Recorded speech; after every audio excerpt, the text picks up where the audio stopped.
Oh me, oh my, look at the time. It is January 2020 here on TW9. Now, I'm playing TW9, but I wanted to do 2020. It was a little bit complicated because TW9 obviously doesn't have many databases. TW 2020 came out in June of 2020. I couldn't find any mods, so I had to take a 2016 mod, convert it into 2020, and then convert into this game.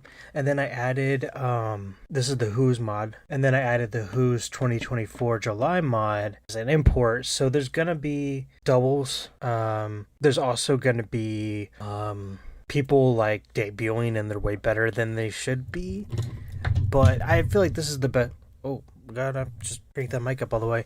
I feel like this is the best that I could do. It's not gonna be too bad. I'm not too worried about it. And some of the doubles that I noticed right away, I kind of got rid of, and I'm gonna be doing that throughout because it's pretty easy to tell if you're a double like right now, especially if you're like first of all, Sasha Banks is one of them. There was Mercedes Moné was in the game. Dash and Dax Hardwood were in the game. I actually named his name is Hardwood Floor now. But like so there's some doubles in the game, but if they have like typically if they have like a picture that's different than this for the most part, just OG background from 16 or like something like that, like, they're okay. These are okay, but so regardless, not a big deal. We will figure it out. Like I said, it's pretty easy to tell. So anyway, I'm rambling. Let's continue. So this is obviously probably the worst era of WWE, and we are going to try to fix it. We are the man himself, Triple H, Paul Levesque, and I'm going to start because this game does not have a few things. I mean, this version of this mod does not have a few things. Like, we're going to build a corporate headquarters because they have Titan Towers in real life. That's $15 million. We have that money. We're going to build a physical Hall of Fame, which WWE doesn't even have. We're gonna build that. All right, so we already spent some money. I think I deleted. Yeah, there's a problem with the training facilities. Oh god, I'm clicking everything. So I'm gonna have to rebuild the performance center, which we got plenty of cash anyways because we're WWE. Okay, so let's do performance center, WWE performance center. I don't know if I spelled that correctly. For some reason, I can never spell things correctly. I think I know why. It's because I'm dumb. But anyways, where's performance center? Okay, so now we got the performance center. Well, not exactly yet. Yeah, let's do everybody, right? We don't want we can do brawler. We just don't want hardcore. We can train. I like that you can do specific people. And then state of the art. Maximum graduation weight. Does that mean they're like 850 pounds? I'm not sure what that all means. So that's out of the way. We have some money stuff out of the way. How's our, speaking of money stuff, maybe it's not all the way. Yeah, let's just start pushing things like this crazy. While we have the money. Now we will fall in popularity most likely because if you look here, creative, we have no like major stars, which that makes sense. I mean, it makes sense, but it doesn't because this is literally still the biggest wrestling company. You would think they would have still like stars, but we got the people in place like John Cena. He's still active. He's occasional. Triple H is probably still active at this time. Oh wait, no. Oh yeah, he would. I mean, yes and no. I don't think it was official that he was retired yet at this point. Ric Flair's he should technically be a wrestler. I mean, he did wrestle in 2023, I think. Hulk Hogan. Those are just talkers. I'm not gonna go too over the roster because we've seen it before. The poor people that had to experience it, like I did. Okay, so let's look into our booking team. This is important as well. Who will be our people going forward as bookers? We have Adam Pearce, Asuka, Booker T being the booker. Oh, looks like Abyss is a good option. He's Jeff Jarrett maybe. So I'm thinking, oh, Ryan Ward. Let's add him. Let's do Paul Heyman. I know would cause problems, but I don't plan on removing him, so I think it's okay. We're gonna have to fire John Laurinaitis, Abyss, and that's it. Let's get that out of the way right now. I don't want him here. Down.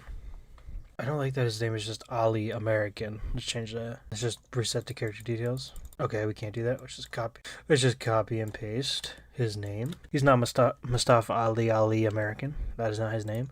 Okay. So now let's go into the inner circle. Head of talent relations, I like to do that first. There's a lot of options here. Anyone stand out? I feel like I should know who Ryan Ward is, but I don't. Paul Heyman's probably the guy. Vince McMahon is a bully. I mean, not Vince McMahon. Oh my god. Michael Cole is a bully. Imagine putting Hulk Hogan there. Abyss. No. Imagine if I just mid Abyss everything. Who did I say I was going to do it? Oh, Paul Heyman. That's right. And there's someone else I got to fire. Hold on. And back to Inner Circle. Oh, it's a lot of reading here to figure it out. Who's the best road agent? Let's do automatically code ill-suited candidates. I should just tell me the best, right? Oh, Jerry Lawler. Fine, we'll do that for now. Men's trainer. Booker T 15. I don't really know. I don't know. I think we'll do Booker T. Okay, keep going through these, but if anyone is wondering, this series is not replacing the series I had announced, the Overlord Professional Wrestling. This one's just more of a laid-back one. If you watched my Evolve series, it's kind of like that. That one is still coming out, so don't worry about that. The Morale Officer. Imagine Brock. There's not a lot of people that do it this way. Ill-suited candidates, and let's do only positive influences. Xavier Woods. Titus. Oh, Titus really isn't? I feel like Titus would be. Seth. Ray. Okay, we'll do Xavier Woods. I saw him in there. I feel like he'd probably be the best guy. He's injured. I don't know if that like counts him out, but referee. I figured Charles Robinson. Head women's trainer. F. Finley. I think he does it in real life, doesn't he? But he's too gloomy, I guess. Suited positive influences. Preferably a woman. Bailey and Natalia. We'll do Natalia. I don't really see me booking Natalia that much, so that's a perfect thing for her. Stooge. No stooges.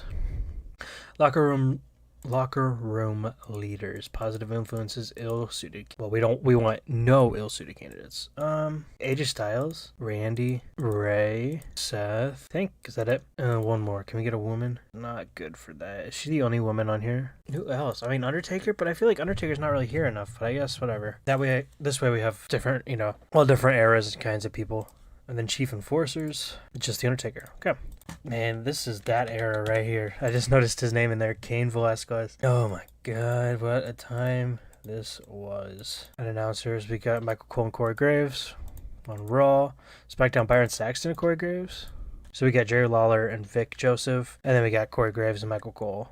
And Byron, Dio Madden, and Renee Young. God, what a time. It's like interesting looking back at this because it wasn't, it was 4 years ago. Feels like it wasn't that long ago, surprisingly. Okay. And we have NXT and NXT UK. I'm not going to do any of their stuff like that. Maybe at some point, but right now I'm not too worried about it. I feel like we got too much to do. I guess I said I wasn't going to go into rosters, but I feel like I kind of want to... Tyson Fury. I kind of want to go over and look and see if there's anyone I feel like I should get rid of. So I guess I'm not going to name them all off, all the people here, but you can just kind of look to see who we got. Wait, is this not the same person? Who is this? I thought you were... Who are you? Christopher DeJoseph. Whoa, not you. Professional wrestler. He's just a writer. Why is he in this game? Especially 2016. Weird. And he's not even a road agent, so weird that he's in the game. For some reason, I just thought that was Abyss. Okay, well, let's look at our champions. So we got Brock Lesnar as the WWE champion. I cannot wait to get that off of him. Shinsuke as an Intercontinental champion. And we could do something with that. We could definitely make him a big-time champion. 2020, how old is he? 39. Great skills. I think we can do something good with him. Raw Tag Team Champions, the Viking Raiders. Becky Lynch, the Women's Champion, Raw Women's Champion. New Day as SmackDown Champion, Tag Team Champions. Bayley as SmackDown Women's Champion. Andrade as US Champion. And Bray as Universal Champion. Okay, and there's no storylines here. And I did block a lot of this time out of my mind. Seeing these champions, I kind of can picture where we are, but I'm not keeping the storylines I do remember. I'm not going to keep. We're just gonna wing it and do what we can. Royal Rumble's coming up, so we're gonna be starting to book towards WrestleMania, WrestleMania is that on here? WrestleMania 36. Okay. That's gonna be it. We're actually gonna just go in and book our first show and see where it goes from there. So hope you guys enjoyed, and I'll see you guys next time. Certain NXT talent like Tommaso Ciampa and Roderick Strong want to be brought up to the main roster. So I'm gonna do that. Bring him up, Roderick Strong, and we're also gonna bring up. Oh, he's a champion. That's all right. It's all right. We're also going to bring up Johnny Gargano. I guess we'll just have them feud. Wow, I'm thinking about it too. We're going to change Raw to 2 hours. That's all I wanted to do. Let's keep going here. Probably this is the laggiest save I've had on a TW game. Before we get started here, a name I definitely want to take advantage of is MJF. He's only a handshake deal with AEW. Oh, since we have agreed to not sign anyone from MLW, well, we're going to end that. Because I want MJF, and this is taking forever. I don't know if this is just the Who's mod, because there's a lot of people in it. I don't know. Or this is the game. My computer's breaking, maybe? It's really struggling with the hidden gems here. Oh my god, a year later, here we go. So I'm going to offer you a long contract. We're going to do 5,000. Will you take that for right now? No, we want to be tied down to a contract for 5 years. Okay. And then you want 10,000. We'll give you that. I mean, I think you're ready to go pretty much. I mean, his could be better. Could be better. Still really good. Probably have to put him in NXT though for now. And then we got Shad and Jason here. I don't think I really want them. It's kind of going, don't want to go back to that. It's kind of going backwards to what I was doing. Plan on doing, let's upgrade this a little bit to 10, 5, 1, 10, 10, 10. There we go. Let's just spend the money. We got it. Okay, that's some managers. We'll figure this stuff out. And I know if we're not going to do that. He was still here in 2020. Was he really? Oh, if I just read, he's an unemployed worker who happens to live nearby. Sure. I just could read. I bet you since that's there, he's probably... There's also a Tyrus in the game too. Only served. Great tensions between Ray and AJ and Undertaker and Seth Rollins. That's not good. Okay, let's auto book. Full show, but no title matches. Sasha Banks, Carmella. Jesus Christ. Interview after interview after interview. Hard Truth Mojo. Heavy Machinery versus Authors of Pain. And then we got that George Murdoch match. Roderick Strong debuts and beats Montez Ford. I'm not going to read all these. You guys can see if you really cared. These are just, I just want to get to the Raw. Sorry, SmackDown, I apologize. Okay, let's do a quick look here. Anyone? Okay. Yeah, it looks like he was unhappy. Paul Heyman. Not too bad, though. Okay, let's look at Paul real quick. Why are you upset? This is your neutral. So, this is Universal on Raw, but they have it blue. Okay, so the WWE champion is on SmackDown. Oh, don't look at that. What was on that? Oh, just my downloads. Don't look at my downloads. I kept showing. Who's our top guys on SmackDown? No Warrior, of course. Brock Lesnar, Undertaker, Triple H. Wow. Oh my God, Shane McMahon's technically one of our top people. And so our faces, they're all faces except for Shane McMahon, and then Brock's a heel, obviously. This is tough. This is a tough time.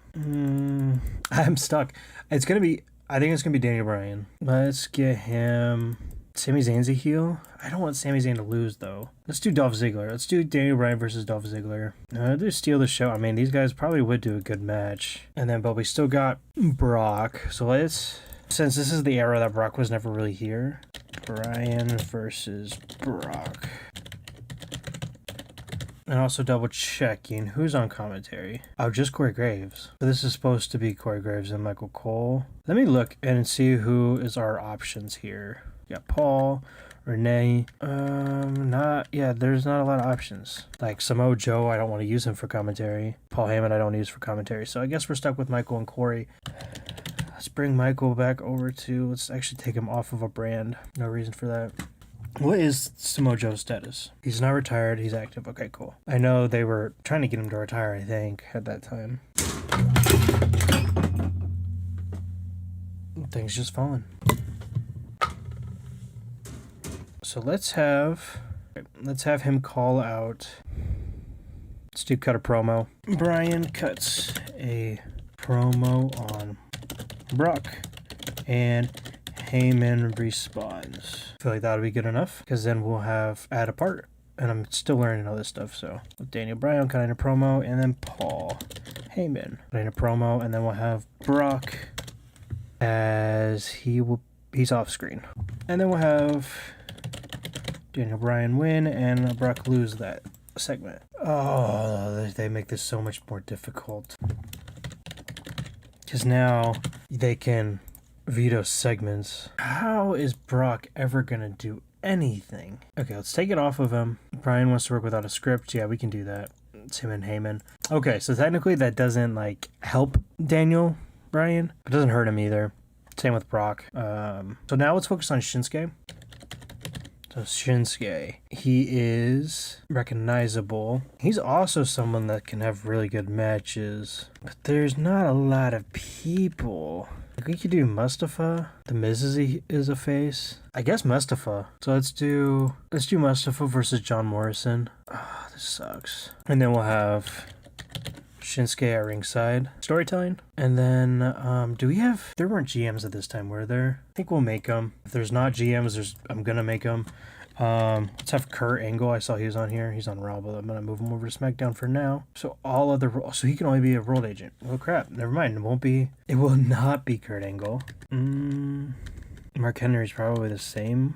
Okay, so that's annoying. Well, that makes things difficult. We can do Paige. Yeah, we'll have Paige be SmackDown GM. So we'll just have basically settle SmackDown GM. Paige announces Mustafa versus Shinsuke. Oh god, what am I doing? at Royal Rumble. Cool. So we'll have her, I guess that's cutting a promo. And then we'll have, wait, did I spell that? No. Almost spelled it right, actually. Oh no! I actually almost spelled his name right. It's just rare for me to spell things right. Close. It's like Shinsuke. Yeah, okay. And then Mustafa.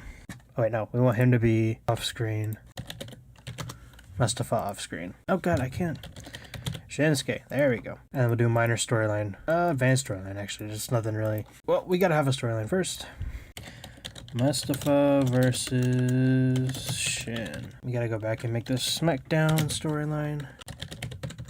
Fat fingers that I can't see because of my microphone.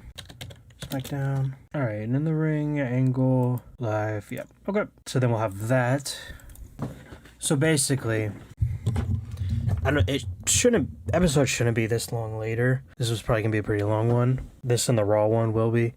But we're just getting storylines figured out here. It takes a little bit to get it completely started. We got those two down. Now our SmackDown Women's Champion, which is, oh my god, I'm booking for Brock. Hold on, let me change the title. I got confused again because of the color of the title. It's supposed to be red. I was like, oh, I'm booking for the wrong champion, but no, I am booking for the right champion. I'm very tired if you can't tell, so that does not help my memory. Okay, so Bayley is our champion, who I'm assuming is villain, I forgot. So our faces are Dana Brooke, Lacey Evans. Oh, we don't have a lot of options here. We don't have any options. Everyone's unimportant. I think I gotta do some trading. So let's turn off brands and let's just do women's. This is not good. No, oh my god. This is bad. I didn't realize what the situation with the women's division was. I mean, like, come on. Asuka, unimportant. So, like, Becky Lynch is our top. Becky Lynch main evented WrestleMania. She's well known. Turning off the brands isn't really helping. I don't have a face. That's a big issue. The unimportant ones aren't even that good of options. Probably Carmella. Looks like Dana Brooke may be better. One is a heel though, yeah. So I guess we'll do Dana Brooke. This is Dana versus Bayley. I don't even know what to do about that. So I guess we'll do character development for Dana Brooke. I don't really even know what. I'm trying to think of like a storyline we can do. I just say, well, like, Bayley is taunting Dana. Sure, we'll do something like that. And then we'll have it both be character development for him. I have no idea. We'll do a backstage pre-taped storyline development. Sure. And hopefully we can get Dana up. Let's actually put her in a match for the pre-show. We'll have Dana beat Lana, because Lana's pretty good too. Okay, who are our tag teams on SmackDown? I know this was a really bad time for tag teams. Revival is going to be our guys here. This is all bad. I guess we're just going to have to be punished because there's really nothing we can do. So let's have them beat Heavy Machinery. Let's have it tainted of Dash. But let's have Otis and Tucker stay strong. We'll do storytelling. Just so we can also build them up too. We'll do a 5-minute match. And I'm hoping people don't get upset about us pushing these guys too much. But there's really not much else we can do. I don't know if this will help, but we can put Kofi and Xavier Woods at ringside. Wait, or is it... it's Kofi and Big E. So put them at ringside and hopefully that it helps. I don't want that to open the show. So we got to get a good opener. Roman versus Shane. Who can beat Shane? Because I'm going to bury him. Man, this sucks. Really bad. It sucks terribly. Was it really like this in 2020? Like thinking this was like right before Edge? Man, I guess you forget how bad things were. So let's have Miz beat Shane. I mean, that's actually a pretty good match. I mean, that happened did that happen at that WrestleMania where they feuded? Shane versus The Miz.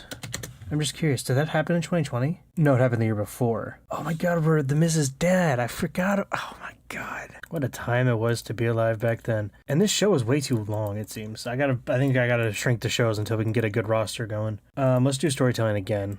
Oh, don't have Shane McMahon win. What am I doing? So yeah, that could be a good opener. Should we just revive that storyline? No, I don't want to do that.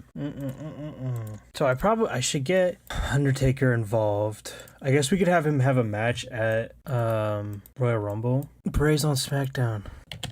Okay, Bray, you're going to Raw. See, this is what I'm confused. Brock, you're going to be exclusively SmackDown. So I need a heel to build up for Taker. He's probably going to lose at this point, but Sammy? Ooh, Sammy could be cool. That could actually be cool. SmackDown. Sammy versus The Undertaker. So let's do The Undertaker. Let's have him cut a promo. Taker says he's ready for one more ride. Then Sammy. I was gonna say attacks, but it doesn't seem like that's gonna be. I feel like that with the Undertaker, that's against his character. Kind of uncharacteristic to him get attacked like that.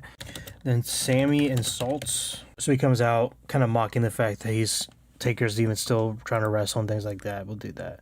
We'll do 10 minutes. I think they could do that. The two of them together.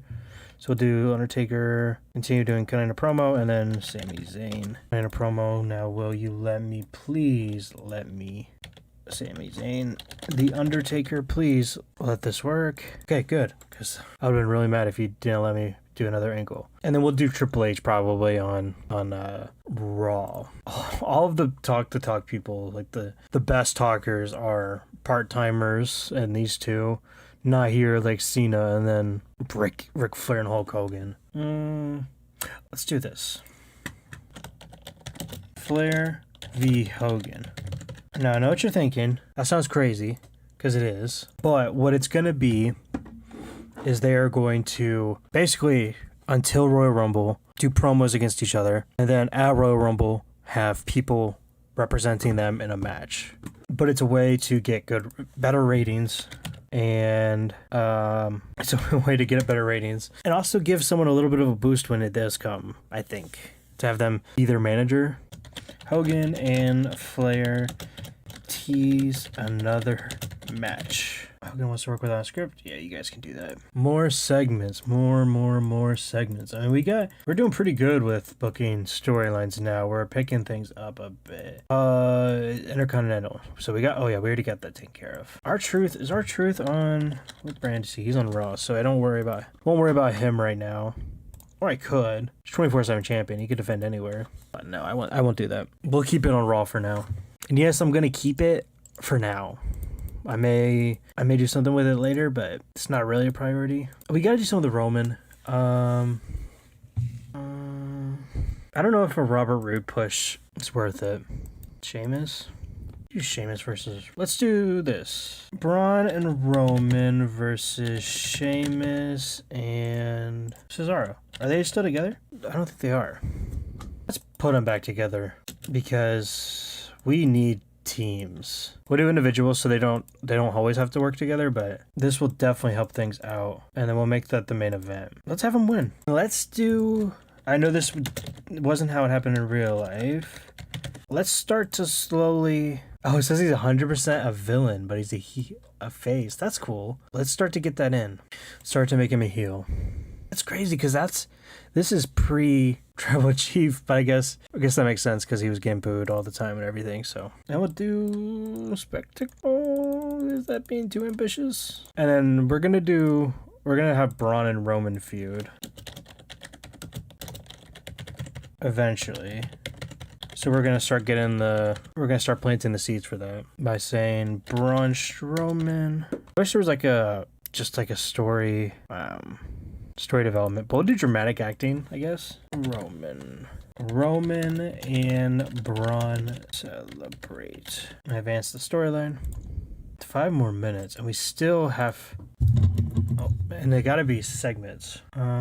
Let's do this one a little bit longer. I did that 10 minutes already. Still being penalized. And we need Wild Brawl, Mayhem, Car Crash. We could do this one. We'll do Mayhem. Still, we need more segments. I'm just gonna go to the 125. I already did that one 10 minutes. Okay, so we're at the 125, and it's still too many matches, I guess. The matches are too long. So let's shorten this one. Okay, there we go. Good enough for me. All right, let's do that. And oh my god. Both of them sucked. Great. Maybe we'll have to get people from NXT. Maybe that'll be better. But anyways, Miz defeated Shane McMahon with a segment rating of 47. Sami Zayn and Undertaker got the promo, 57. Mustafa beat John Morrison with a 47. This is awful. 57 for these two guys. 18. Daniel Bryan defeated Dolph Ziggler with a 43. He's got a 62, and I think this is pretty much the best it's going to be getting around here. Yeah, and this time we got a 44. It's got a 49. This is gonna be tough. Made a $68,000 total profit. Lost popularity. This is gonna be tough. We're setting the seeds. I got some ideas. We're gonna have to go through. I think we're gonna have to pick some people off NXT, and we're gonna have to do some signings. We got a lot of work to do. I wanted to get booking out of the way, but we gotta do some signings. I'm gonna do those off camera, so you don't have to sit there and watch those.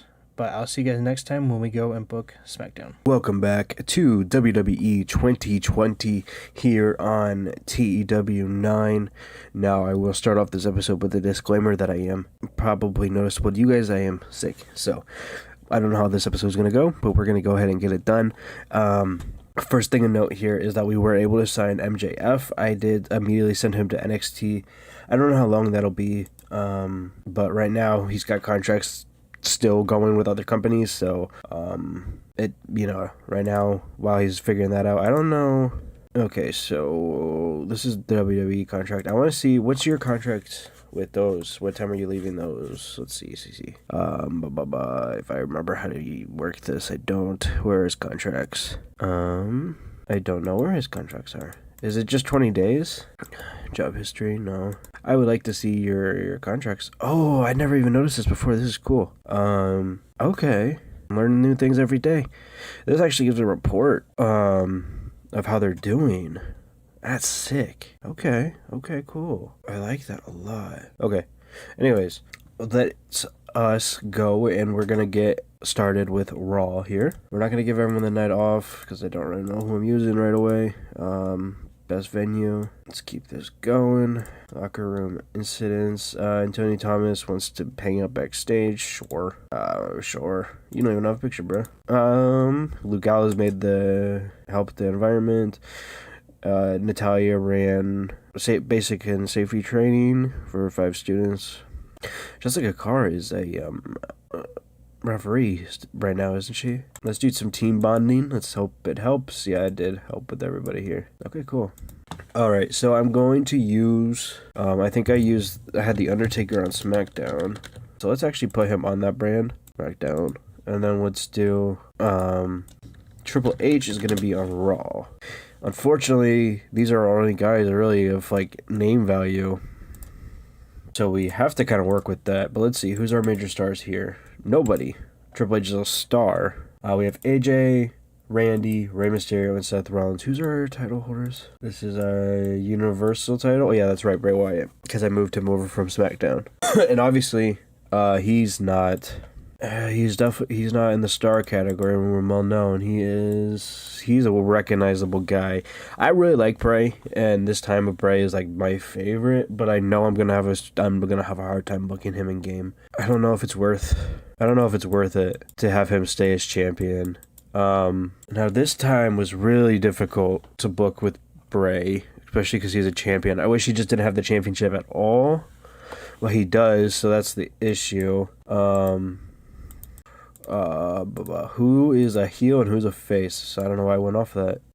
Bray is technically a villain. So we have Randy and Ray is gonna be our two options here about who we're gonna have feud with Bray right now. Randy was Ray. Randy he just feuded with not that long ago before, and he did feud with him in like 21, I think, in real life. Overall, looks like Ray's better. Except for, obviously, he's older and he's got a lot of more body damage. But I think Ray, it would be cool to see Ray with the title. I mean, come on. I think we should do it. So let's do Raw, Ray, and Bray. Now, this time, did he have... I don't think he did have Alexa with him. No, at least not in this game. So I think I'm just going to have, like, we're going to have Ray cutting a promo. Ray cuts a promo in the ring and we're gonna say he's like haunted by like a creepy image on the screen or whatever. There's a image on screen, lights go out, Bray sister Abigail's. I was wrong. I know it's spelled wrong. Sister Abigail's him. I'm surprised I could fit that. I was also panicking because I didn't think I was going to fit that all in the title. Yeah, okay. So Ray's in the ring cutting a promo, just, doing some fan work and things like that. There's like the Bray Wyatt symbol or whatever on the screen. Maybe something like some imagery from the Firefly Funhouse. But then the lights go out, lights come back on, and Bray is right behind him and Sister Abigail's him. We'll do 9 minutes maybe, and then we'll do storyline development, and then we'll have Bray Wyatt, intimidation. I think it's more than intimidation, dramatic acting. Yeah, let's do that. And then this will be a major storyline here, so we'll do Bray and Ray. Yeah, let's do that. Okay, I'm thinking we'll have like Bray kind of get the advantage for most of the feud, just to get Bray over a little more, and then we'll have Ray come back, and then we'll try to develop Bray's character a little bit more. So now we have, I want to use Triple H in something. Do I go with an even lower level guy? So he's a hero, so we could do Samoa Joe, here's Luke and... Oh, no, they are both villains. Joe, Drew McIntyre, Bobby Lashley, Andrade. We could give Andrade a big push with the United States title. How's he skill-wise? Oh, he's great. I mean, we could have... Because popularity is the big thing. I want to get these people over as fast as I can. And Triple H is probably going to be the guy to do it. So I think... So we're going to let's do Triple H versus Eric Rowan. What's Eric Rowan doing? Oh, I'm just clicking things now. Is Eric Rowan even doing anything right now? Let's go here. He's not in a tag team right now, is he? Oh my god, there's so many. Because oh my god, my words aren't working here. What is their name? This tag team. I can't think of his name. These are all of them, that's why. Okay, that's a lot better. Okay, it doesn't really matter, I guess, then, because Eric Rowan, this one with his tag team with Luke Harper. I don't know why I couldn't think of the name. I was literally like losing my mind. I could look here. Is it here? Bludgeon Brothers. Yeah, is Luke Harper not even here? I know he got fired, but I didn't realize it was... I guess it was 2019, wasn't it? Oh, he's in AEW right now, isn't he? Yeah, I don't know what I'm going to do with Eric Rowan. Maybe we'll bring the Wyatt family back. I mean, we got Eric Rowan. We can get Bo Dallas. But anyways, we'll have Triple H in a match against Eric Rowan. We won't have it long because I don't want to... No reason to push Triple H. Be tired. And then we'll have Andrade at ringside. We'll start this feud while I'm thinking about it. Triple H. Oh, I got caps lock. Triple H versus Andrade. And then I know I have probably many typing errors, but this one right here bothers me. And there's an image on screen. Okay. Maybe I gotta do this way. I can't do it. There we go. Image on screen. This is what you get for watching a series where I'm actually, going through and booking. You get to see all of my mistakes. And there's a lot of them, trust me. There's a lot of thinking and just sitting here going, That's what you get. That's what you get around here. So like and subscribe for more of that content. So we have AJ and Seth Rollins. I mean, we got a lot of heels. Like the big names here that I can think of are all villains. So Kevin Owens, we could do Kevin Owens versus Randy. Oh wait, no, Randy's a face. I don't want to do AJ. I don't want to do like well-known guys against well-known guys just so I can get other people over. I want to get Drew over. I don't really want him to be a heel right now though, but let's have him go against Randy. Let's do it now, and then we'll maybe have them rematch during the Royal Rumble. Let's have a tainted win for Drew just because he is a heel. Okay, so let's do this be a steal of show because I'm sure that would be a pretty good match. Raw. Drew versus Randy. Not that Drew though. I probably had to go through it to clean up this roster. My plan was to basically scrap the whole roster and start over, but with this database, it doesn't get much better than this is the problem. When it comes to popularity, at least. Obviously, there's a lot better wrestlers, but right now I'm just I gotta get people, the company back to good popularity because we're gonna be rapidly falling this whole time. Just because of how low our popularity of our talent is, but how high our popularity of the company really is. So yeah, we got that going. Drew versus Randy. Another thing I want to try, I was just browsing through here and I saw Leo Rush. I think I want to get Leo. I don't know if I can I make you a heel? I want to put him back with Bobby Lashley. This is 100% a hero. Can I change Bobby? It's not instant, but I could change him. This is that Lana storyline. I don't want that. That sucked. I want to give Bobby a real run here. Maybe start kind of my own version of the Hurt Business. We do have Cedric. We do have Shelton. We could put Bobby in. Let's do this. We do Bobby and Cedric against each other. Did I sign Leo Rush? I mean, yeah, not sign him, but take him for developmental. I'm gonna put him with Cedric for now. See how it goes. Obviously he's not. I gotta sign him back to the contract. I mean, recall him back up to the main roster. But this will be like a little run for him. We're gonna have Bobby. Bobby wins. And can we do a Wild Brawl House? Probably Cedric's not good with Wild Brawls. He's alright. He's actually pretty okay with brawling. Let's do that. So we're gonna have Leo. I was gonna have Leo do a custom intro for Cedric, but they're both unimportant, so I don't know how good that would be.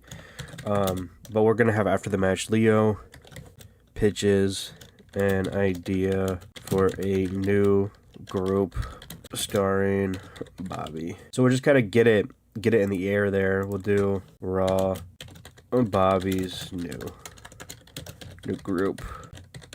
So right now they're kind of feuding, but there is that idea that maybe they could be something. They'll be doing something together in the future. So let's do Bobby. I guess character development. I don't really know. I don't really know the difference between some of these and how much it really affects, if it does at all. Still, obviously, I'm still learning the game as I go. Leo Rush and then Cedric. On character development, I guess. Did I just click cancel? Oh my god. No, why did that I swear I just clicked book statement. Why did that disappear? Well, that's annoying. Okay. Bobby. Character development. Cedric. Character development. Leo. Character development. Pitches. Idea of a new group starring Bobby. And then content type, story development. Book segment, save, yes. I don't know what I did last time, but we're doing it now. And we still have way too many matches. So let's do, and this time, what has Drew McIntyre really done? I think he had tag team titles. So yeah, NXT and this is since he's been back. Oh, so he's done. Oh, so he had the title with Dolph Ziggler. Okay. How do I go about this face turn? So I guess we could do a sit down interview. Who are our personalities? So, not what? Sarah Schreiber, Renee Young. Do Renee Young. Oh, we got. Wait, what is she on a brand? She's not a brand. We got Caleb Braxton, Jonathan Coachman, JoJo. Yeah, we'll do Renee Young. We'll bring her over. We'll assign her to Raw. She's only contracted to be a play-by-play commentator. What? Then we'll do Kayla for now. We'll just do none for now. So we're gonna have Kayla, interviewer, and then Drew McIntyre be the interviewed. Content type. We'll do character development. Drew cuts a personal and emotional interview in a pre-match video. It'd just be like one of those, videos they usually do on like the pre-shows of shows or whatever.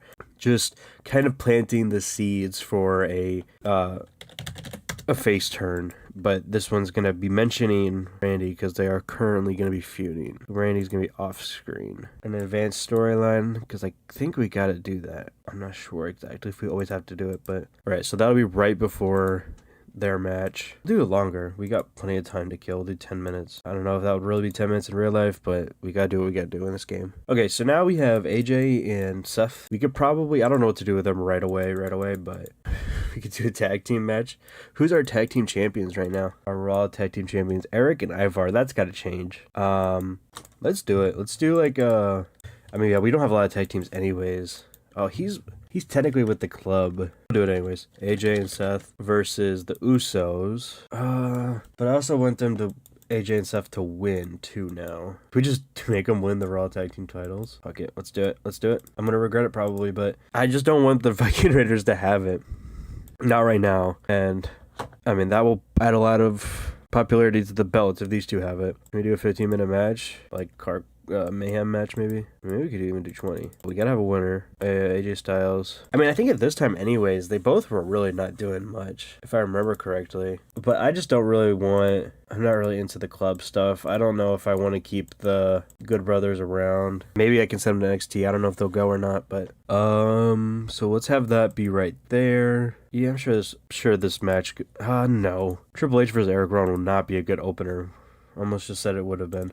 Let's get a women's match in. So Becky Lynch and Charlotte are our top women right now. Becky's our champion, so let's get Charlotte and who's our most popular woman? 30 Peyton Royce. Are you saying? Okay, let's do Peyton Royce.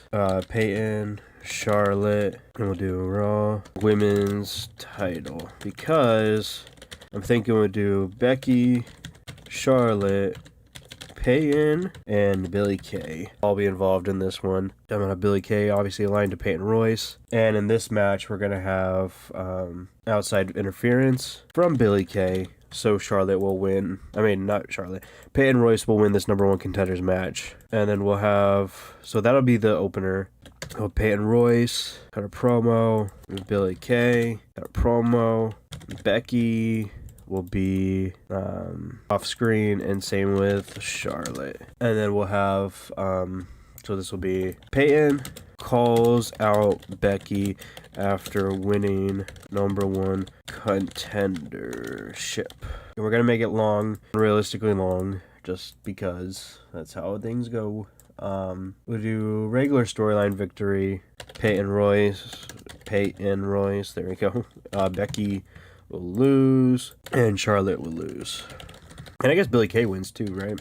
Kind of. We do minus storyline victory for her. Billie Kay, not in this one. Billie Kay, Charlotte, and Becky. I will say, maybe I'll get used to it, but I do like the old angle Booker better. And actually, this one doesn't even have the pre-built ones, which I didn't use too much, but still I feel like there was a place for them. But anyways, this isn't about that. Charlotte, why do you gotta make things so difficult? Is she the only one upset? Or is Becky upset too? She's the one upset. I don't want Charlotte to win much because she's got the popularity. You were okay with losing a match, but you're not okay being caught. Basically, not even being called out. You're just, you know what, and we won't even put her involve her, actually. Because she's really not involved. I mean, not right now. Who's our best talkers? Probably, that's right, all these guys. We'll do Triple H promo. I think I just checked last time, but what's John Cena's deal? When is he coming back? Oh, November. So he won't be back till after WrestleMania. But let's have Triple H. Triple H says it's time for another title run. Calls out Andrade, calls him a entitled. I'm just thinking because these two, maybe not exactly those words, but Triple H and Andrade have history, obviously, from NXT, and Andrade was pretty strong in NXT, so I feel like Triple H is like feeling like Andrade is taking advantage of that or whatever. And Triple H is going to use that against him. That's my idea. I don't really know. I'm just kind of, we're just kind of putting these things together here. Cutting a promo, yeah. Andrade. I don't really know. Subject of video? No, it wouldn't be that. Victim won't work either because it's gotta be technically a fighting victim. Character development. Let's try it. I don't know because Andrade's not talking. Triple H, Andrade. 7 more minutes, and they have to be a segment. So we could let's do this. Seth and AJ. Oh my god, what did I do? Now I just lost my train of thought. Unlikely partners. And then we'll do, I guess we need GMs too, don't we? I mean, wasn't Adam Pearce a GM at this time? Probably not. Probably not. I don't know though. He's not contracted to do it, so, I swear I had a GM last show. Paige was GM, so okay. Who could I have be GM on this show? So personality. Jeff Jarrett. He's a personality. Can he actually be a personality though? Of course not. He can only be a road agent. Coach. I could do coach. Shane McMahon. Paul Heyman. Who's he? He's not doing anything right now, is he? Oh, Brock Lesnar. Is Brock? Do I have? Oh, that's right. I do have Brock. I just used him last show, didn't I? No, he's somewhere. I think he's over on SmackDown now, though. I don't remember. I don't know anything. I'm just dying, I guess. My brain's not working. So we'll do coach. Coach tells AJ and Seth they are competing together for the tag team titles. And we need 7 minutes. So let's see if we can get away with 7 minutes. Seth, I don't really know. Like, I guess dramatic acting, but I feel like dramatic acting doesn't really make sense. I mean, it's just plain acting. But I guess that's the best one to do in this situation. AJ Styles, Jonathan Coachman. When I think Jonathan Coachman, I don't think dramatic acting, so that's why it's a little bit of an issue.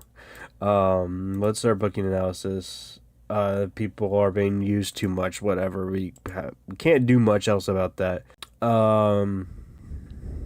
Let's do it. There's so many segments. And we still being penalized for how long matches are. So I guess we'll make this match shorter. Hopefully that does it right there. That doesn't do it. That's crazy. This show is all segments. I did change it, so this is Ruthless Aggression. I guess that makes sense because it's like in between the current product and Attitude. So I guess we'll have to go. Maybe we'll try going back to the normal sports entertainment. Maybe that'll be better.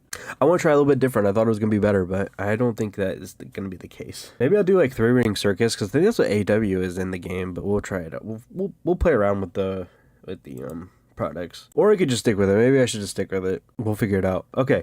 Anyways, what do I do? Let's get another women's, even though the women's division is not like no one's recognizable. That's the only problem. What do I do? Okay, let's scratch that plan first for now. Let's have the Usos in a match. Oh, but we need a segment. Let's do a backstage segment with the Usos. We'll just have them existing, I guess. I don't know. Just get them an excuse to get them on TV. Jimmy and Jay backstage. Because I have big plans for the Usos right now. Well, I mean, overall, but right now, it's kind of in a place where I don't really have a use for them. Because I don't want them to lose, is the thing. But we don't have enough tag teams, really, to keep using them. I don't know. Obviously, the plan is going to have them beat AJ and Seth. How many more minutes do we need? I think just 5. Will that work? Of course not, no. I think we get away with 10, right? Okay, we can do 10. So, I feel like there's no wrestling. We'll have that right after the... Here we go. Let's check it out. All right, Peyton Royce defeats Charlotte Flair. The crowd was disinterested. Jessica wasn't a good referee. The Billy Kay and Peyton Royce promo was a 26 rating. was a dead crowd heat. Segment rating of 36. TED segment. Bray versus Rey Mysterio was a 47. So the crowd actually liked this. It's frustrating, but honestly, looking at this, I'm like, it's surprisingly really accurate to how this was at the time. And like, this is like warming up is like actually a good a breath of fresh air. And also Cedric Alexander, for being unimportant, is pretty good and making me want to use him more. Even though he's a 28 overall rating in this match. But anyways, that being said, this was actually good, surprisingly. Unclear how the crowd felt about this one, about them getting the group together. I think overall it'll be a better choice though, doing that. I mean, unclear is better, I feel like, than like dead. They're making noise, I think. But Seth Rollins and AJ Styles defeated the Viking Raiders. The same rating of 49. Yeah, see, crowd was into it with a 47, and then wrestling rating of 55. Obviously these guys are much better than in the Viking Raiders. Corey Graves was a bad road agent. Drew pouring his heart out in this segment was unclear. No one really cared. Same rating of 44, though. That's still good for how things have been going. Drew McIntyre defeated Randy Orton with a same rating of 51, crowd rating of 60, wrestling rating of 57. I think this was the best crowd rating we've had.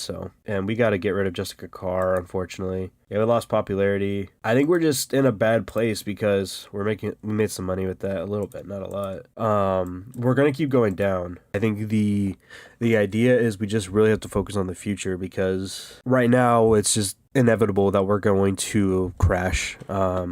Just the way that the landscape of the company is right now. But I do think we could get it back on track, but it's not going to be easy and it's going to take some time. We're making good steps, I feel like. I mean, I feel like if this was a smaller company, these matches would be perceived better. So we just have to look at the numbers of, if the ratings, I guess, and just keep an eye on like what's doing good and what's not doing good, which I think we did a good job on this one. But anyways, I will see you guys next time.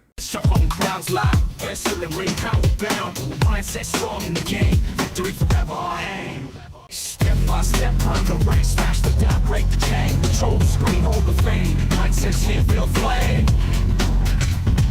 Chase the dream, never stop. Wrestling Kings goes on top, with the heart of the fight. Mindset shines in the night.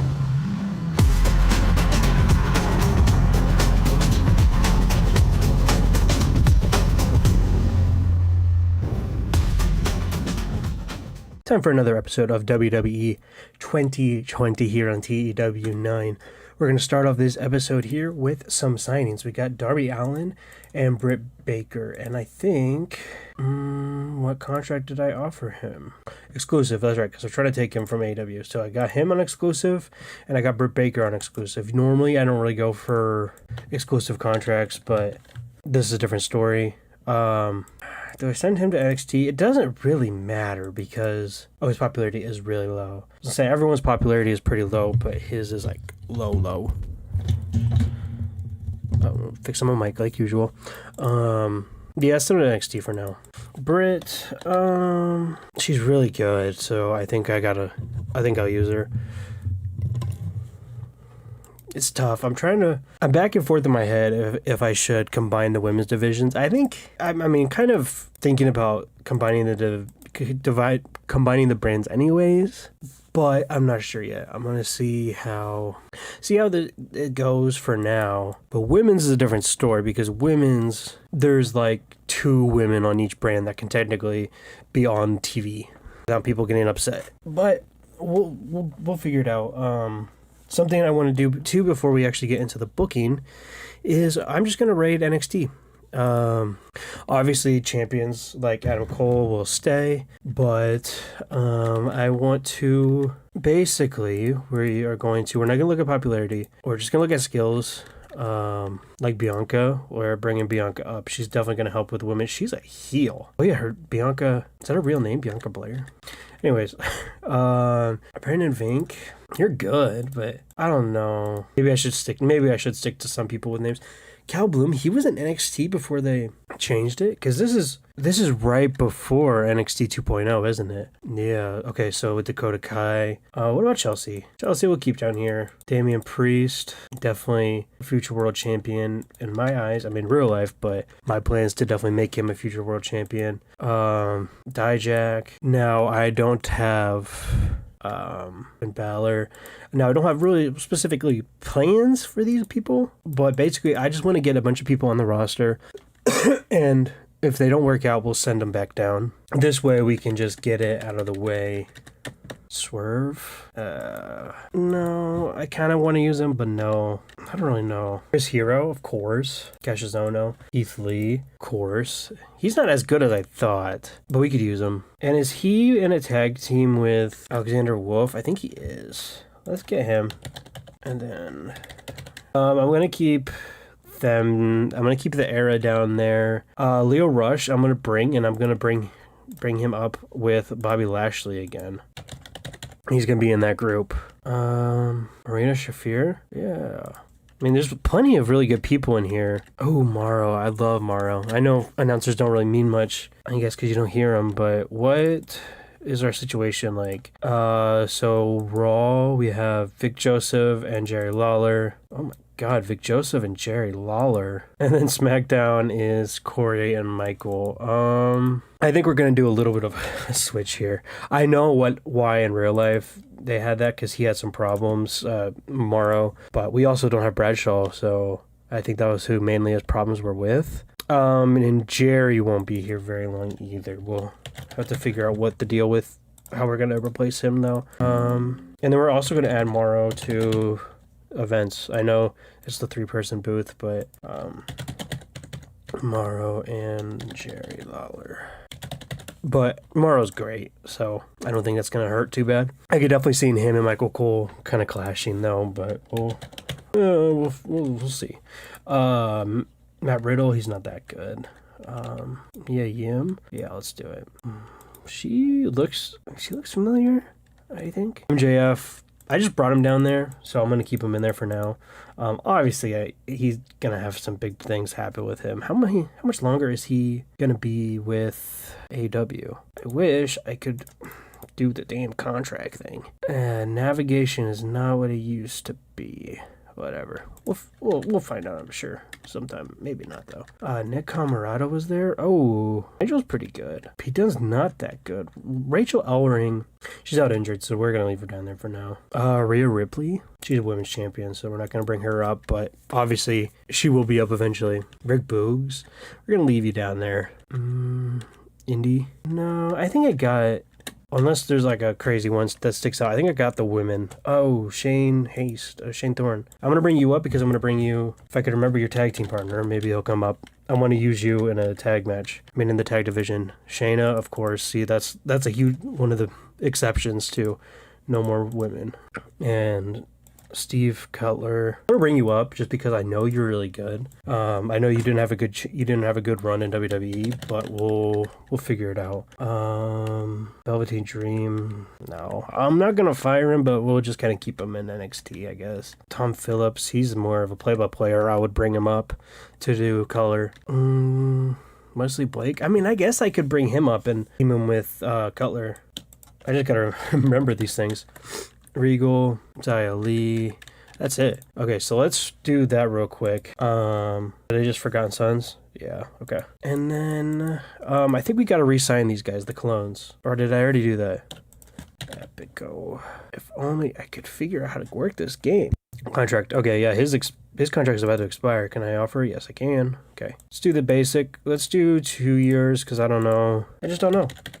I mean, you guys are older, so building you guys up won't be too beneficial. So we'll keep you here just in case. Man, I guess just thinking about it though, because I mean, bringing Rhea Ripley up. Where's she at? I did not sign her. But having Rhea down here just remind. Oh yeah, she's NXT. Rhea still being in NXT just really shows that how long ago that was. Is this real Rick Bugs? What the heck?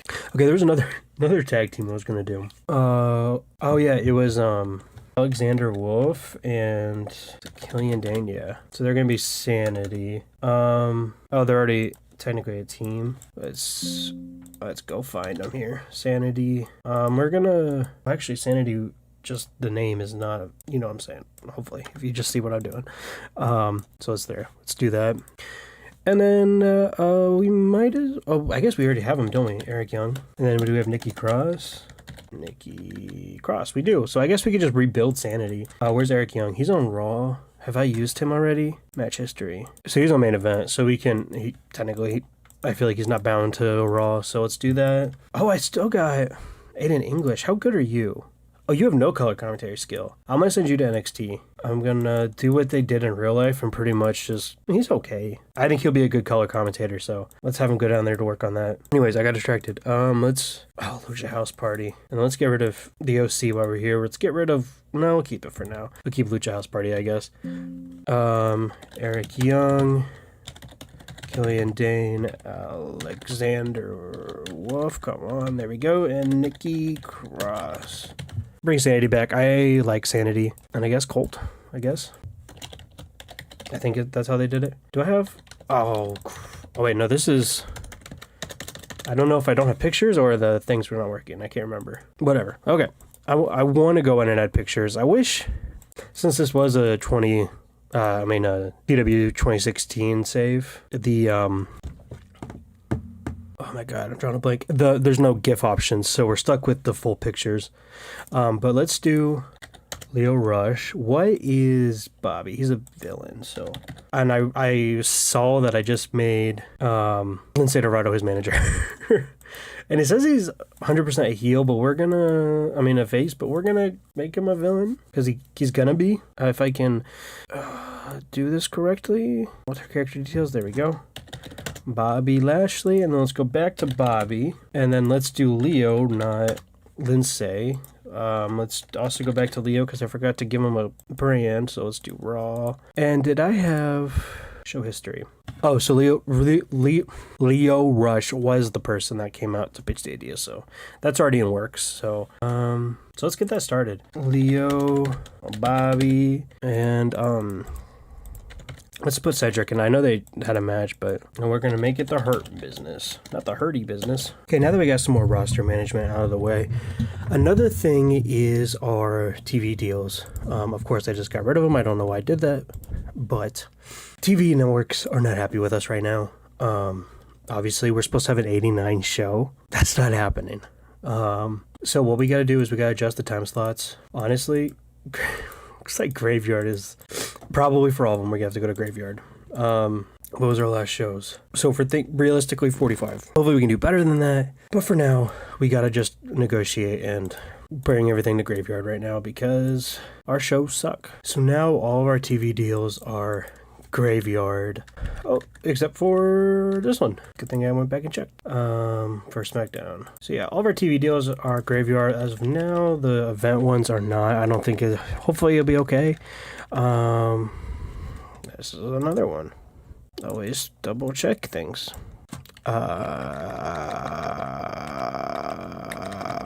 Okay, yeah, now we are all good. We are in Graveyard for everything except for our known networks, of course. That's going to be it for management stuff for right now. I'm eager to get into into booking. This is the only contracts we have. Of course, we have Edge, Orlando, and Eddie Colon. So obviously, Royal Rumble time, we're going to be trying to get Edge back in the Royal Rumble. But without further ado, I'm going to simulate until either Raw or until, I'm going to simulate until SmackDown or someone signs with the company. We are here at SmackDown. It is now time to book SmackDown. I want to see R-Truth. Okay, he's on Raw. I didn't really use him, did I? No, he just had not job history, match history. Oh my god! So he's only been used on main event. I'm gonna book him. He's also lost twice. He's gonna come over to SmackDown just because we're booking SmackDown and I want to use him. We're gonna use the 24/7 title. It's gonna change. The 24/7 title, as you see it, is not gonna be the same. I want to build prestige to it. And I also want to reintroduce a title. Now, obviously, I feel like we have not enough people, so that's the issue. European title, that's actually a decent prestige, but I don't want to just like get rid of R-Truth as champion. Or maybe we should, maybe what we could do, I also don't want to bring back the hardcore. Actually, I don't know. Anyways, I'll figure it out. Oh, what the heck? How did that happen? We're gonna keep it going for now. Just because, and I love R-Truth, so I want him to have something, but I don't really like, I don't want to book the 24/7 gimmick. But let's do, and that's crazy that Shinsuke is just recognizable. Okay, we'll come back to R-Truth really, because, oh, look at all of these people now that I did that. Oh, you know what? After everything I just said, my first thought was like, oh, maybe I should have him lose to somebody. No, I'm not going to do that. Okay, so let's get back on track here. We have Braun versus Roman, Bryan versus Brock. So this is our title feud here. So we could do something simple. I don't know how easy Brock will be to work with, because I think last time he wasn't happy. Let's do this.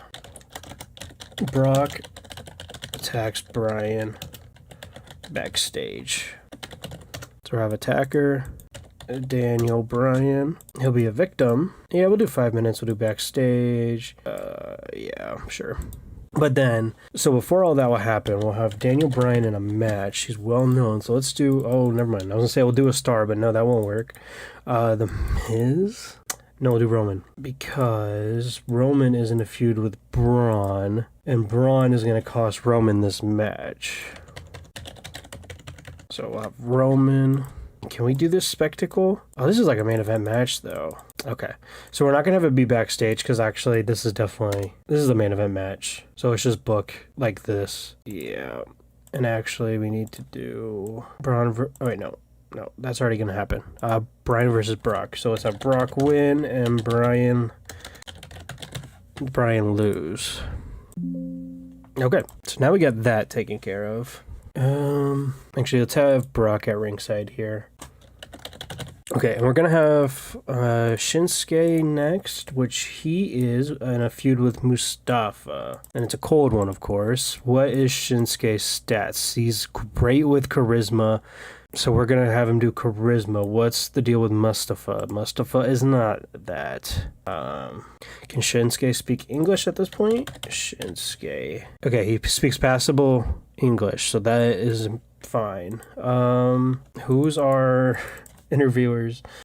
Kayla. Okay, she's here. So let's have Kayla Braxton be interviewer, and then who? Shinsuke being interviewed. Okay, and then we'll have Mustafa off screen, and then we'll have this be a minor storyline victory for Shinsuke. We'll have to figure out a way to get a win for Mustafa, but for now, no.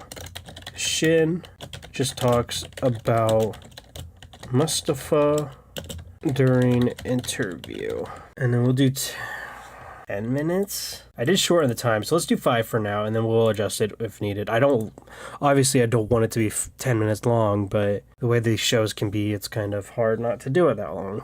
We already have too many matches, which, yeah, I don't think we'll have 20-minute matches from now on this show, because it's Daniel Bryan and Roman Reigns. We can have them go longer. And then just remembering, hopefully I'll get in the swing later. Yeah, we're not doing enforced. We'll have them, but we're not going to enforce it really. Just lightly, just by dividing the people up. And The Miz, you are doing nothing. Let's have The Miz versus Sami Zayn. Let's have this be a draw. It'll be storytelling. Keep both of them strong. Can I do that? Will that do anything? Outside interference finish. The Undertaker's gonna come in, do his typical thing where he appears and then it disappears or whatever, Attack Sami, disappears, whatever. We'll do that. 10 minutes. Okay. Storylines. Who's a new guy that we could have? Damien. I really want to use Damien. I want someone that can talk. R-Truth is really unimportant. That's fucked up. Lana. She's not really what I meant, but is there like a call-up that I had that is just unbelievable talking? Dakota's pretty good. Chad's good too, and I want to use Chad. Oh, Bianca. I think, yeah, Bianca. Bianca. Bailey's unimportant too. We're gonna add Bianca to the women's feud. We're gonna have her be a face though. I don't know if she was a face when she first came in, but who is the women's champion? I'm assuming it's Bailey, right? And then is Dana, are they all unimportant? Dana, that's tough. So let's have Bailey, not Asuka, what happened? Bailey, cutting a promo. Dana, that's Dakota. Dana, cutting a promo. And then that's gonna be part 1. Part 2 is gonna be Dana, Bailey, and Bianca. And then we're going to advance storyline, but we're not going to have anyone win, anyone lose. We're just SmackDown. Dana versus Bailey. Bianca is added to the title picture. And then we'll have, I guess we should have a match. Bianca. Ooh. Who? Does she be one of these two? Let's do Alexa Bliss, because Sasha, she's in our, she's the only one next up or whatever. I can't remember what it's called, but I'll look at it a second. Let's keep Alexa Bliss strong. Let's even have her dominate, and then let's have Bailey at ringside and Dana try to continue their feud. I'll just do a regular because I don't know if because their popularity it's gonna really do anything good. Still way too many too many matches. We have the Flair and Hogan. Now this is where I'm gonna I think use some of the new talent. So now I gotta find who's gonna be Flair and Hogan's. So who? First of all, let's look at Ric Flair. Flair's a villain. Hulk is a face. Okay. So now I want to get Damian Priest. So he's gonna be with Flair. And this is not not what you expected to see, I'm assuming. Damian Priest managed by Ric Flair. Now let's bring him to SmackDown. Relearning the game. And then now we need someone for Hogan. Chad Gable. It's not exactly what I meant, but because I didn't bring him up from there, but well, it's no division. Hulk Hogan. But this is a push. We need to give him a push, so now we're gonna have Ric Flair cutting a promo, and then we'll have Damian Priest, character development, Hulk Hogan cutting a promo, Chad Gable, character development. There we go. Hogan and Flair reveal their trainees. Probably spelled wrong. That's just how we do it. Okay, we'll do 10 minutes, and then we'll advance this segment. Oh, yeah, that's right. They want no scripts, improvised. And what we're going to do is in the pre-show, we're going to have... No, actually... We'll have Chad Gable and Priest have matches, but not against each other because that's the whole thing that we're building towards. So let's have Chad Gable versus John Morrison. We'll just do 5 minutes pre-show. Chad Gable wins. And then Damian Priest. Roderick Strong. Be a good hand to have Roderick Strong. He's a little older too, isn't he? 36, yeah. Damian Priest is old too, 37. Oh, yeah, but I like Damian Priest a lot. I think Roderick Strong, though, I think he'll be good as like a good hand to enhance talent. Let's do pre-show. Roderick Strong is upset about it. Okay, hold on. Let's keep him strong. Sorry to say this, Roderick, but he's not happy with it at all. Okay, new plan. I didn't get your partner. I did not get Shane Thorne's partner. I'll have him beat Wesley Blake for now. Oh, that's why Roderick Strong was upset. Whatever. I didn't even realize I kept Damian Priest strong. Okay, yep, and that's on the pre-show as well. While I'm thinking about it, Tommaso Ciampa, has he been in a match? It says he has warm momentum, so I think he has. Oh, he was in NXT, so I can change it. I'm going to get him back together with Johnny. I know had a lot of support from people signing them. And everyone was very supportive in the comments. So I'm going to bring them back together and probably give them a big push, to be honest, since they were loved so much. And so I'm going to sign them to SmackDown. I was going to use them more for like enhancement talent, but they were liked so much, so I'm going to give them a big push. They wanted him to be a road agent. He would not have been a good road agent. Let's see. DIY versus everyone's unimportant except New Day, but that's our champion. Okay.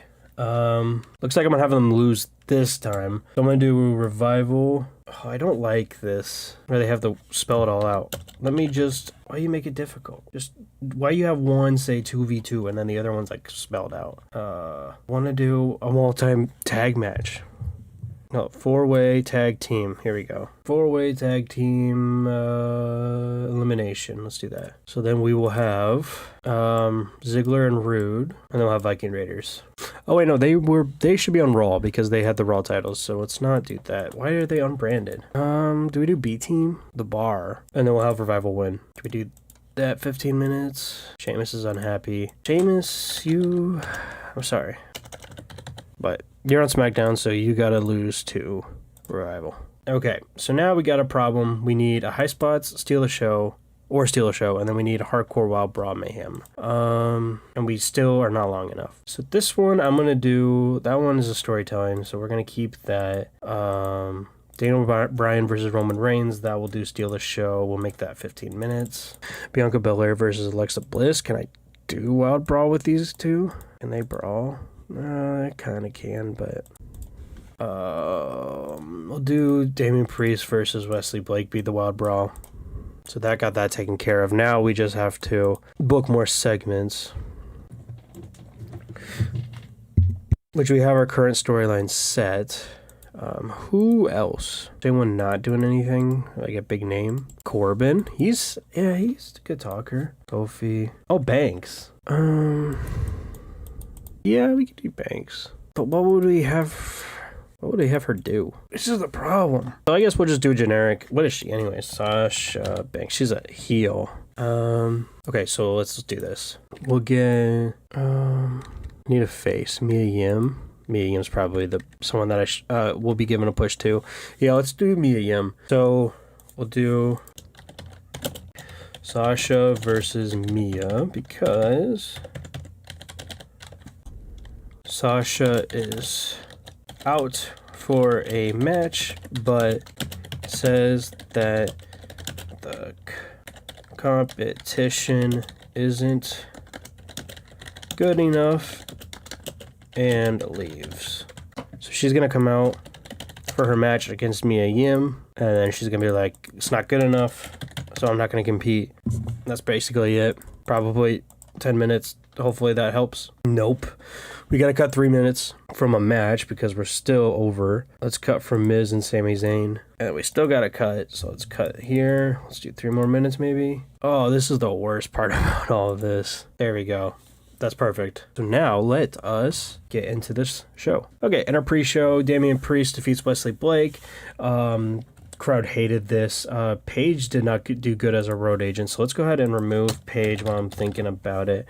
I don't really know. So she'll come back, but the problem is she's exclusively here for manager work, and she's here for 3 years. I wish I could change that. Maybe I'll use the game and shrink her contract. We still gotta take her off road agent though. She's not doing good as that. So let's continue. Chad Gable would not be good with Hulk Hogan. Actually, kind of good thing I did that. I wasn't thinking about that, but this shows that Hulk Hogan and Gable are not a good match. But also, John Morrison did amazing. I mean, 46, not great, but amazing in terms of our expectations. Still going to work on Chad Gable because Chad Gable should be better. But John Morrison, I'm definitely going to try to elevate him as well. So let's go. Yep, you don't want Hulk Hogan. Let's go and let's trade. Let's get someone else. I'm thinking Dijak. I like Dijak a lot, so maybe that will work. Dominic Dijak, manager Hulk Hogan.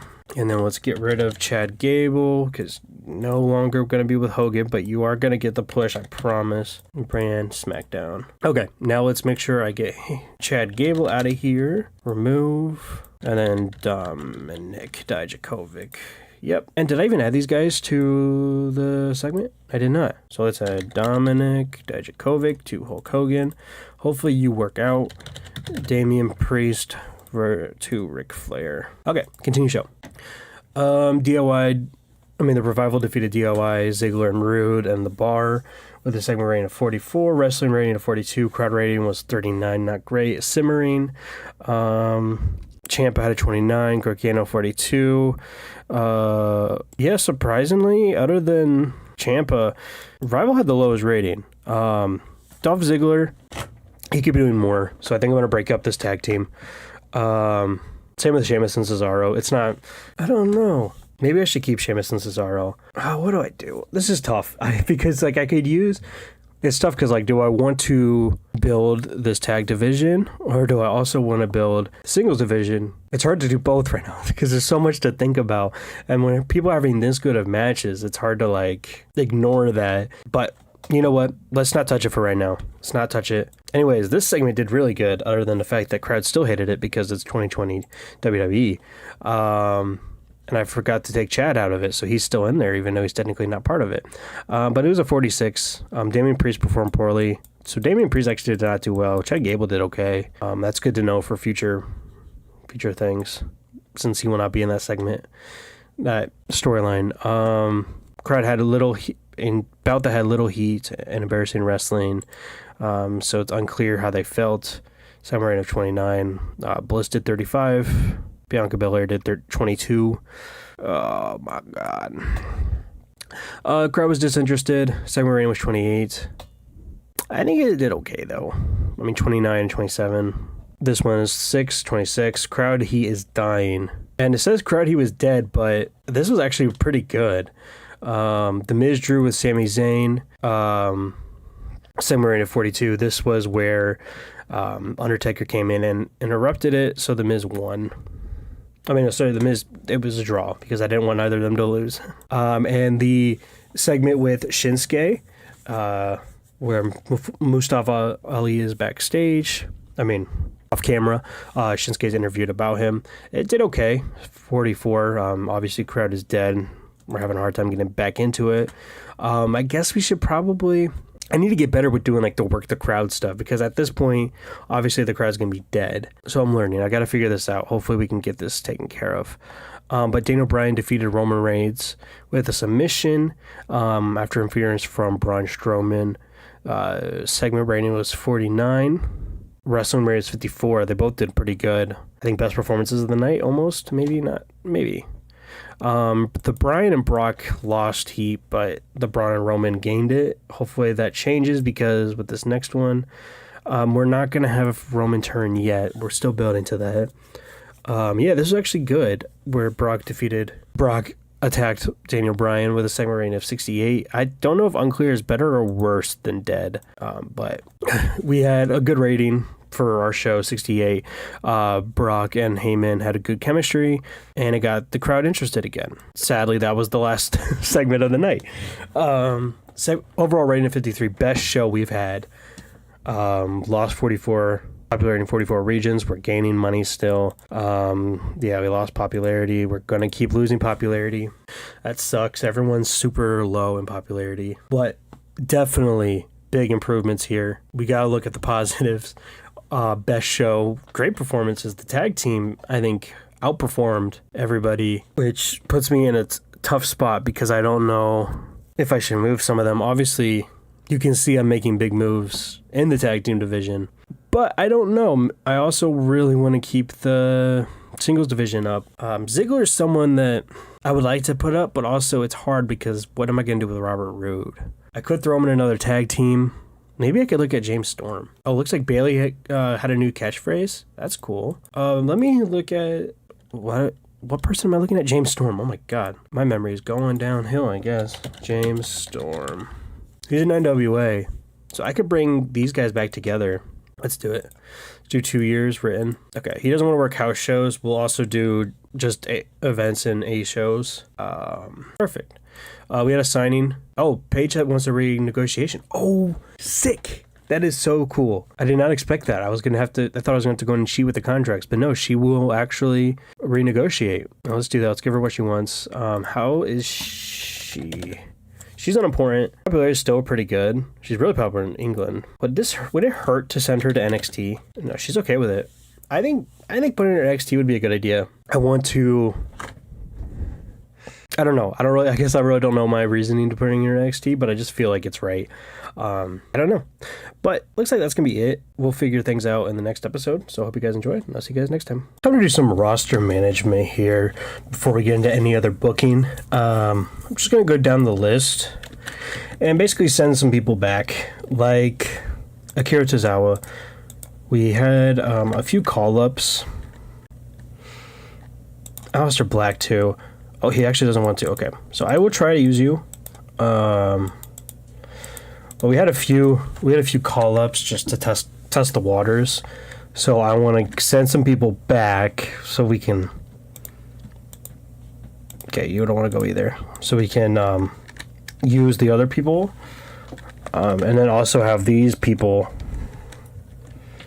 get some opportunities, like Buddy Murphy. Hopefully that builds their popularity. Because let me see, what is their popularity at? Size. I mean, 50 and Southeast, 20 throughout. So hopefully that helps. Hopefully that exposure helps them.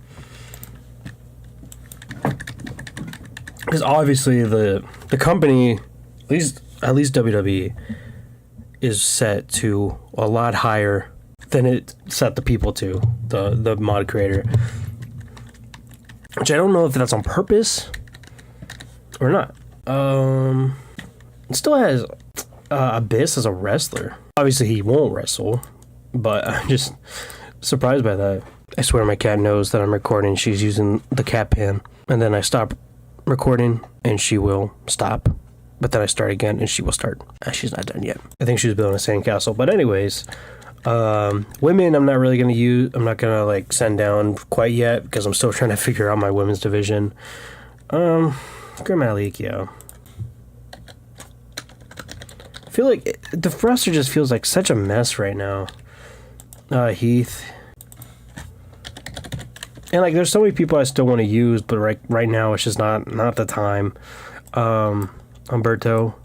Is the Cruiserweight title in NXT right now? It is. So that's good. Sending people like that down will be fine. Jeff Hardy is what I meant to say. Obviously, I knew Jeff Jarrett's here too. But he's not a wrestler, so. Jason Jordan, he's... out. Undisclosed neck injury. He's exclusively in ring work, though. I'm going to send you to NXT. Just to get you kind of out of the way. Jerry. Can I send you to NXT? No. I don't know what to do with you, Jerry. You could be a good color commentator, but you're not supposed... Oh, actually, yeah, it looks like you could do it. I mean, not color commentator, I apologize. Road agent. So let's just make you a road agent, and then we'll figure out that situation in a second. Jinder, I'm going to send you back to NXT. You don't want to be... Okay, we'll figure you out. We'll use you on this episode of Raw. Morrison, did I sign you? Why are you now with a brand? No? Huh. We'll bring you to SmackDown because you were on SmackDown, at least the taping. Coach? Raw, that's where Jerry's on. Sure, we'll do Jonathan Coachman. That'll change it up a little bit. That'll be like a sports sounding, because those two are very sports sounding. So that'd be good. Jonathan. And then we gotta fix this. This is gonna be SmackDown's Michael Cole and Corey Graves. Alright, main event. That looks good. Who else could do it? A lot of people? Booker. Oh, Booker. Forget Coach. Let's put Michael Hayes down there just for fun. Yeah. We'll have Booker in there too. No, we won't have Coach at all. Well, Booker and Morrow. Yeah, why did I think about that? Okay, where were we? I was looking at Jonathan Coachman. Okay, let's send you to NXT. If you will go, you go. Yes, you will, because I just don't want to see you right now. Kalisto, let's send you away. Kane, I really just don't like you personally. But you're gonna upset... No, we're not gonna upset anybody. So, yeah, let's just get rid of you. I'm sorry. Please don't sue me. Will you go to NXT? No. Probably gonna try to get Kurt to come back to... Okay, good. I want to have a real retirement match. You're probably road agent only. Hopefully you actually try to fix that. That'd be super cool if you do that. Lars, yeah, you can go... What? Okay, whatever. right now we're just trying to figure this out, so I won't deal with you right now. We'll keep Luke now that Carl Anderson won't go. Mark Henry's only a road agent. Matt Hardy, you can wrestle. You're not with Jeff, are you? Right now? I'm gonna make you a Jeff, because that'll be, and we'll put that on Raw. You can't be a road agent, that's fine. I don't want you to be anyways. Jeff. So we'll just bring you over to Raw, and we'll have you guys tag together. I don't think, was Matt doing anything at this time? Because I don't think he was with Jeff. Mike Kanellis. Mojo. Because if we have all these unimportant people, we might as well use the people that we want to use. So I'm gonna... Nothing against these people. Just not really thinking about... Don't really have them on my mind right now to use. So I might as well get other people in. I don't plan on using Renee Michelle. Well, she's okay. Not really that interesting, so we'll send her away to NXT. She's the exception for women. And I can't even use you. Is there a way that I can alter the contract? I don't think there is. Contract. Negotiate. No. That's strange that they can, but that I can't. I mean, obviously, like, they would still have to agree on it, but you'd think that they would let you do that. Ricochet, I want to use you and make you a star. Robert Roode, I just had plans for you recently. Roderick will keep you for now. R-Truth, yeah. Rusev, you're actually popular. You're recognizable. Samoa Joe, I will only make you a star. Shane McMahon, what am I going to do with Shane McMahon? I don't know. Shane Thorne, obviously, I want to use you.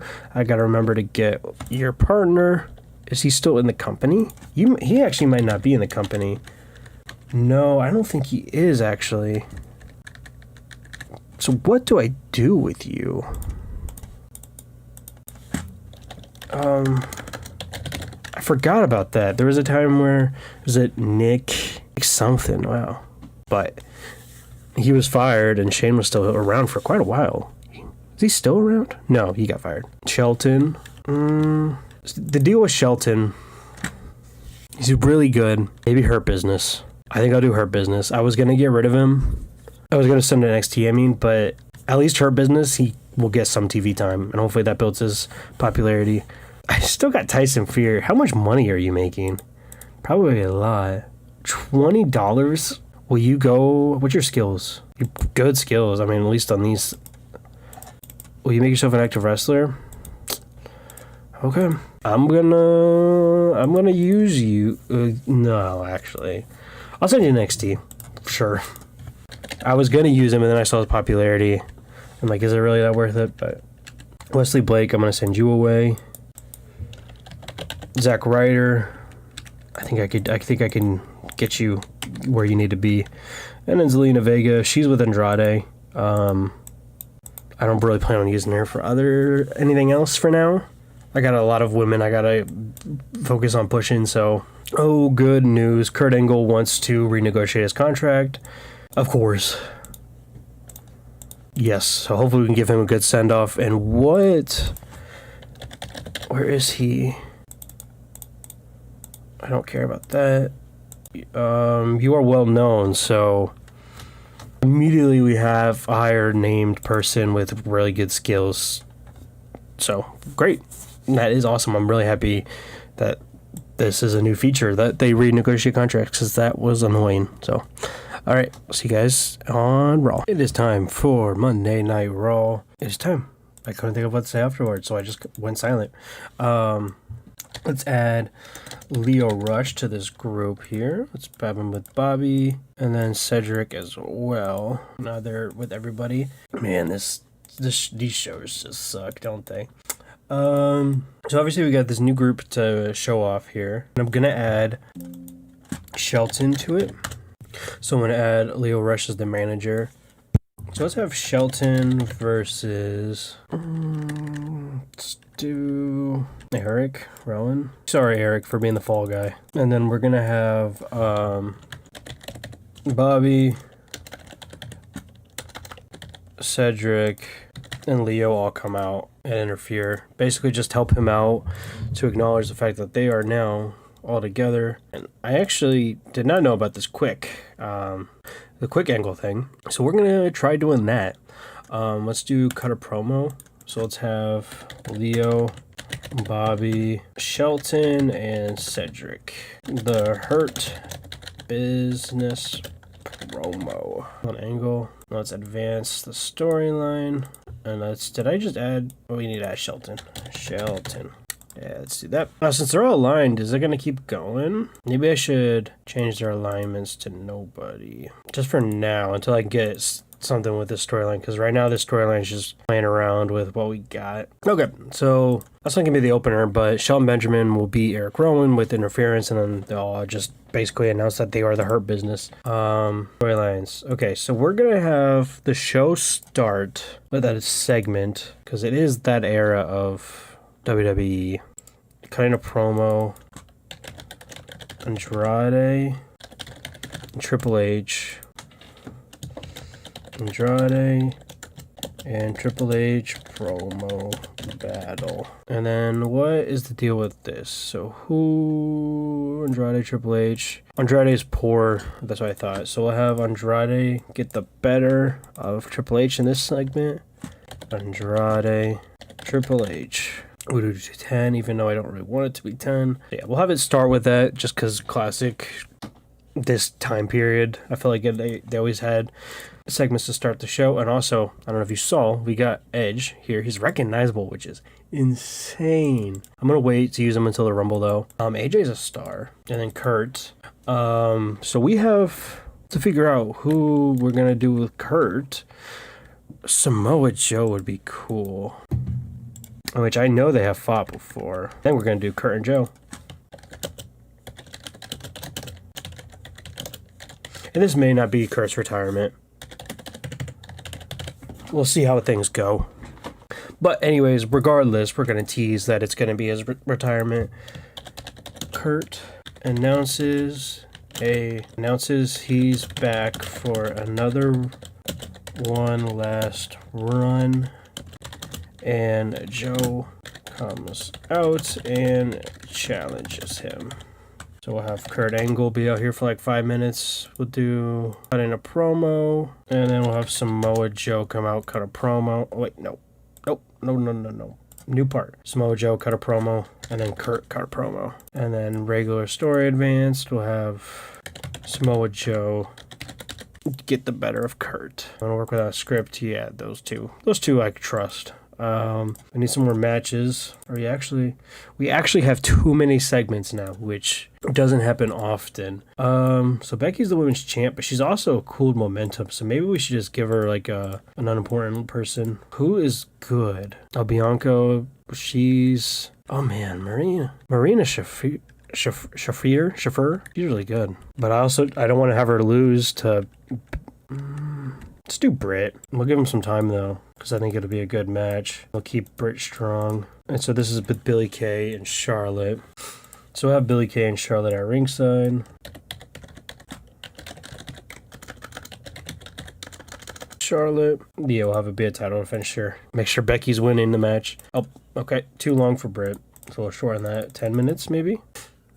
I feel like we could still use. We'll do backstage. We'll do a backstage interviewee. So we'll have Billie Kay and Peyton Royce being interviewed by Kathy Kelly, Charlotte, and Becky. Iconics interviewed about Becky and Charlotte. And I think that writes itself. A match that we could have. Becky and Charlotte versus the Iconics. Okay, let's start thinking about a title. I mean, not a title match. A main event match. Could be a title match if we use. I don't think we're going to, though. We got Drew. Drew and Orton are feuding, right? Why do I not remember things? Yeah, Drew and Randy are feuding. Randy needs to win a match. We could have Randy versus Ray. They're both faces, but it doesn't really matter. At ringside, let's do. Let's have an interference. Not Randy. Randy will interfere against Drew. I was trying to make a joke about what I accidentally did. I was going to say Randy makes interference against Randy. I messed it up. But really what happens is Drew makes an interference against Randy. That's official. Okay. And then Ray will have Bray at ringside, so he's just keeping an eye on Ray. Now this could be spectacle. These two. I don't know how long we can make it, but so that advances a few storylines there and has a good match at the same time. Let's do a tag match. We could roll with this tag team maybe. We don't have a lot of tag teams here now. Yeah, let's have the Usos beat Black and Ricochet. Obviously, my plan will be Usos versus Styles and Rollins. So what's wrong here? We need storytelling. Wild Brawl. We'll do this one. We'll do I think that'd be cool. And then Becky versus Britt. We'll do these guys storytelling because I mean it will be with Braun and Bray involved. Not Braun, Drew. Triple H is furious. I am furious. I wish there was a way to... I guess it doesn't really matter if my character gets furious. But I wish there was a way that you could keep strong in angles. Because that's really annoying. Like, I can't have someone get the upper hand in a segment. That doesn't make any sense. Anyways, whatever. Let us get it go. Wait. Before I go farther, I want to get the Viking Raiders on here. I don't know why I just thought of that as I was about to look the show and why it was so urgent, but I've just while I'm remembering. I tend to forget things, and same with Bianca. I was trying to remember now, who do I need to assign brands? I think that's it at the current moment. Yeah, Dominic's there. Okay, whatever. Speaking of Dominic, are we going to get Dominic Mysterio? Dominic. Is he in this? He probably actually isn't in this. Well, no, he should be. Mysterio Jr. Dominic should actually be here, but not showing up. He's probably in the database, though. If not, I will make him in the database because I don't know why that just also came to my mind. Anyways, let's go. Let's just keep going. Anyways, ooh, boy, that was pretty good. The segment with Andrade and Triple H, with Andrade getting the upper hand, got a segment rating 55, gained heat. Triple H was good. That's what Triple H is going to do the best at, is segments. So, the Usos defeated Black and Ricochet with a segment rating of 53, crowd rating of 41, wrestle rating of 48. Ricochet was held back by chaotic nature. Yeah, that makes sense. Aleister Black was actually the worst performing in that. This match was pretty bad, which I kind of expected, but got good wrestle rating, actually. I expected crowd rating to be better than wrestling rating, but both were 40. Did their job. Bobby Lashley's changing. He's currently villain. Bobby Lashley can work as... turn hero. Let's not do the change right now. I'm not sure what I want him to be yet, because I think that I was basing this group around being heels. Sean Daivari was bad as a road agent. Let's get him taken care of. Sean Daivari. That's basically all you're here to do. I know that. So let's just take you off everything. Becky Lynch versus Britt Baker. Did not do that well. I thought this was actually going to do a lot better. Britt Baker was 18. So the Joe and Kurt Angle segment got a 58 rating, 60 and then 66. Corey Graves did not do as good as road agent, which I did not. Why is everyone set to be a road agent? Nope, not wrong one. There you go. But okay, it doesn't matter. In an awful 10-minute interview that took place, I feel like this would not have done terrible. Billy and Peyton Royce? No, that would have done great. Second rating of 36. Anyways, it did bad in the game. And oh my god, no. In our main event, Randy Orton defeated Rey Mysterio with RKO. Drew had a run-in the match, and also Bray Wyatt was sitting outside of the ring during this. It was a wrestling rating of 56, crowd of 62, second rating overall was 49.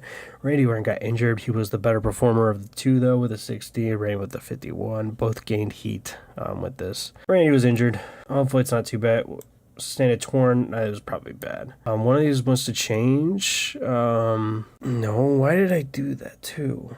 Anyways, here we go. Loss rating 44 regions, but I think this was our best show because I think the last one was 50. Injury rating. Drew won't be back till March, so that's Randy. So that's a while. Okay, well, we'll have to figure something out. Made a lot of money though.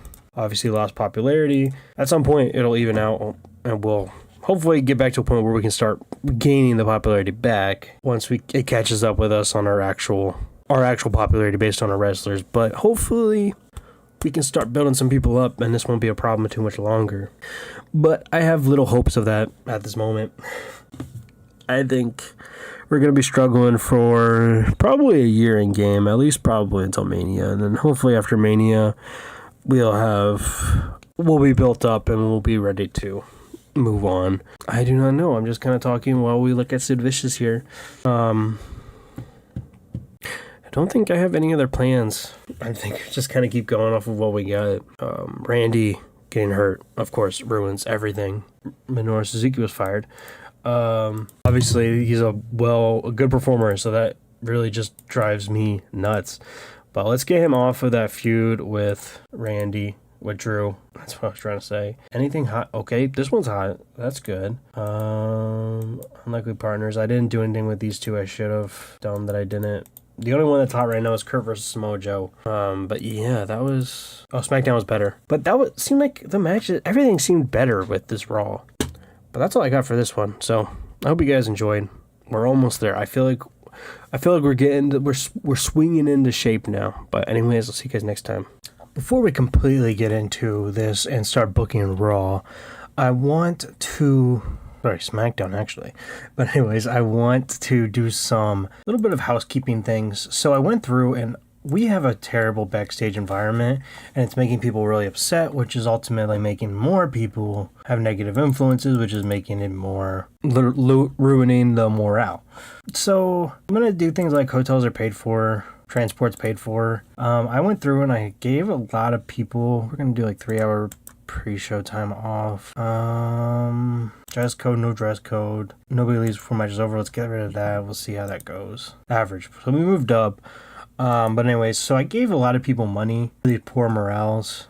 But like, I was giving people way too much money to make them happy. Otis is fine with 5,000, which is still a lot, but I was paying people like 100,000. And obviously our money is not doing good. It already wasn't. We were already super down. We made a lot of money, but not nearly enough to give everyone $100,000.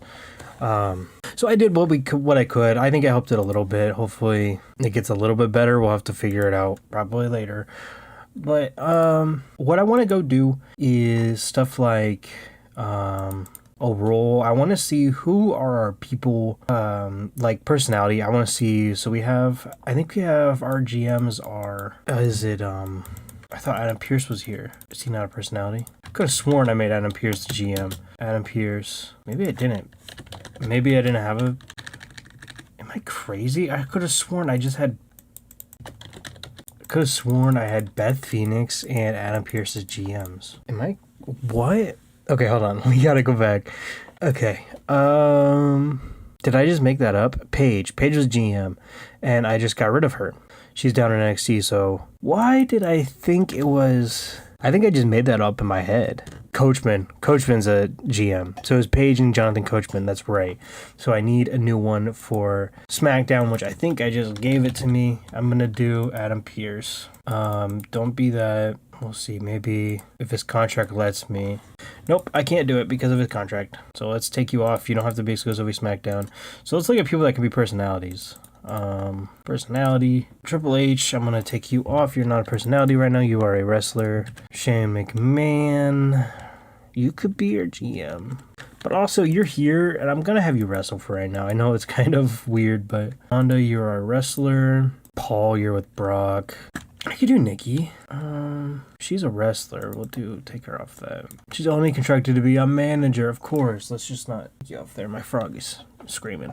Let's take you off here. Kayla, JoJo, Drake Maverick, Booker. Did I just make him an announcer? Yeah, I got Morrow and Booker.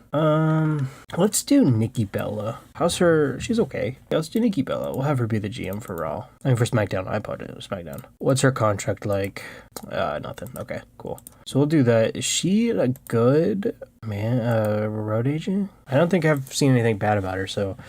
Okay, so I'm gonna do that. I'm gonna add... I'm gonna put in their names that they're GMs. Just because I am so forgetful. Where's Jonathan Coachman?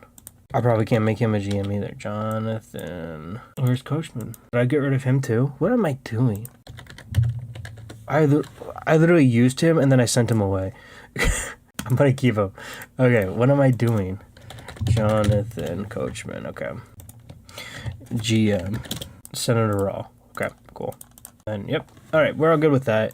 So now I'm gonna go back to our personalities. So we have Renee Young. I want to find first I'm gonna okay, we'll keep him as a personality. I want to kind of clean this up a little bit.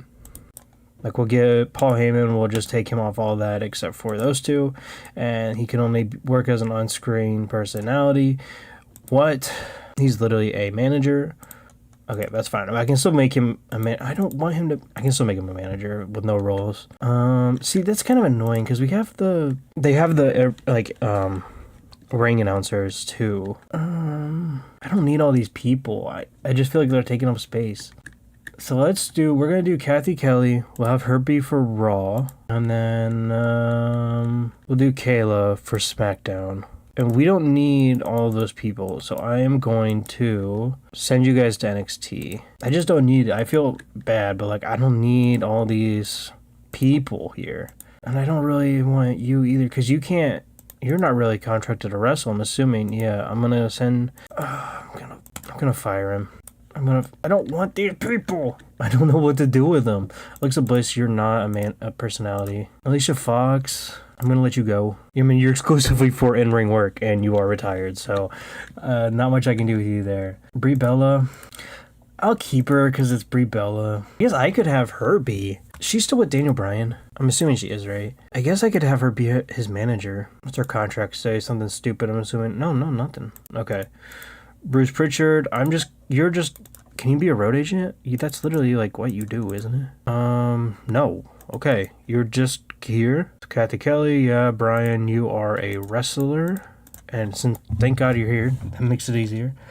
You're gonna be with Brie Bella. Is she a face? Of course, she's not. Oh, God. Okay. Well, hopefully that'll be fine. Hamilton, you're gonna go away. Do I fire you? I don't want to pay you. I'm gonna fire you. I'm sorry. Like, I know why they're here, because in real life they're hired for different reasons, but like, I don't need you for that stuff. Like, I don't need you as a personality either. JoJo, I'm gonna keep you. And then, okay, so I'm gonna do 2, because she's on Raw, so we'll keep her. Kayla's on SmackDown. Maria, you are, I guess, just gonna be Mike Kanellis' manager, since you're only supposed to be a manager. And then I'm gonna fire you, fire Mike Rome, and then I'll make Renee Young the other SmackDown person. And she can do Why is her contract only for commentating? She wasn't even really like a commentator. Not that much. Okay, well, Renee, I am sorry, you are gone. So let's bring someone back up from NXT, I guess. Yeah, okay, let's bring someone back up from NXT. Or maybe someone new. Okay. So we got Tyson Fury, Shawn Michaels, Sarah Sheever, Nigel, Johnny Saint, Jeremy Borash. Ooh, Jeremy Borash would be fun. She's going by Elizabeth Chiha. I don't remember. Okay, anyways, I think Jeremy Borash would be fun. So let's bring him on. And he's just gonna be a personality. Oh, can you be a road agent? What are your skills, bruh? Not good. Do not be a road agent. And then you were Raw? No, you were SmackDown. Okay. I think at this point I'm just gonna keep making this episode housekeeping because we got a lot to do, I think, and we have spent 11 minutes on this. Okay. So what else to do? So we got that. Oh my God. I want to go through these teams, and something that I did off camera was we have beer money now, which is amazing. I don't know how good they're gonna be in this. What is Robert Roode? He's a SmackDown, so that's right. So let's make James Storm on SmackDown. I mean, they're just gonna be here. It'd be cool, like, I mean, in real life it would have been cool, like a nostalgia thing. Now, in the ring, they're probably not gonna be great. I mean, his stats are good. I mean, yeah, they could be good. I mean, God, Robert Roode is 26 in the world in this. I don't know if the game is going to really let him do that, but maybe he will. I mean, let's go back to the tag teams. Like, DIY, we're keeping these, not really a team. Anderson Gallows we'll keep for now. Oh, wait, we're doing any type. No, okay, this is a lot better here. Okay, inactive, Fire and Desire. I guess we'll keep you. Rusev and Nakamura, no. Sandy, yes. Yep, those guys, yep. Yeah. Yeah, that actually looks good. Other than that, no, we'll make these guys separate. Okay, now I'm gonna go through the roster. I'm trying to get this cleaned up. Titus is weird. He's exclusively in ring. That makes sense. What is Steve Cutler doing? Is he just here? Did I call him? I think I called him up. I'll keep him. I remember calling you up, Shane Thorne, but your partner's not here, so I guess I could. We'll do this. Not Shane McMahon. Wait, is it Steve Cutler? No, I forgot his name completely. And then, what is the other guy's name? Why am I so bad with remembering things? This is getting bad, guys. His real name is Shane Hayes. I hope I'm not wrong with that. Shane Thorne. Okay. And it is Shane Hayes. Oh my god. Shane was right, I guess. Shane Thorne. And then Steve Cutler. So we'll just do that for now to get some teams in.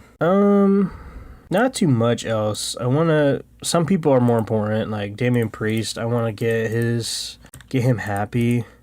You can see here, okay, 10,000 was enough. Drew's about to turn, that's right. I think that's probably it. Yeah, and then a little back scene stuff here. This is all, oh, who's hot? Sammy and Undertaker, that makes sense. Oh, I was like, there's something else I wanted to do, and I just completely forgot. A comment, I don't even remember who it was. Let me go back and I can see who commented it, because I do request that you guys send me challenges. This wasn't really a challenge, I guess. It was more of like a suggestion, but I'm going to take it. Let me find the person here. It was, of course, it's something that I can't pronounce. Ali Stair Moore 6265. They said WWE versus TNA. Which I don't know if they meant like more like what they got going on now or their alliance, but I think we have the power. I'm gonna try to just kind of go to war with them. Now it's probably not a great time to do it, but I saw it as a challenge. Impact, let's declare war on them. And then let's go into here and let's go see who we can steal from Impact. I think this would be fun depending on who is here. Let's do to hire. I think they're all probably to hire. Ace Austin. Yeah, I'm going to offer him a contract. I think he'd be really cool to have. Oh, we have an agreement not to sign anyone from Impact? No, that's going away. There we go. Okay, let's go back here. Yeah, let's get Ace Austin. Exclusive. Let's give him like 5 years. He's really good. I think we could build around him in the future. Chris Bay, are they partners yet? He's in a tag team, but not current. Yeah, I mean, I guess they're not at a tag team yet, at least not in the game. But I'm gonna probably put them together because I really like what they're doing together. Chris Sabin, he's injured, so I'm gonna not go for him right now. As much as I do really actually want him. Desmond Xavier, let's bring him in early. 5 years again. I do want to get MSK together. D'Lo Brown, not really have much use for him at the moment, so as much cool it would be to bring him back. Ethan Page, how are you right now? You're okay. I don't know if I want. There's really like only like specific people I do want to actually work with. Just because I'm already dealing with enough problems as it is. Josh Alexander. Another future guy here. Oh, but he doesn't want to do. Man, come on. Why are you making things so hard? I guess so. That guy sucks. Ken Shamrock. It'd be kind of cool to bring Ken Shamrock in just to bring, do a Hall of Fame. I would do like can I do written per show? Do like a Legends contract kind of? 500. Yeah, that's fine. Moose. Oh, this is a duplicate gender. That's okay. I'll keep him there. This is Moose, right? He didn't go by Moose back then? Oh, yeah, it says as Moose. Okay, cool. I guess they get that. They get the duplicate gender. Rhino. Too old. Was he really gone by then? Or is this a fake one too? Or maybe he was gone by then. I think this is right after they had the big releases. Oh, wait, no, they had. I can't remember. Whatever. And as you can see, I'm really just going for people that you could like build around in the future. Not necessarily big names. Because big names, it's pretty good actually. But I mean, what's like Roman? 63. I mean, yeah, that is pretty high. But like Rob Van Dam's not a good example. Or Tommy Dreamer. Let's do Trey Miguel, another 5-year contract. I really want the Rascals. And then Zachary Wentz. Okay, so that's my chunk of TNA Impact that I want to steal. I don't think there's anyone else. If Gail Kim was wrestling, she'd be cool, but don't really need road agents. Was Alex Shelley not around at this time? What's Alex Shelley doing? While I wait for the game to start working. He is in Ring of Honor. He's pretty low. I was going to say he would be an exception, but I don't think he's going to be worth it. I think that's all. And, there is some other people I wanted to check out. So CM Punk, he obviously came back. I know it's probably a little unrealistic to have him come back right now, but whatever. I'm going to offer him a contract. What's his popularity, like 70? Oh my god. Is he the most popular? Oh no, these people are not that popular. Like AJ Styles he's a star. Okay. Whatever. Okay. I mean, so CM Punk will be around the same size as AJ Styles, but that's good. But I also want to, so that you can go in and you can basically unretire people. What's Sting's deal? So I want to go and try to get Sting, be whatever needed. Probably I'll make him an occasional wrestler, and then also Christian as well, because he did come back as well. I think in 2021 he wrestled in the Rumble, and then obviously now he's in AEW. I think those are two great options there, and I think that might have been it. I can't think of anyone else that's come back to wrestling and has been a big deal. I'm probably forgetting someone. Where's Chelsea Green at? Do I have her? Oh, she's in NXT.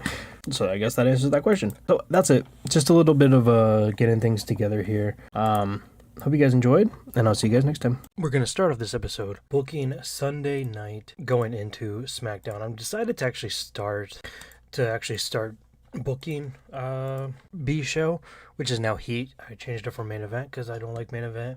It's time for a rebranding, and looks like that's helped. I'm going to start with Heat just because I want to kind of get in there and test out some ideas, and I know that's what it's there for, and I just haven't been doing it, so let's actually go ahead and do it. Like first order of business, I thought I already set it up, but I want to do beer money. Are we missing somebody? Oh, James Storm is not contracted to work on B shows, so that will not work. Sorry about that. Someone like Rusev. We even used you. He was born on Christmas. Let's go ahead and use Rusev, and I want to have him win just because he hasn't been doing anything. We also really gotta elevate everybody here. Like, it's crazy that our champion is here. Who's a good pair of hands? Titus O'Neil? I think you'll be fine. Let's do Titus. And then we're gonna go through, I'll book the matches, and then we'll go through and like edit them as needed. Let's get some women's matches. Shayna's not on our roster? Did I just bring her up from NXT? Is that why? What's the deal with Shayna? Yeah, I got it. That's why she was in NXT. So I don't really want to do do I even have it? Women's tag team titles? Is it an alliance? I have them. And I don't know, I don't think I have any feuds for it. I'm just trying to think, because I want to use Shayna. I'm going to do women's tag teams for now anyways. I know what I just said. But like, Shayna and Sonya. And then we're going to put a W in the beginning just so we know that it's a women's team. Just because I don't plan on using it too much. Eventually we will, once we get the women's division built up. But for now, I feel like booking tag team matches is like the best way to get as many women over as possible. Just make them individuals. And then Iconics as well. And then Kabuki Warriors, let's make them individuals. And we're gonna get rid of you. I think we'll send Mandy back to NXT. But yeah, just to get more women on the roster doing things. Like, let's have them go up against, no, I don't want any of them. Someone I don't really have plans with, like Lacey, and I guess we can do Mandy since I'm planning on just having her lose. But like, this way Shayna Baszler and Sonya Deville build some chemistry as a tag team, so when I use them in the future as a tag team, if I decide to, then they will have that chemistry. But for now, it's pretty much going to be Kabuki Warriors will probably have it for quite a while. And that reminds me too, I think I will have them have a match anyways, to make it look like I'm trying a little bit. But as of now, I'm really only caring about people becoming single stars. Let's have them go up against the Iconics, and then we will build this into the story. So let's have who would be the most likely? I think probably Charlotte, most likely to interfere. I wish I could see them from here. But yeah, let's have Charlotte come out, and then or we could do this Charlotte, and then we have Becky, and then that will build to a tag team match on Raw, if I remember. Hopefully I remember. It's actually, so I do remember, because that's a good idea. Where is the notebook? Where is the notebook? There is a notebook feature in this game, and I haven't actually used it yet, but where is the notebook? Here is the notebook. Book and Charlotte versus Iconics. I don't know if any of that's spelled right, but whatever. We go back, and I can say on next, and then I'll try to leave a note for myself later to check my notes. I need like sticky notes, I think, because I'm bad at checking notes, which is why I don't do them, which makes me the best, of course, TEW YouTuber. But yeah, so we got that match. Let's put that up there. I think we could do a main event. I don't think we want to do a title. Do 24/7. Again, I'm trying to decide if I want to keep it going, but I guess this is a good way to get some people to get some people in somewhat of matches. Okay. So Aleister Black would be really cool to use, but he's actually not that good. Apollo's really good. Apollo's looking like we should give him a push. Obviously Cedric, Gable, Eric Young, Montez, Project Strong.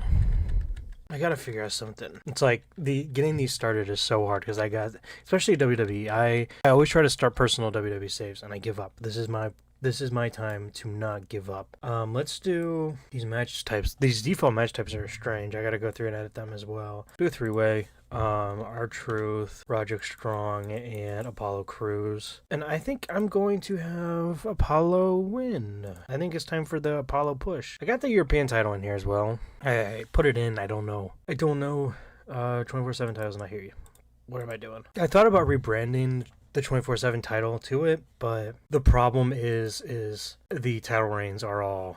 There's so many title reigns, and they're weird ones. I mean, Santa Claus is here. Having Santa Claus be on the record books for the European title, as funny as that would be. Yeah, so let's have... way too much time on this, but let's have Apollo Crews win that. And then we probably need a segment, right? Let's do a segment, but I'm going to here first to see people's microphone skills. Who would we benefit from having on the mic? Am I doing anything with Finn? I'm not doing anything with Finn. What brand is Finn on? He's not on any brand.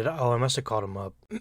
I think I got a plan. Let's put him on Raw, because I'm gonna add him to this storyline right here, and then we're gonna have Finn, he's gonna be being interviewed, and then so we're gonna have Kathy Kelly interviewing him, and it's gonna be about Triple H and Andrade. Just say he calls out Triple H and Andrade.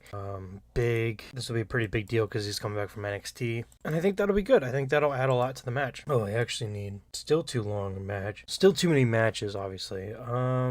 Who else could we have talk? Just trying to build people up at this point right now. What am I gonna do with Matt Hardy? No Jeff. Or is he just out? Oh, he's out injured. What happened? Did he get injured on my watch? No, so he was already injured. Because I think I'm gonna have them get back together. That's gonna be that. So who can I have talk? It's basically just gonna be an empty segment. We could do Elias. I don't really care to book Elias too much right now. Focus on people that I care about. Who's Braun in that feud with? I swear I just booked Braun in a feud. Oh, Braun and Roman. So we could have... Did Braun interfere? I wish I could remember anything. Let's see. Let's go back and look. Doesn't give me enough information. I did something with Braun. We're gonna say he attacked him. No, I think I'm building to this segment. So let's... Oh, why is my memory so bad? We're gonna come back to that. I'm gonna go and look. I'll be right back. Okay. I really tried my hardest to remember that, but I just looked in the recording, and we had Braun did attack Roman. So Braun's gonna comment on why he attacked Roman. Be another interview. Okay, I guess we're gonna have to shorten some matches. I really don't want that. Make that 5 minutes. I'll make this for the tag team titles. Asuka and Sane wins. Really? Still too many matches. Oh my god, that's so annoying. Let's look at more segments here. What are lower? We could do I don't want to do Dijakovic and without Flair. And what happened with this Randy and Drew segment? let's do an AJ and Seth. AJ and Seth Rollins. I want these guys to be a big deal. Video can't be live pre-taped. Still not enough. We still need more segments. Let's do Bobby, Leo Rush, Cedric, and Shelton. Do another video and pre-taped. Our business video. That's still too much. Join the main event by 5 minutes? No, and I don't want to do that either. I want to stick in the recognizable area, I think, just to keep building on these guys. I mean, well-known's basically our major star, or our stars, and then stars is our major stars, which we only have 2. You could do Sami Zayn segment. He's a pretty big deal storyline because he's with the Undertaker. I could do that. So we could do Sami Zayn interview that he's from Taker. Because he's a little scared of Undertaker, even though he's been actively provoking him at the same time. His interviewer is doing nothing. Oh, oops. I was going to make her a segment host. I guess Sami could be comedy relief. I haven't really done comedy relief. Let's see. Comic relief. Let's see if that... It doesn't matter. I mean, it's heat, so it doesn't really matter too much. Okay, let's try this, because this is working now. 20 minutes in. I guess this is heat, so... Oh, no one's doing play-by-play? I guess I should have checked that. What is going on here? Okay, Ross, Morrow, and Booker, Michael Cole, and Corey Graves. What are we doing here? Anyone do play-by-play? I mean, Scott Stanford can. Yeah, let's do Scott Stanford, and then Byron Saxton, and Michael Hayes. Now I gotta go through and add him for everything. Okay, I went through and changed everything. And another thing I gotta think about is I think I want to find another color commentator. I mean, another play-by-play guy. And really color commentators, because Byron's okay.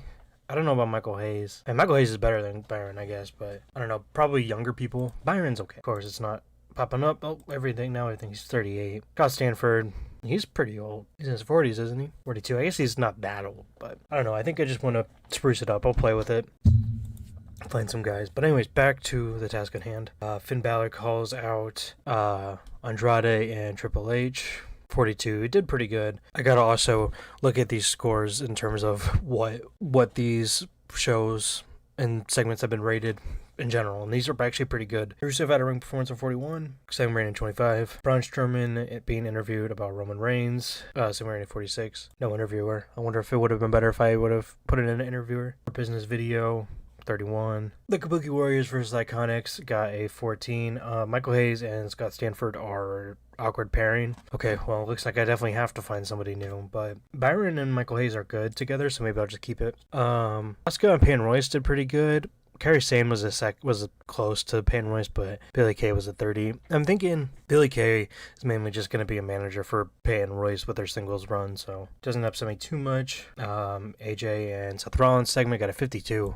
And Jessica Carr wasn't a good referee, so I guess I'll have to send her to NXT. But Apollo Crews wins the 24/7 title with a saving rating of 26, wrestling 37. Actually, the wrestling was pretty good. Probably with a 24/7 match, these three guys doing a really good match is pretty surprising. I mean, these three guys are also amazing wrestlers, but that's what I'm saying. They're probably too good to be doing the 24/7 stuff. But it's a stepping stone.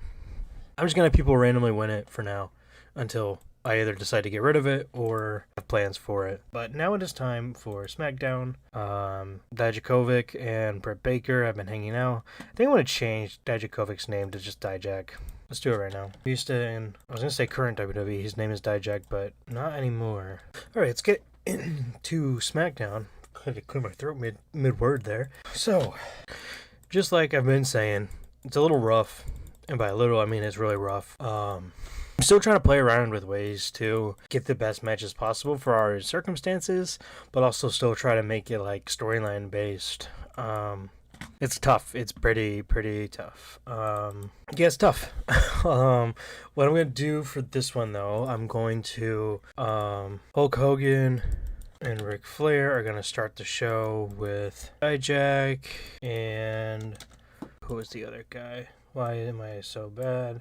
Damian Priest, of course. The two guys I was like wanting to be my future here. Flair, Hogan, and their trainees. I don't think that's not trainees. Trainees start the show. And we'll do 10 minutes. It's 2020 WWE. We can... What is this? Is this new? Oh, okay. Unreciprocated storyline victory. This is so nice. Like, my biggest complaint was like people could just get upset and not let you have wins, and I have some people have like an upper hand on you or whatever, but this is a way to get around it, I guess, because for Brock Lesnar specifically, he doesn't like looking bad. But if I just do some storyline victories for somebody else, it's better than nothing. Let's do Flair and Hogan, winner. I guess there's not really going to be any right now. Let's just start it. Let's do that. They don't want to work without scripts. Okay. You do realize you got Damian Priest and Dijak, but okay. And then basically our opening match. Let's start with some recognizable people. Go back and look at our feuds. Pretty much we can book anything, because at this point, I'm saying, so Brock Roman, main event, Bryan Brock, main event, Sammy Undertaker. Basically, I'd say this is like mid card, even though it's Undertaker. And then Mustafa Shin mid card as well. So none of that information really helped. Let's do a tag team match, because I'm seeing the bar here. And let's have beer money's both unimportant. Let's have the bar beat. I bet are these guys good? These guys, they messed up on they suck. That's so bad. I hate that. Let's have them beat the Colognes. We'll do 5 minutes for now, and then we're gonna have them. We'll do an open match. We won't keep them strong, but we'll do that, and then we'll have a storytelling match because it's shorter. Can't do too much with it. So there's the opener. I want to do the main event. So obviously Brock, Undertaker, but I don't want to book them. Is the Miz? The Miz is not in a storyline. I had him fight Shane, didn't I? I thought that was the plan, was to have him in a feud with Shane. So let's do, it's not the main event, but Shane's a villain. This is Royal Rumble after all, so we could have I feel like we might as well have this here. And the Miz. Shane cuts a promo and gets the upper hand. Okay, so then we're gonna do a minor storyline victory. But we need to start one first. SmackDown, Shane versus the Miz. So they already had a feud, but we're going back to it for a lack of ideas' sake. I'm still trying to think of a main event, so let's do a women's match. Bailey's currently got cooled momentum, so let's have her. Marina Shafir is really good. I think I called her out from NXT. Is she on a brand? She's not. No, it's tough because I don't want. It's hard. I don't want to damage anybody, but somebody's got to start taking falls. Okay, we're gonna do this. So Mia Yim, and then it kind of makes sense because Mia's feuding with Sasha. So we're gonna have Sasha cost Mia Yim the victory. So then Bailey's gonna win, and I think we could do a steal the show with this. Is Bailey a heel? I think she is, right? Because I think she went heel right before COVID, so maybe even farther. Yeah, she's a heel. I feel like I gotta change her picture. Oh yeah, for the title, SmackDown Women's. Because didn't she like cut her hair immediately? I think that's what's throwing me off. So her and Sasha are both heels. It's the best picture I could use. It's like this, and she's got the title on this one, so we could do that. So that knocks out two things right there. That's right, Bianca and Dana Brooke. Which one? I guess I gotta have both of them. I can have both of them at ringside. Bianca, Dana Brooke. I think I'll do a tag team match, and we'll do for the pre-show. We're gonna do Dana and Bianca. Just get them used. We're gonna do Lacey. Mandy. We'll just keep. Was this the team I just used? This is how bad my brain is. It's loading slow. Did I just book this team together? We're gonna take another loss just to get these two wrestling a little bit. And now, got that taken care of. That taken care of. That taken care of. That taken care of. Now it's just like the big deal matches here. So let's do Brock. Can we do intimidation? Yeah, intimidation. Paul cutting a promo. Daniel Bryan also cutting a promo. Paul tells Bryan to get out while he still can, and I think that's okay. Yeah. The only problem is Brock's gotten the upper hands for now, but I'm gonna do it again. We'll do a minor storyline victory. Brock and then Daniel Bryan. Yeah, and you guys can work without scripts. Obviously, I should have thought about that. Okay. And we got a few more matches we can book here. Who's our tag champs? What's our tag teams looking like here? I want to get Beer Money a match. It looks like the only Shinsuke and Mustafa to have Beer Money win because these two are going to be together. And if I can find it, partner miscommunication, and we'll have Mustafa be the distraction there. We'll do storytelling, and then our GM for SmackDown is Nikki Bella. How should I do this? So we'll do Nikki Bella, Shinsuke, Mustafa, and then Mustafa are arguing, and Nikki books a tag match for them out their issues. So she's just like, you guys are arguing. We'll make this backstage as well. She's like, you guys are arguing. You gotta come to an agreement, so we're gonna put you guys together in a tag match, and then that's when that match is gonna happen. If I can, right here, I put the wrong one there. So let's move that back down to pre-show. We're still too many matches, not enough segments. We'll have Shinsuke. I mean, not Shinsuke. Sorry, Sammy still be like avoiding the Undertaker. Okay, so we'll do like Sammy is still, actually technically he's not still hiding from him because Heat hasn't happened yet, I guess, because that's supposed to happen Sunday. Sammy is hiding from Taker but stumbles into Brock's locker room, and then we'll have Brock intimidation.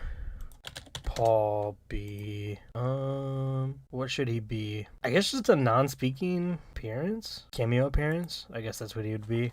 And then the Undertaker off screen, because I mean, in reality, Taker wouldn't be at all these shows. I mean, I could book him if I wanted to, but like realistically, he wouldn't be. So there we go. And then we got 19 minutes. Should we just make a long match? So we got Braun and Roman left. The only thing we haven't done. Who could we have in a long match? Maybe just a good match for Roman to look good. Maybe Dolph. I think that's a great idea. Let's do that. And then we're gonna have we can do botched interference. So this specifies that a worker will accidentally get caught by interfering enemies going after someone else. So Braun will be going after Roman but hit Dolph instead. Be a spectacle. Like, it'll work. Looks like we need Wild Brawl Mayhem or Cart Crash. We can do that. We can actually have this one be that. We'll do Mayhem. Okay, so now we just need to book hopefully just one more segment of Braun, not Bruce Pritchard, imagine. We're gonna have Braun attack Roman. He's gonna be all mad because he failed his run-in. If I can find my buttons, there we go. Braun attacks post-match. Still not enough. Maybe we can make the match a little shorter. Oh, we'll put it back up. We'll do something else. I mean, I guess who's not being used? I mean, New Day's not being used. I'm basically just kind of waiting around. The tag teams are so hard right now. Waiting around until I can build a tag team up. I could just put a random ass tag team in there too. Corbin, maybe? We could have someone lower, but Corbin and who? Keith Lee. What about John Morrison? Yeah, let's do John Morrison. Not Bailey. Do you not Baron Corbin? Is it King Corbin? King Corbin, John Morrison. Corbin and Morrison. It rhymes. Perfect. Let's change his name back. And they'll have Kofi, not Killian Dane. Kofi, Xavier, Big E, John Morrison, and Baron Corbin. We'll do backstage segment with New Day ruined by Corbin, and they'll have regular storyline victory. We gotta make it first, of course. SmackDown, New Day versus Corbin, and see, this is how some of the best storylines come to be, when you have no idea what to do. And you just need to fill time. It's like a carrying cross segment in modern day WWE. Just a time filler. Big E, that's who I need. Wait, I didn't put him with anyone today. And then let's do regular storyline victory for Baron Corbin over Kofi, Big E, Xavier. I don't really like this as much as the old system. John Morrison, Xavier, Kofi, and Big E. But I guess it's specific, and that is nice. Because like, if I could do some people get the advantage over some people, but not the others. So like, that makes sense. But I also wish I could do it the old way as well. Okay, so I can do this, but it won't be. I still gotta cut time. And hopefully cutting the time will help. Like 17 minutes. Let's cut this down. Steal the show, but maybe we can do 10. Good enough. That's 12 minutes. Do 5. Okay, that's it. Here we go. Dana Brooke and Bianca defeated Lacey Evans and Mandy Rhodes with a segment rating of 27. They actually did pretty good. 23. Whatever. I mean, they're still pretty new. Lacey actually got a 31. I think I'm booking Lacey wrong. Keep a note of that. But the Hogan, Flair, Dijak, Priest segment actually did pretty good. 44. Dijak performed poorly, and Damian Priest. I mean, everyone struggled except for Hogan, pretty much. And he's the one I wanted to no script, so I guess that's because we blame Hogan for that one. The Bar defeated the Colognes. The wrestling rating is 43, so amazing wrestling match from these guys. 52, 48. I mean, obviously it's the Bar. I gotta find people with a really good wrestling ability for these guys. Segment rating of 38. It's all right. Shane and The Miz both cut their promos with a segment rating of 52. The segment with Baron Corbin, John Morrison getting the upper hand on Big E, Kofi, and Xavier got a 35. John Ayers did not do a good job. Okay, John Ayers. Did I just make him up? Jason Ayers. Yeah, I did make him up because his name's not John. Let's take that off. He's not a road agent now. Bailey and Mia don't click, which that's sad. I mean, this could have been a really good match if they did. Bailey had a 47, Mia Yim had a 23. I think Mia deserves a lot more. She should be better, but it is what it is. Sorry. Segment of Paul Heyman telling Daniel Bryan to back off while he still has a chance. Did really good with the segment rating of 59. Nikki Bella did not do good as a road agent, so let me go before we continue. Let's change that. We're at the point now where we're just fine-tuning things. People are assigned things in the beginning of the game that I gotta go in and change. I didn't see what that rating was, but I don't know how good it was. I can't remember how good it was, but whatever. Beer Money defeated Shinsuke and Mustafa Ali due to Mustafa Ali got wiped out after a spot of partner miscommunication. It was a chaotic match. Segment rating of 43. The wrestling rating is 46. A really good match for what we've been doing. Crowd rating of 39. Robert Roode did really good. So he's really underrated right now. So I got to keep in. James Storm did pretty good too, 46. So let's just keep booking them up. We need good tag teams. So I'm glad I decided to do this tag team here. Let's just hope they last because they're both older. And then this segment where Sami Zayn was again running around trying to hide from Undertaker, even though he's really not even been seen. But he runs into Brock Lesnar's. And it's like he gets real scared, and then we cut and then go to commercials, whatever. And then our main event, Roman Reigns defeats Dolph Ziggler by pinfall with a spear. Braun comes in and he wants to hit Roman, but for whatever reason, he accidentally hits Dolph Ziggler. Segment rating of 51. Roman also had a 51 performance. Dolph had a 45. Segment rating of 48. Crowd rating of 55. And then after the match, Braun Strowman attacked Roman Reigns. Jason Ayers was the road agent. This is his last time being a road agent because he did not do well once again. Segment rating of 44. Finish show. Lost ratings 41 regions. Yeah. Overall profit of 37,000. Popularity recap. It went down, of course. But what's the most important is how if we did better. I can't remember our last show rating, but let's see if we're improving. That seemed like a pretty good show. I'm trying to be a little more creative with the segments. Obviously, segments are pretty important, especially right now when popularity sucks. We gotta have entertaining segments. Wrestling doesn't seem to matter too much, unfortunately. But I guess that's the current style. If anyone remembers, I am actually doing the Ruthless Aggression style, not the like sports entertainment. So that's probably has something to do with it. It's like still like kind of attitude era, I guess. Okay. Let's see, we got signings here. So we actually got a few. So this is the result of me trying to take over TNA. So Ace Austin, Chris Bay, Desmond Xavier, Josh Alexander, and Shamrock Moose, Trey Miguel, and Zachary Wentz are all here. Let's go send them to where they should be. You know what, though? I think they're all going to come to main roster. I mean, Ken Shamrock, I don't know how much you got in you, but everyone's pretty good. Obviously, we're going to do Ace Austin and Chris Bay as a tag team. We're going to put the Rascals together. And then we could probably just do Moose and Josh Alexander. Yeah, spoilers. I don't know if I've shown this. We offered a contract to CM Punk, Sting, and Christian Cage. Hopefully we get them by the Rumble, because that'll be an insane Rumble, but we got 8 days, so we shall see. But we have we do have confirmed Edge, although it's supposed to be a secret right now, even though you guys already know. So, little downside to my style of video here. Yeah, I'm gonna set the teams up off camera. You don't really need to see that, but this was not our best show. Looks like it was this one, so our second best show. Still an improvement though. We are getting better. But that's gonna be it. It is time to book Monday Night Raw. Let's look at our storylines here. We got this Drew versus Randy one, which why is Randy not part of it now?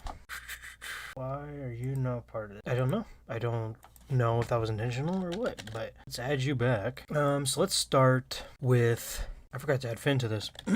So we're gonna have Triple H start this show. He's gonna be interviewed by, I want to try to do someone other than Kathy. Okay, you know you're not here. Okay, I guess we're gonna do Kathy. She must be the wrong one. Interviewer. So then that's gonna be part one. Triple H just gets interviewed, and then we're gonna have Triple H. No, we're not gonna have him be an interviewer. Let's do cutting a promo, and then we're gonna have Finn, and then Andrade. Triple H interview turns into three-way promo battle. Finn gets the upper hand. So we could way to introduce Finn into him. So let's do Finn, Triple H, and Andrade. Okay. Now I'm filming this not too long after SmackDown, which means I remembered this, but I forgot who was supposed to be in it. So I guess it's a good thing I did the match, even though. I mean, in the notepad, even though I did it right after. Okay, so last time, the Iconics won, didn't they, or did they lose? They lost. Charlotte interrupted. So we're gonna have the Iconics win this time, because they are the established tag team. You would think they would do pretty good. So let's do that for now. We'll do 10 minutes storytelling. So that takes care of the women's title. Now let's do another tag team match, because I want to introduce the Rascals. Now let's do a triple. Let's do 3-on-3. Really introduce the Rascals. But now we could do I'm gonna say we could do Sanity, but they're not popular enough. Seth and AJ. We add to this Seth and AJ combo. Would there be anyone that makes sense? Finn would make sense, but this current time. Luke Gallows, like a Shield, Bullet Club combo. I mean, he's the only one that really would make sense without, like, trying to make up another storyline reason. If we're logically going to think about it, he would be the one that makes sense. There's also Carl Anderson. Carl Anderson's the better one of the two, so. The Rascals are going to win anyways. We'll do Car Crash. Can we do... I wonder if we can get away with a ladder. 3 versus 3. And I want to do... Is there an Ultimate X on here? Ultimate X. That, I know it's their debut, but that would be so fun. That would be so cool to do. 20 minutes. Carl Anderson's upset. Carl Anderson of all the people? I'm sure the other ones will be upset too. Yeah. Wait, Carl Anderson's really upset. Does that mean everyone's gonna be that upset, or is it just, dude? That's I hate that. Carl Anderson is throwing his weight around.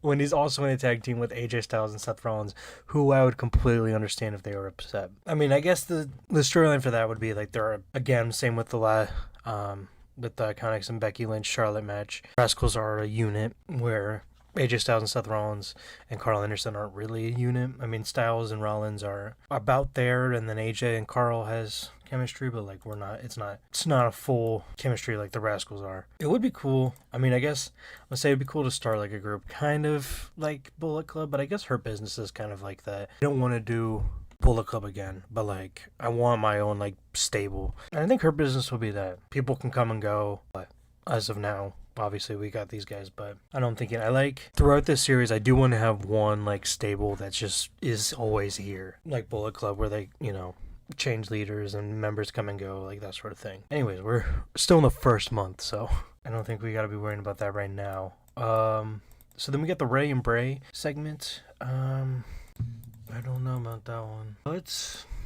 I could do something pretty cool here. Actually, I'm thinking we could really make Ray earn that title. The real question is, okay, so this is what's brewing in my head here. But I don't know if I don't really know if I have the pieces to do it. But basically, Ray, at this SmackDown here, and this is gonna be past Royal Rumble because it's too late, but this is actually like a decent storyline in my opinion. Ray is taken into the Firefly Funhouse. And he basically just has to keep beating people where we meet new members. Wyatt, the new Wyatt family that's going to be built basically for this segment. Which we could do Sanity. I think Sanity's the best bet for right now. Basically he's going to come through and he's going to beat members of the new Wyatt family in the Firefly Funhouse. But now thinking about that, is there a cinematic match? Is that a thing? Can't remember if that's like really a thing in the game or not. There's backstage here, but let's look. Maybe I can just do a Firefly Funhouse match. It's a 2v2. I don't want to do that. Okay, 1v1 match held. Okay, special set. Yeah, everything's very low because it's basically going to be a cinematic match. Has name value, yes. Default match, yes. We're going to do basic match, yes, because we will probably be using it for a while. Setup. Weapons. We're going to do it only with knockout.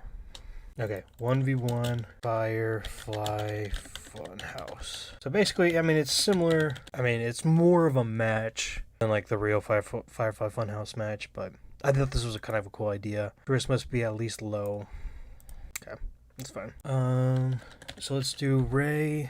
We'll do Alexander Wolf to start off with. And let's put him on the roster because he's not on SmackDown. And then we'll have everybody managed by Bray. And this gets them used. I don't know if I'm going to be using them for long. Having Sanity be these people is good because I feel like if we don't want to move on with using Sanity with the Wyatt family, with Bray Wyatt, then we can just kind of get rid of him. But right now it's just he's in the Firefly Funhouse with the creepy people. We'll do 10 minutes and we'll do a story. Then Ray will win. But we're also going to Ray Mysterio, and he's going to do dramatic acting. Bray Wyatt, dramatic acting. Wyatt attacks. Well, I guess we'll do The Fiend attacks Ray from behind and takes him into the fun house. And this will be backstage. Probably pre-taped. Okay, so he's going to attack Ray from behind, and then Ray wakes up. He's in the funhouse against Alexander Wolf, and he's going to beat Alexander Wolf. It'd be insane if I had Alexander Wolf beat Ray. I got this new skin, and it doesn't seem to be... Oh, no, these are just the ones that I can't use. Okay, never mind. It looks like it's not working, but no, it is working fine. No hate to the creator. So we got the Kurt Angle and Samoa Joe. We'll do a segment. And we're going to do Kurt Angle being interviewed by Kathy Kelly. Interviewer Kurt says he's dealt with Joe before, although it will be a battle, he's not scared. So Kurt showing respect, but saying basically at the end of the day, he is not scared of Samoa Joe. And then we're also going to work without a script, go ahead. And then we're going to have another one where we have Samoa Joe being interviewed, and then I want to do someone else. Who can we have interview him? Who's our Raw guys? We'll have Morrow and interview him. Samoa Joe being interviewed. Morrow interviewer. Joe says that Kurt is gonna regret out of retirement. And then we're gonna have Kurt Angle be off screen for that one. And then we're just gonna do minors for these minor segments. Samoa Joe will be Kurt, and that one Joe wants to work with on script too. Perfect. And we gotta go back to this one here. Minor storyline. Kurt beats Samoa Joe in the segment. Still too many matches. I wonder what we should do with Hurt Business. Let's see. All these guys are being used except for Drew. I'm thinking we should have Ricochet. He's tagging, right? I'm having him tag with Alistair just to have him do something. What's our tag teams looking like? Black and Ricochet. We have Alexander and Moose doing unassigned so far. Authors of Pain. Usos, Viking Raiders, Thorn and Color. So still absolutely nobody basically. Okay, let's do this. Shelton Benjamin and Cedric Alexander will go up against Black and Ricochet. And then we're going to have Cedric and Shelton win due to interference from Bobby Lashley and Lio Rush. And we'll have this one be a mayhem match. Oh, actually, I guess we'll have the main event be Ray versus Alexander Wolf. Or should we? No, we should have it be this one. The triple 3-on-3 match. We need more segments. Drew cuts in personal and emotional interview in a pre-match video. And then Drew versus Randy versus Ray. Okay, so we're gonna have, because we have Drew turning, so we're gonna have Randy, Drew. Randy tries telling the fans who Drew really is, but Drew manipulates, that's wrong, the crowd otherwise. So basically, Randy comes out calling Drew a fraud. All the things he's saying is not true. And then Drew comes out and just tries to contradict everything Randy's saying and make Drew seem like he's still a good guy. And then we'll do that right before. Let's make these matches a little shorter. It's like all segments. This is crazy. We'll have this segment be a little longer. See if that helps. Nope, of course not. Okay, I guess this will be 5 minutes. We'll bring this one up here. We can let's shorten the main event a little bit. Can we do 15 minutes? Will that be good? Now we gotta add in a segment here. Who's good talkers on Raw?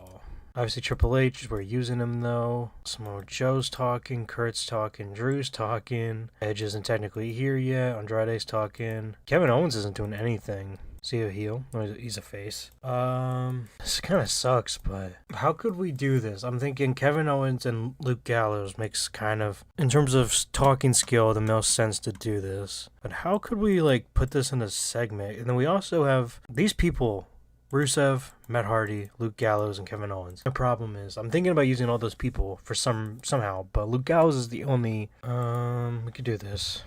Luke Gallows, character development. Matt Hardy. Basically just get these guys on TV and use whatever.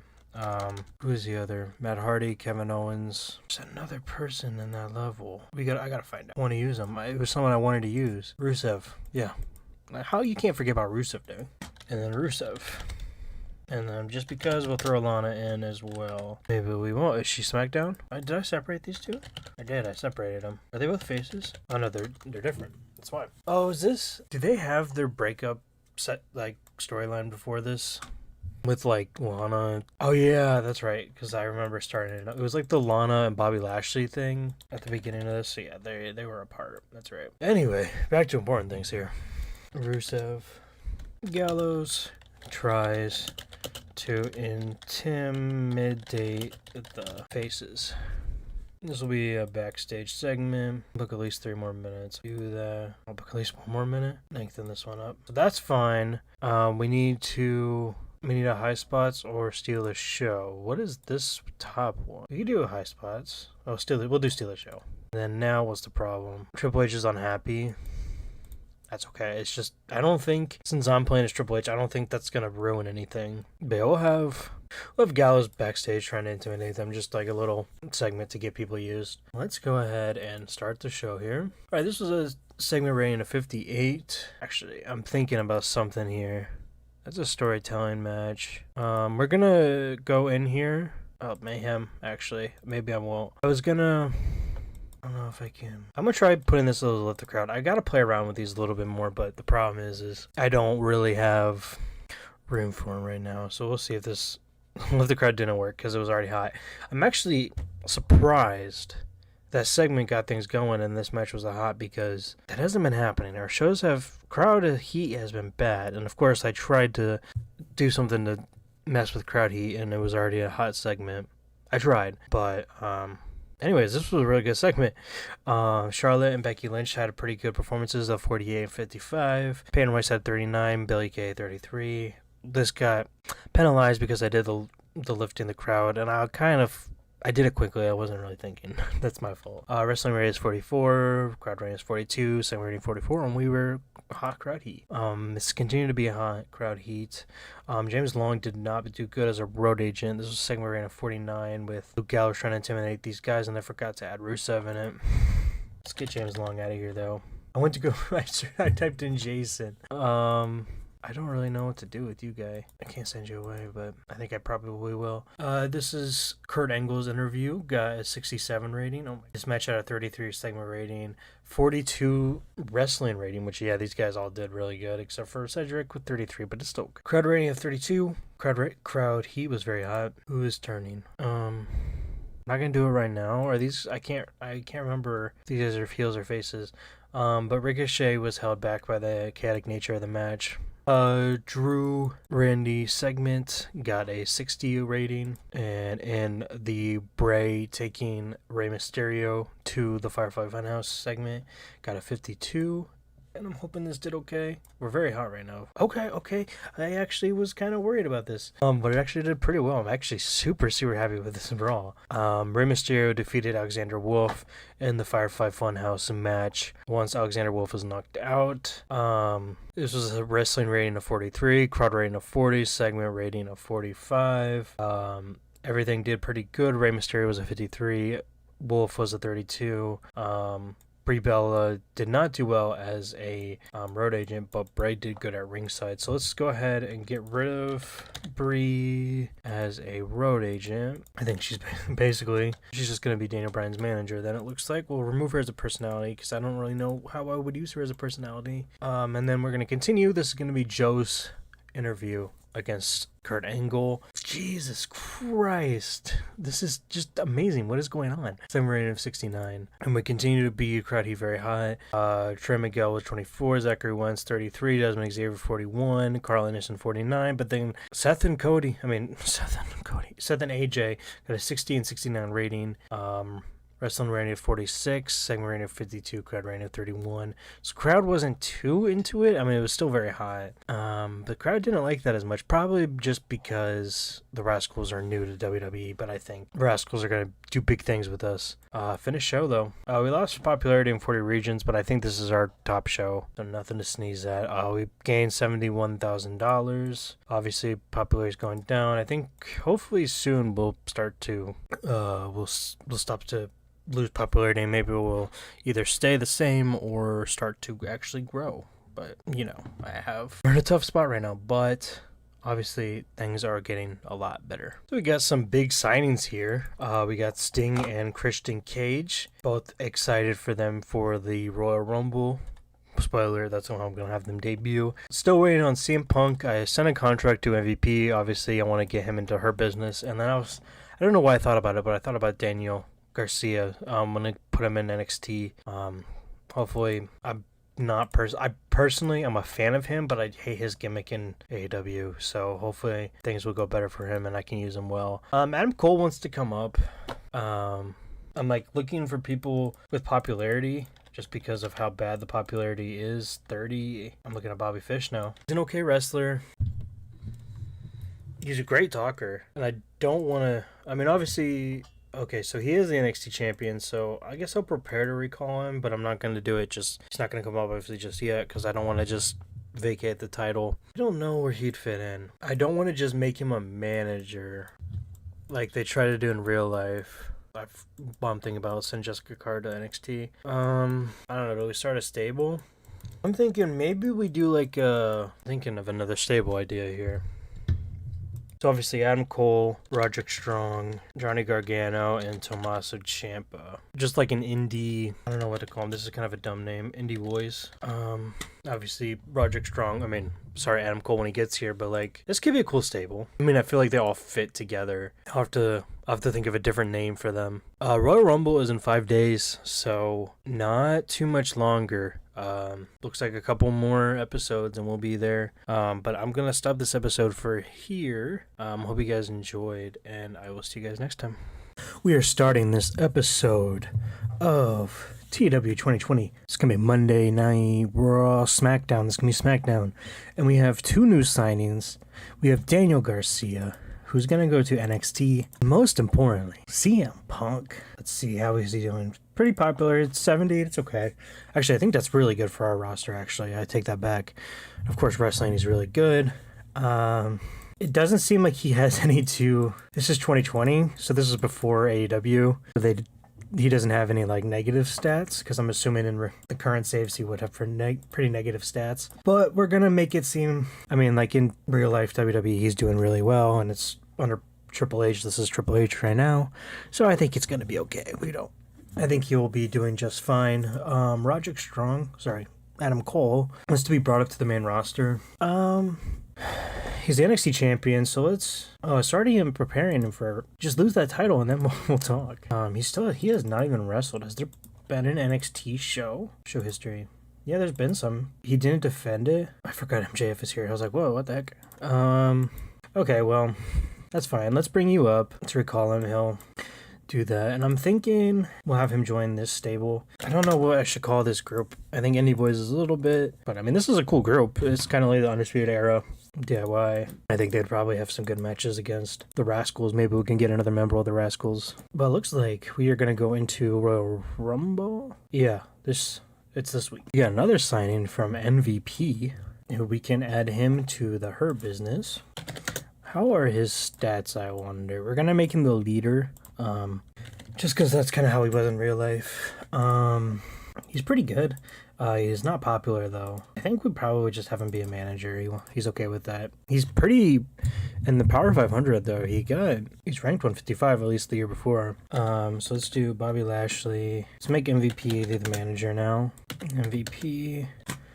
Leo Rush, MVP, Shelton, MVP. Also, we gotta make MVP a heel. Am I missing anyone in Hurt Business? Did I get Cedric? Did.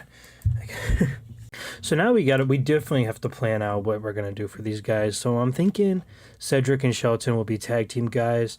Bobby will be world title. Leo, we could do cruiserweight. I am a little... Is it not here? Is it in NXT? It's in NXT. Light heavyweight, but I think I might do that instead of European. I'm going to retire that for now because I don't know. Or maybe I'll send that European over to NXT UK, which I forgot that I had until now.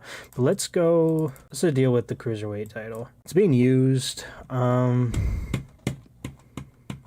kind of want it. I can make a new one, I guess. I don't know. I like the lineage of this. This is the, because it's got all the older stuff too. So I think I want this. I could give NXT the light heavyweight title. I'm gonna do that. That'll be a little fun thing for them to have. And the cruiserweight is 220. We'll keep it that way. WWE light. Where's the light heavyweight title? Light heavyweight. There we go. That's 220 as well. And retire. So we'll make this the NXT light heavyweight title. And we'll send it over to NXT. And who was Angel Garza? So let's make, to be fair to Angel, let's make him the new light heavyweight champion. And then maybe we can have the crowning match for the cruiserweight title at Royal Rumble. Even though we don't really have a power rankings for it. But so we got that taken care of. Rich Holland got injured. Not a big deal. Okay, so this is what the auto booker did, which crazy. We got a Hulk Hogan segment here. Asuka versus Kairi Sane, aren't they like currently tagging together? Yeah, I guess whatever. They some use. Lots of interviews. That's fine. Viking Raiders versus Heavy Machinery. 30, 29. I think Viking Raiders are better, and I would like to get Viking Raiders back to what they were. Let's make them win. If you don't know what I'm doing, I auto book these shows, the B shows, and then I'm just going to select the winners at least. Let's have Adam Cole win in his main roster debut. Eric Young versus EC3. Did I call EC3 up? Oh, you know what? He was on the main roster at this time. I'm gonna have Eric Young win with interference from Nikki Cross. Just because right now I don't really have a use. I'm not using EC3. I don't think. I'm not using EC3, and at least Eric Young is aligned with Bray Wyatt. Since I added him into Sanity, he's like the leader, the Fiend. Bo Dallas versus Leo Rush. I'm gonna put Leo Rush first. I'm probably gonna put Bo Dallas in Sanity. Cedric Alexander versus Keith Lee. Am I doing anything with Keith? And if I'm not, why aren't I? Yeah, let's Let's give Keith a win. I know we just have her business, but whatever. It's Cedric. Is he on a roster? He's not on a roster. Did I just recently call him up to deal with Keith? I don't know. I guess I forgot about Keith. We're about to book SmackDown. Let's put him on SmackDown. I don't know if I'm going to use him right now, but it is Rumble season, so. Why is this is a Firefly Funhouse match? Or it's just a normal 1v1. There you go. The Keith Leaf win. Oh, Cedric does not like. Will you be okay if we keep you strong? Go through. Right into 20, 18, 13, 20, 25, 71. Daniel Bryan, there we go. 60, 64, 55, 70, 56, 25, 60, 9 overall. Whatever. John Morrison has been getting ribbed a little because he's getting influenced by Undertaker. Trahan and Epico have been hanging out. We're not going to do anything right now because that tends to make people angry. So SmackDown. So let's look at our last episode. Just to recap. If I can find the show history button. There it is. Okay. So we had Braun attack Roman. Dolph. I literally in my head had a plan for Dolph, but then of course once I got to this point I forgot. Beer Money got a win. Sammy's hiding from Taker, that's right. Chin and Mustafa. That's right. So these guys are feuding. Bar is back.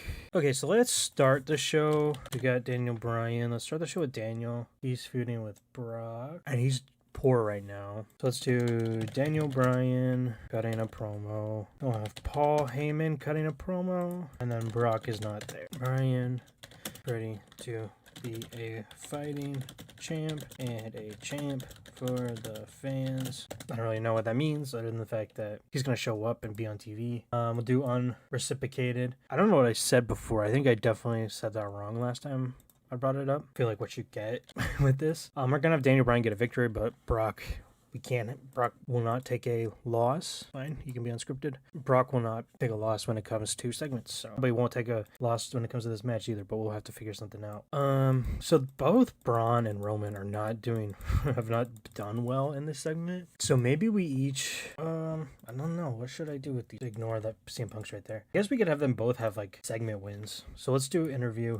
I always have to look. This is gonna be forever until I get in personality. So we're gonna have a interview with Roman, and he's gonna get the upper hand in this interview. No, not Xavier Woods. Roman Reigns. This be like a backstage thing, and it'll be a pre-taped regular storyline victory. Roman, not Bruce Pritchard. So let's have Roman get the victory in that one. Include Braun, so we need to have him off. We need to add it. There we go. Okay. And now let's do the same thing. Being interview. No, have Kayla, interviewer, Roman. Off screen, deal backstage interview. What roster is the Indie Boys? They're on SmackDown. Adam Cole, SmackDown. And let's do a 4v4 match. Adam Cole, Roderick Strong, Johnny Gargano, and Tommaso Ciampa. I do this? Oh, we could do Moose and Josh Alexander on a roster. They're not on a brand. Did I use them last show? I didn't use them. Let's put them do Revival. I think this will be a cool match, I think. So Corbin and Morrison are going for the tag titles. Probably, I think Revival, the tag titles next will be cool. So let's put, while I'm thinking about it, I know this is all over the place. This is normal. Moose and Josh Alexander on SmackDown. It feels like everyone's going to SmackDown, but might have to trade around rosters. We'll see. It just happened that these unbranded guys I want to use, well, I'm on SmackDown, so that's just how the cookie crumbles. Do 10 minutes for now. We may adjust it. We'll do Steal the Show, though, because we have one match. And then we have, let's do this, get this out of the way. So who is the tag champs? Biggie and Kofi. So let's have Xavier Woods go up against somebody. Where's Xavier? Of course he is. Okay. Then we'll do Kofi. Who's more popular? John Morrison's unimportant. Baron Corbin is recognizable. So we'll have Kofi versus Baron. We're gonna have Baron win. So we're gonna do the go home math, and the New Days is gonna win. Spoiler alert. Do storytelling. That there, because we'll probably have Brian open. Still so much show to go. Let's go to the women's division. Mia Yim. Let's have her against Alexa. Alexa feuding with it. Surprisingly not. Okay, so I'm hoping this will work. I want to try to have Mia win. Get Mia over a little bit. And then we're going to have Sasha. Okay, Alexa's okay with it. Good. And then, so we got Dana versus Bailey. Oh, and Bianca. What's their mic skills? I mean, Dana, she's got good charisma. So let's have Dana cutting a promo, Bianca cutting a promo, Bailey cut a promo. Bailey and both contenders argue about, spelled wrong, the title.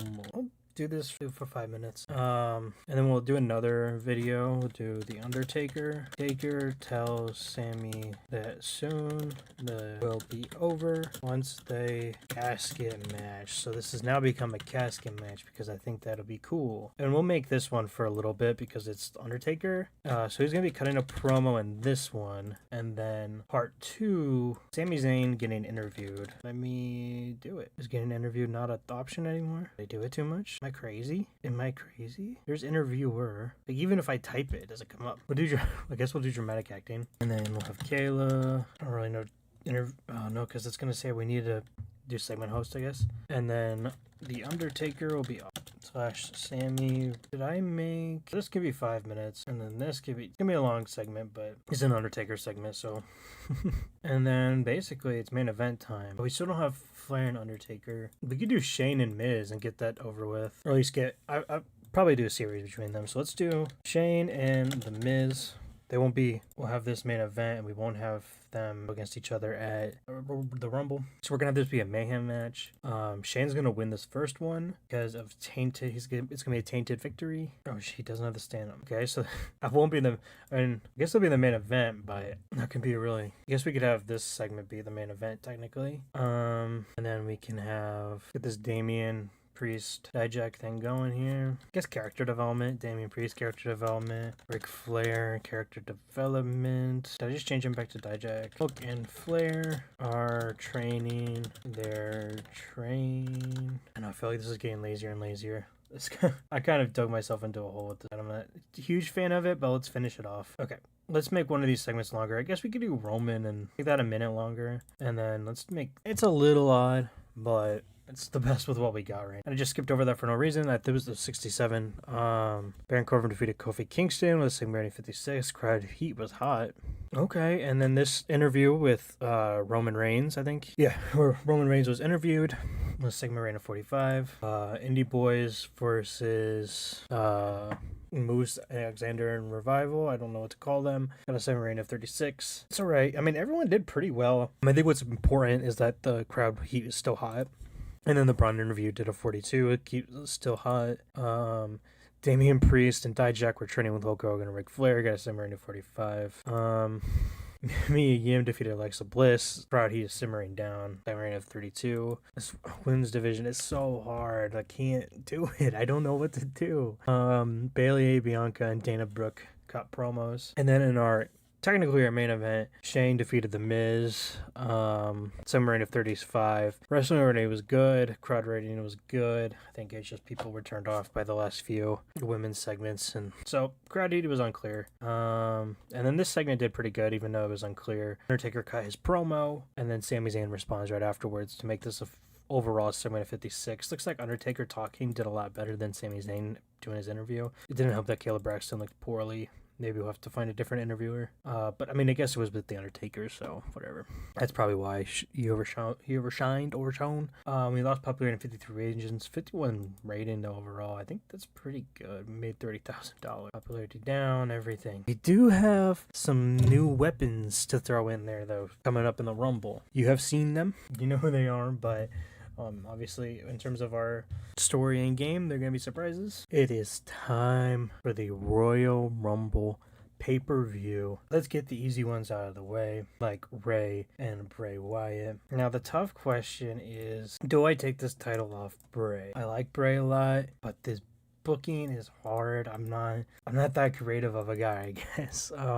Bray as champion would do us more. Just looking at stats real quick. Actually, Bray might be better. What's their popularity? Is 45. Yeah, I think Bray's a better option. I mean, sorry, not Bray. But we're not gonna have Ray win it easily. We're gonna have, let's have interference from, I just forgot everyone's name. Eric Young's one. Killian Dane. Who's that guy he faced? Why can't I remember his name? But I know Nikki Cross is one. Man, why can't I remember his name? Alexander Wolf. I didn't even need to see it. Alexander. Now, is there anyone that could like come to Ray's aid? Do Andrade. Well, he's a heel. Cain Velasquez. That'd be funny. Have I used him yet? I'll keep him. I'll think about him. Just trying to think of anyone that has history with Ray that would make kind of sense. No one I can think of. I mean, Edge, but I don't want to spoil that. It's goofy, but I think we'll do Cain. Let's do it. Let's do Cain. I think that'd be cool. It could be like Ray's kind of bodyguard or something. I don't know. Let's do Cain helps Ray win. It'll be a guess car crash. Will that work? We'll do 20 minutes, and then it'll be for the Universal title. Okay, Bray doesn't have the stamina, neither does Bray. And then we have Bryan and Brock.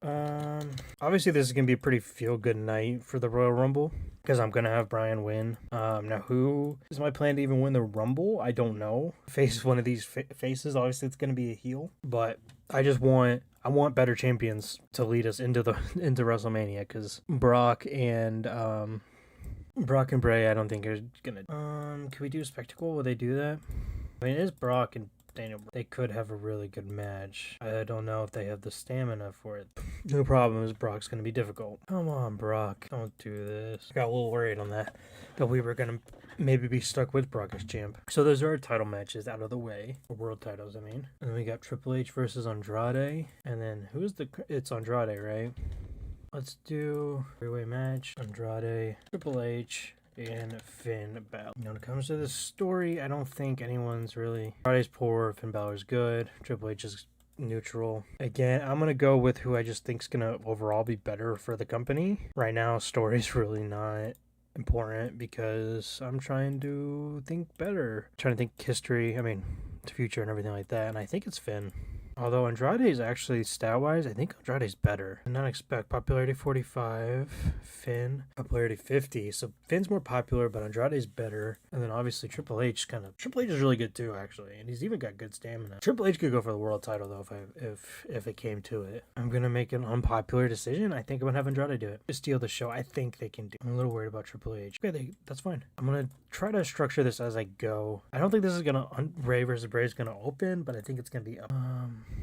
Okay, this is why we need the 2-day Royal Rumble. Look at this thing. I don't really have any challengers for the Raw titles, tag team titles. It's just so we have Anderson and Gallows, Black and Ricochet, Sanity, Authors of Pain, Rascals, Usos, Viking Raiders.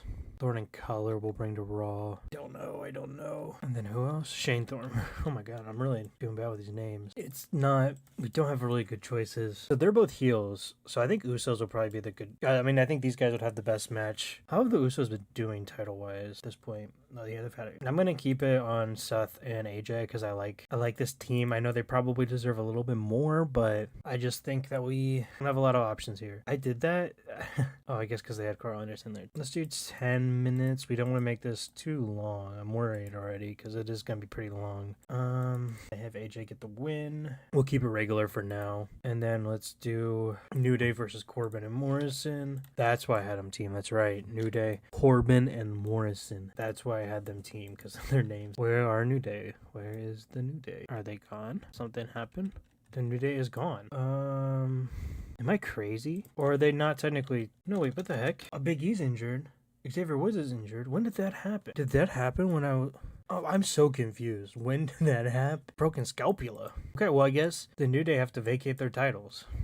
Because I don't know. How long is Big E gone? I mean, it's too late now, but Big E's gone for 169 days and Woods is gone for 173. I guess let's have Kofi find a partner because I want something for Kofi to do. Okay, so who will Kofi and insert partner go up against? Revival or unimportant still?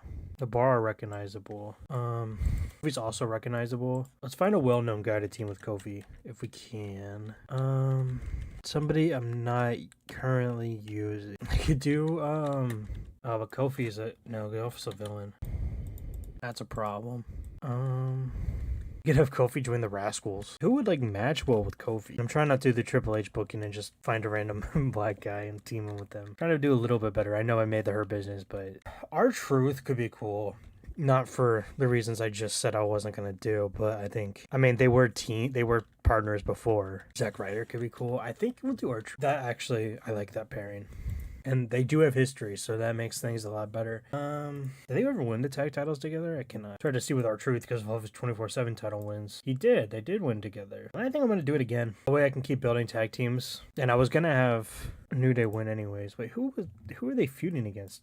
Corbin and Morrison. I'm not going to... Hold on. I can't get distracted from that. I know... Oh, and Corbin's well known, so that is pretty cool. I don't want to go off track here with who the feud was against, though. Let's add R-Truth into that, which is cool. I do like that we're gonna try to get a new New Day member. Okay. And let's have Truth. Get some tag gold back on Truth. So we'll start the New Day 4. They actually should already have a team. I'm assuming they're probably already in the game as a team just because they had a tag team win. Only problem is fine. I don't think they had a name for it. I think Kofi. Yeah, they're already together. That's annoying.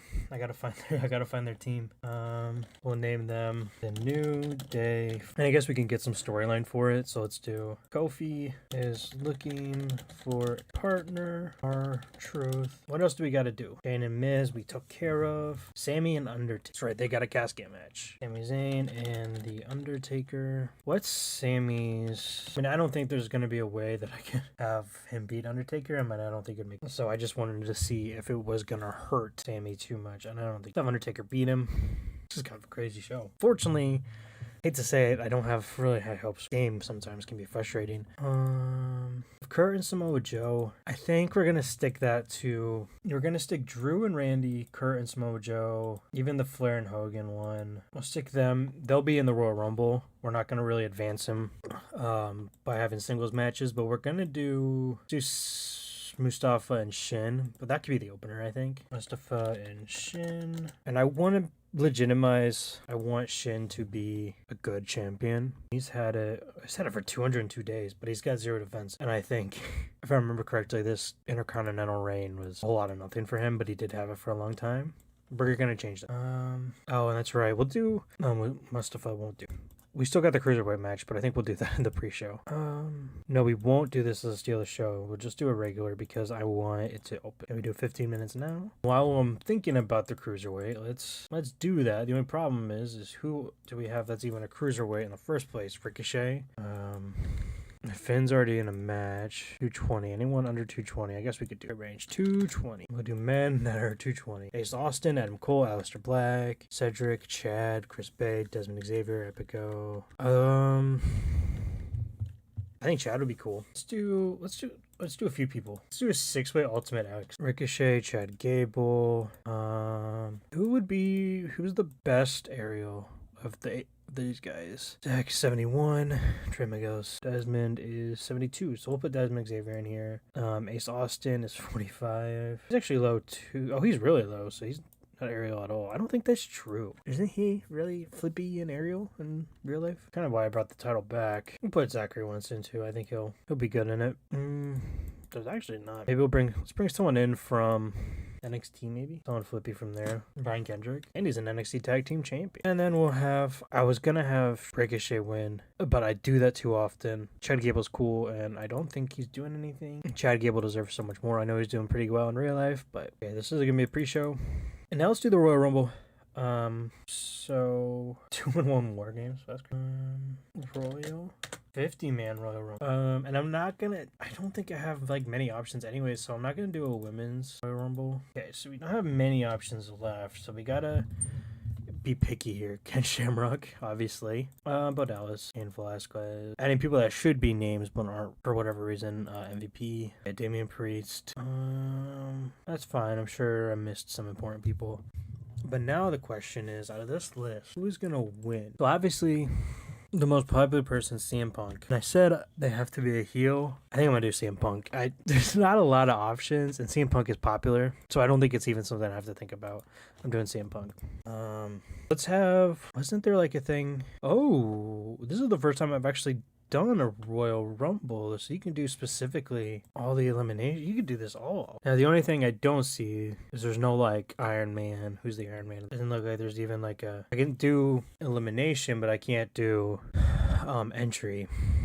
So I think I'm going to do the Iron Man of the match. Well, in quotations, who's going to be the last eliminated, basically. I think I'm going to do, I'm thinking Dolph Ziggler. Dolph Ziggler was someone I was considering have win, just to give him that opportunity. And then I want to do Roman, Braun. I'm not going to do all these, by the way. I'm going to just get some people's names in there that I think. Samoa Joe, just some of the bigger name people. Angle. I'm just going to do those. And I guess this will be storytelling, wouldn't it be? I can't book the time. I can't. I'm blind, I guess. I don't know. I mean, they're usually like an hour, aren't they? And then let's get the Royal Rumble back in here. And Royal Rumble, unretire that. Oh, Charlotte's in this? My bad, Charlotte. It opens up one more spot. Let's do Zack Ryder. He's one of the people I was really thinking that I missed. Actually, I'm gonna get Moose in here too, because I think that Moose could be a really big deal. So I took Shane out. Okay, let's do this again. I book it with the Royal Rumble on. So now we need like interviews and such, but also I think that this is probably a given, but I want to have CM Punk. He's going to challenge Pix Bryan for, I think that's going to be an insane match. And then who else? I mean, we got, John Cena. Is he out? I guess we could do a Triple H, like, special entrance. Special entrance for like 10 minutes because it's a Triple H entrance. He goes crazy. And I guess we'll do special entrance for Undertaker too. And I know, like, technically in the time of the matches, the entrances are part of that, but surprises are actually like, I actually don't really go through these, and I probably should. With the entrances, I'm thinking that these guys have long entrances, longer than most people, so it makes sense to add a little extra time on for him. And then we're gonna do something silly. Since I was looking in this comedy, he won a title with Xavier Woods. So he thinks Kofi's Xavier Woods. R-Truth, we'll do comic relief, Kofi, character development. I think they're all available to use, right? Xavier, yeah, character development. It's a comedy segment. Wait, that's all I need segment wise. Okay, that is all I need. Thank you. I don't like booking a bunch of segments. And then I should also book the women's matches. They're not on the main card, but unfortunately, it just doesn't work. It kind of hurts the show, so I have to do it that way. I need Dana. Becky is, am I doing, I think I'm doing Charlotte. If I can find the thing 3, wait, there it is. This is that post main event title reign, so I'm definitely gonna have Becky hold it for a long time, probably forever. I like Becky as champ, so I thought about having Charlotte win just to change it up a bit, but I'm already having quite a bit of title changes, so there's no reason to. Yeah, so let's do pre-show. I know this sucks. This is how annoying it is, because I feel like I have to put it in the pre-show when this was 2/3 of this match was in the main event of WrestleMania. And then Bailey versus who? Mia? No, that's sure. Bailey versus Dana. Yeah, I'm gonna have Bailey win because Dana's not really good enough for it yet. I think I got everything, and I don't have the Charlotte. The Sasha Mia match. That's okay. I'm also gonna during this have end storyline for Blair Hogan. That's a flop, and I'm tired of it. Shane versus Miz I think I should have ended that. Well, no, I'm gonna keep it going. That's right. I can't remember like my decisions that I make. Bailey defeated Dana Brooke with segment rank 35. That's why I put it in the pre-show. This actually did pretty good. I'm surprised. Becky defeated Charlotte and Peyton Royce, segment rank 52. Our Ultimate X match for the Cruiserweight was 52 rating. Crowd didn't really care for it. Wrestling was pretty good. How did Chad do? Chad did 38, so he was actually second to worst. Desmond did really well for being unimportant. Zachary did pretty good too. Brian Kendrick was second best, and Ricochet was obviously the best. I just wanted to change it up a little bit because I always have Ricochet win Cruiserweight title. I love Ricochet, and I'm trying not to be biased, even though I did pick someone else I really liked. I mean, I like all these guys and probably would like them to win the Cruiserweight title except for Brink. So now main show.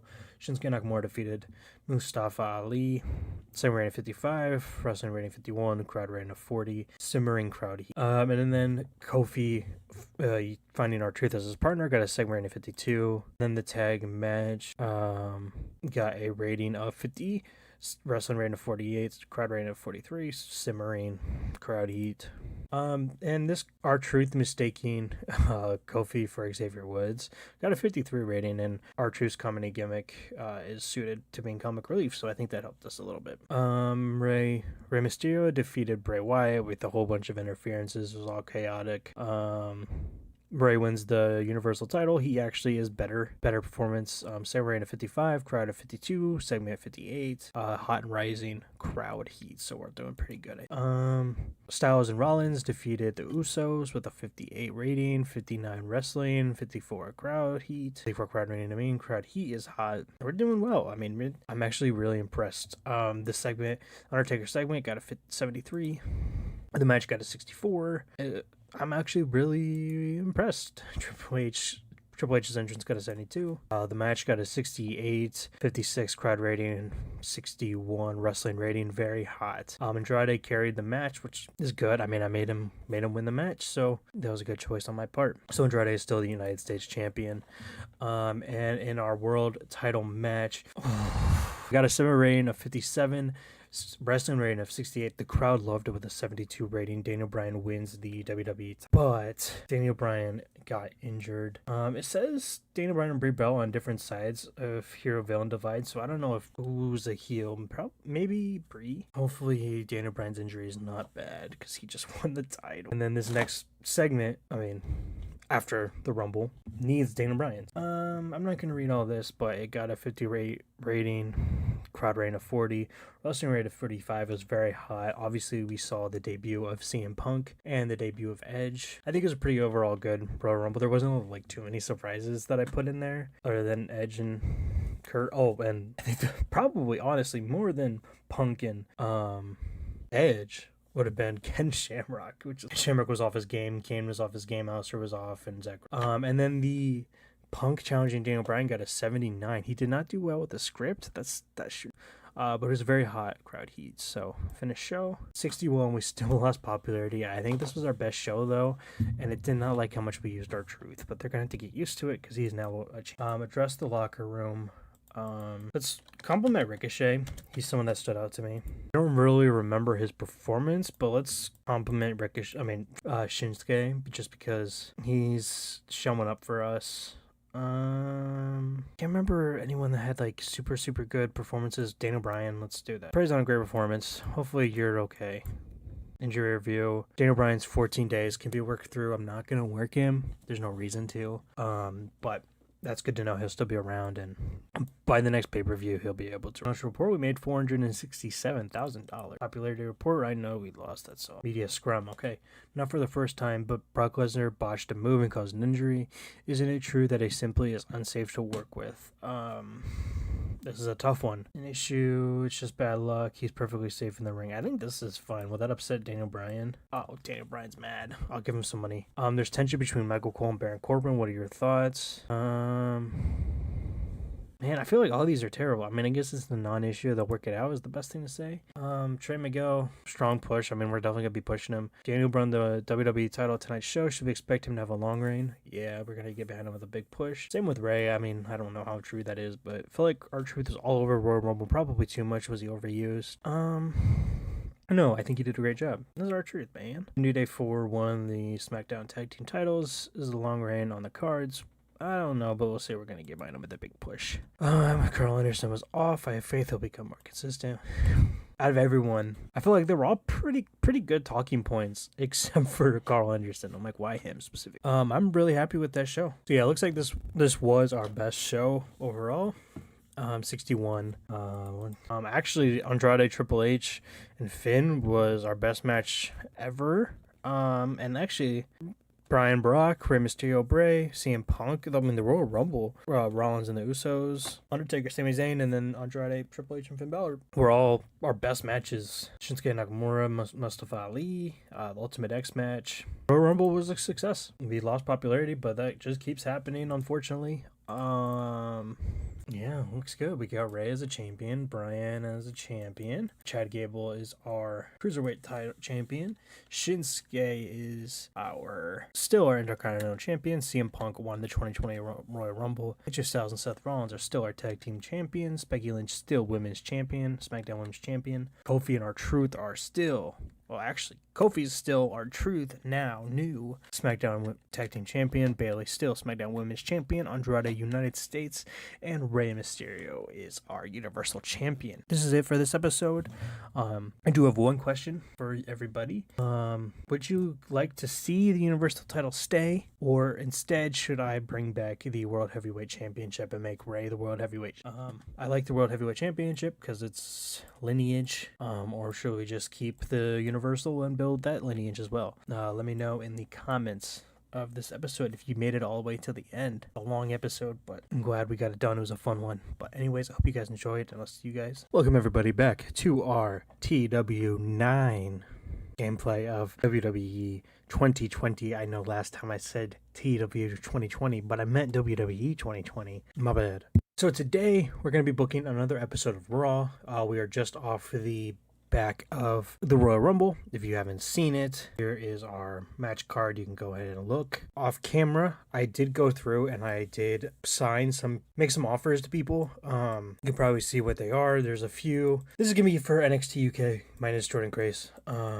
I just want to get NXT UK actually. Like, I don't think I've really even like acknowledged it really, other than last episode I kind of looked at it and we're in debt. Our top people for this is Trent Seven, Tyler Bate, Noah Dar, Jack Gibson, and Oligero. And I did offer some of these guys contracts, but these are better contracts because I didn't really know. I didn't really look. And yeah, I guess probably most of them already did have contracts. But I don't know. I'll have to figure out what I'm gonna do. I want this to be successful, and looking at it, I definitely offered a lot of these guys contracts, so kind of pointless already. What I could do, let's look at Jim Smallman's stats. So he's got a 59 booking stat and 60 business skill, which is really good. But can I find better? His business skill, yes. I guess we don't have business skill, so I'm gonna be looking at booking skill here. Antonio Inoki, would Antonio Inoki work for us? Because, yeah, that would be insane. He's 76. I don't know how much longer he would have, but... So we got Antonio Inoki to be in charge of NXT UK. So we need someone with a better booking skill than 60. We can't do Jado because he is employed. I don't think I can take that off, can I? Oh, I could do unemployed, but I don't really need to do unemployed. This might take a little bit here. Probably should have done this off camera. You already work for NXT. David Kapoor. You got a 60. I'm looking for over 60. You're already a booker, so you won't accept. Christopher DeJoseph. You're on the list. I think I can. I don't know. Can I? I don't need you to move. Can I offer you this job? I think if I send him to NXT UK, I think he will accept it. I think. We'll have to try it if it comes to that. Bill Watts, he's older too. It would be funny though. He doesn't want to do it anyways. I mean, it would make absolutely no sense. We could do Inoki, but I'm gonna try. I don't think it's gonna get much better. Who was his name? Christopher DeJoseph. The guy that I think is Abyss, but not really. I know he's part of my booking team, but I mean, he doesn't need to be. NXT UK. Let's see if this will work. Christopher DeJoseph, will you now let me do it? Yes. Okay, good. So that's amazing. That's really good. So that's a huge upgrade in terms of our talent booking. I guess while we're at it, we could do NXT as well. What is Canyon's skills? So he's got no booking skills, but a 75 business skill. Billy Corgan, what's your business skill? Not very high. I don't think we're gonna get much better than his business. Does business skill really make a huge difference? I don't really know the difference from that. You got a good booking skill. Make you the booker of NXT, because this is America. So I just feel like he's gonna die. I mean, that's kind of terrible to say, but is he a good personality though? Is he a shitty person? He's gloomy. I kind of also just want to mix it up. Dave Meltzer, imagine. Dixie Carter. Oh, she's out of the business. I wonder what her business skill is though. 70. It's Ed Norhelm. Excalibur. I just saw Ethan Page. Where's he at right now? He's an Impact. Let's offer him a contract, but not for Booker though. It's his booking skill. He's okay. Gabe Sapolsky. We could do him just for... Oh, no, he wanted to do it anyways. He's got really good booking skill, though. What was I even doing this for? Oh, yeah, for owner. Guy, ooh, go to New Japan. He always works for New Japan. Got pranked. Can't remember what I was saying. now I don't know what to say. How old is Canyon? How old is Canyon? He's younger, isn't he? 47. So I mean, it would be probably pretty dumb to replace him for an older guy. Like, it was kind of, I mean, Bill Watts, though, he was a huge upgrade when given a booking, but this is just business. Ooh, Mark Burr. He's got no job, so let's think about him just for a little shakeup. Nick Khan. Nick Khan's not in the... Yeah, that's a no-brainer. He's also an upgrade, so I am very happy with that. This is our NXT. Kind of a funny NXT. I think we should probably... I think eventually I'm going to go through and I'm going to try to go scour the indies. I mean, we got some big signings here, like Darby, Daniel Garcia, MJF, I think, is in here. Yeah, I mean, this is actually a good class. Just give them some time to evolve here. I guess I should probably also start doing, like, maybe I could do dark matches. Just looking to see if there's anyone I could send to. Actually, there is. If anyone I could send to NXT UK. Oh, I was going to do Rhea, but she's, I think, past that. Rich Holland. Yeah, let's send Rich Holland there. Don't plan on calling him up anytime soon, so there's no reason to send him, get him ready in America. Any other English people? Tyson Fury. Did I must have done that. Send him to NXT. He hasn't wrestled yet, unfortunately. Regal, it'd be cool to bring... I mean, I know he's kind of NXT guy, but I mean, look at those stats. He could be a really cool manager for somebody. I still got Daniel Bryan, so maybe... You're not Daniel Bryan. Where's Daniel Bryan? Have anything? Daniel Bryan. There he is. Okay. I have Daniel Bryan. It could be cool to have him maybe do like a WWE version of Blackpool Combat Club. I'm not sure. But anyways, let's just get into booking Raw.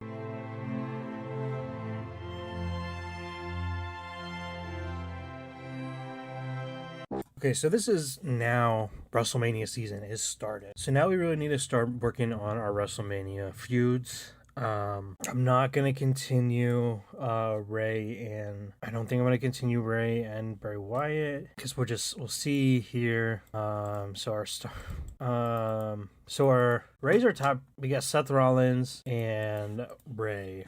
Okay, so obviously, I mean, we're building to WrestleMania. I think the logical thing would be to obviously have the best guy and have Seth versus Ray. So they are tag team champions right now, but that could help us get somebody else to have the tag team champions, or we could build up Finn Balor. But honestly, I think Seth Rollins is the best choice. I just think he'd be the better choice. So let's see this. Ray. He's going to be cutting a promo. And then AJ. Ray celebration ruined by Seth and AJ. So we're going to open up Raw. We're going to end this storyline here. And then end this storyline here. And then we're going to do... And then also have AJ in this as well. We're going to make him... partnered with Seth. And is Dominic in the game yet? I wonder when Dominic's gonna come in. I think I already checked this, but I don't think it's gonna be before. It probably won't be before WrestleMania though. Guess this is kind of cheating, but when is he coming in? Or is he already here? 8-1. I could push that forward, to be honest. I mean,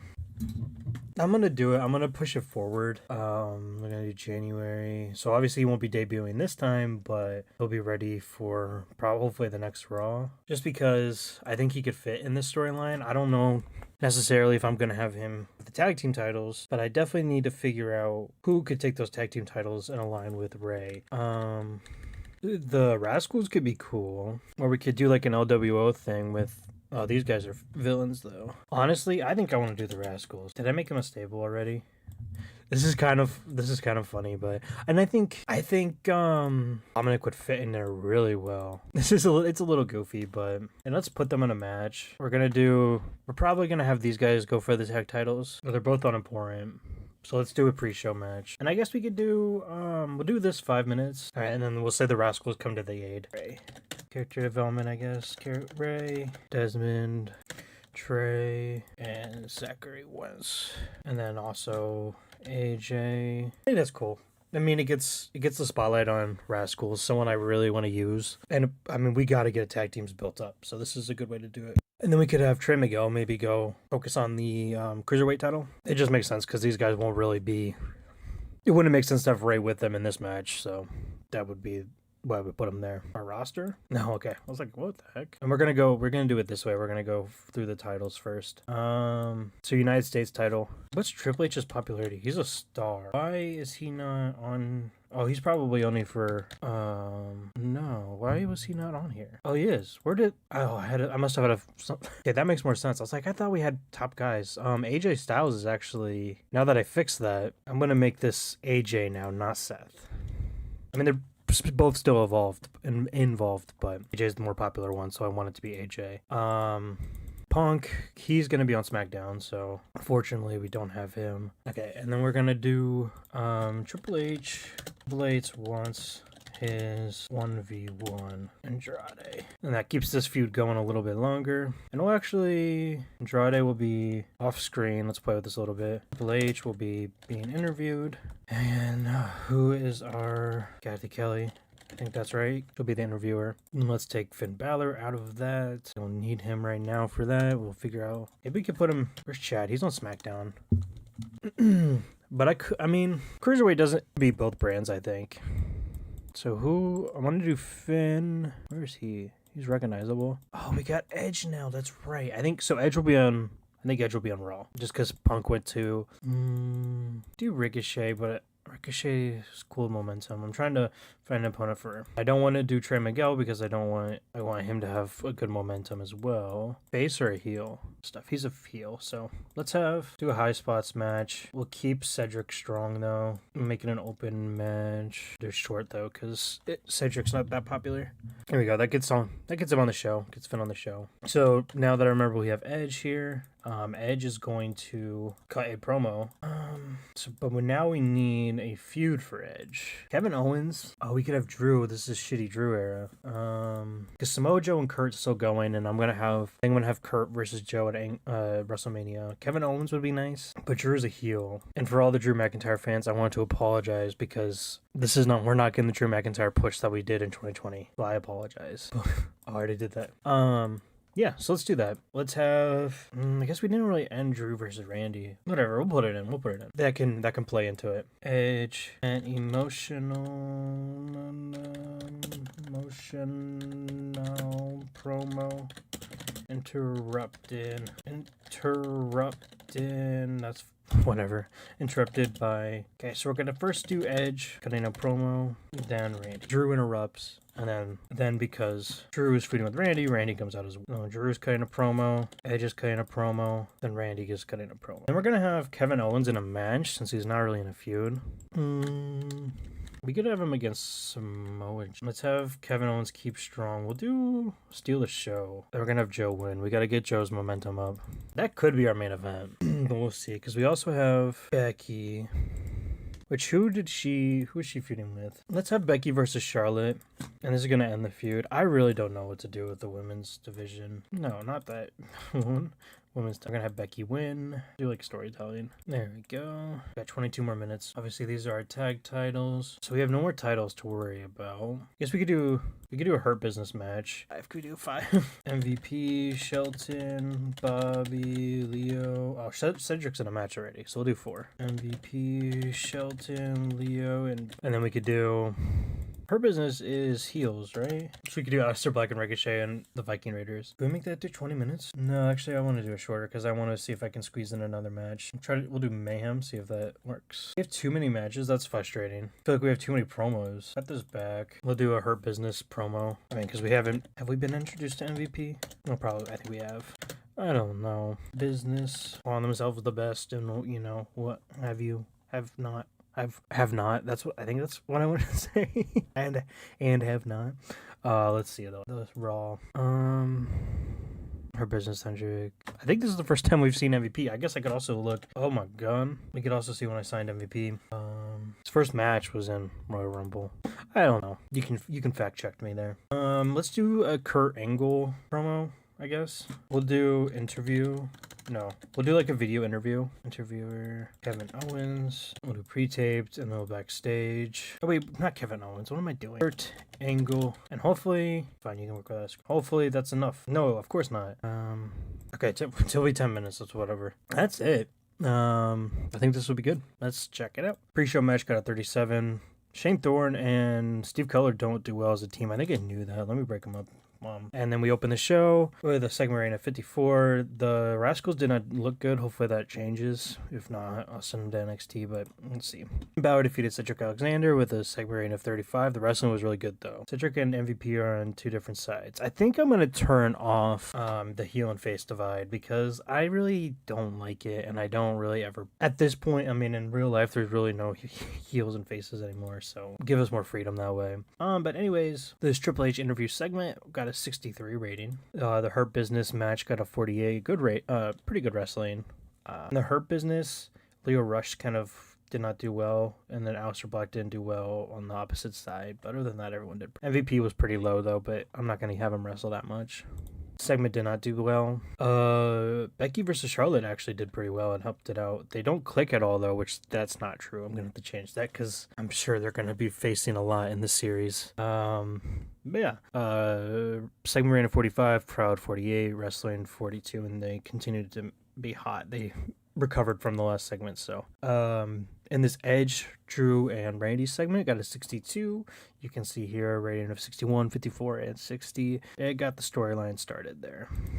This Kurt Angle interview about Samoa Joe got a 56. And then in our main event, Samoa Joe defeated Kevin Owens. Segment rating of 41, crowd rating of 55, wrestling rating of 55. It looks like everyone liked it. It just didn't perform great. I mean, great for us though. But Patrick Buckbridge, I think it's Pat Buck, did not do good as a road agent, so you have to get rid of him there. But anyways, finish show. Lost popularity in 39 regions. I think it did pretty okay. I mean, I think eventually our popularity is going to catch up to us, and we're going to stop losing it, even though we're probably not, like, improving that much. I think when you start the game, it's pretty much just like, you got to let the popularity fall to get back on track. So that's what we're going to do. Welcome everybody back to WWE 2020 here on TEW IX. We are going to be booking Sunday Night Heat, our very first episode of our new show, WWE Titans, which Titans is going to be our women's division, and it is going to be its own show based around women. It's an A show because I'm hoping that this is going to build popularity. This could absolutely kill us, but we have some popular women like Becky, Charlotte. I think we can do it, but we're not even doing that right now anyways. We're going to do Sunday Night Heat. Obviously, morale is terrible, but we'll have to... well, you know, it is what it is, you know?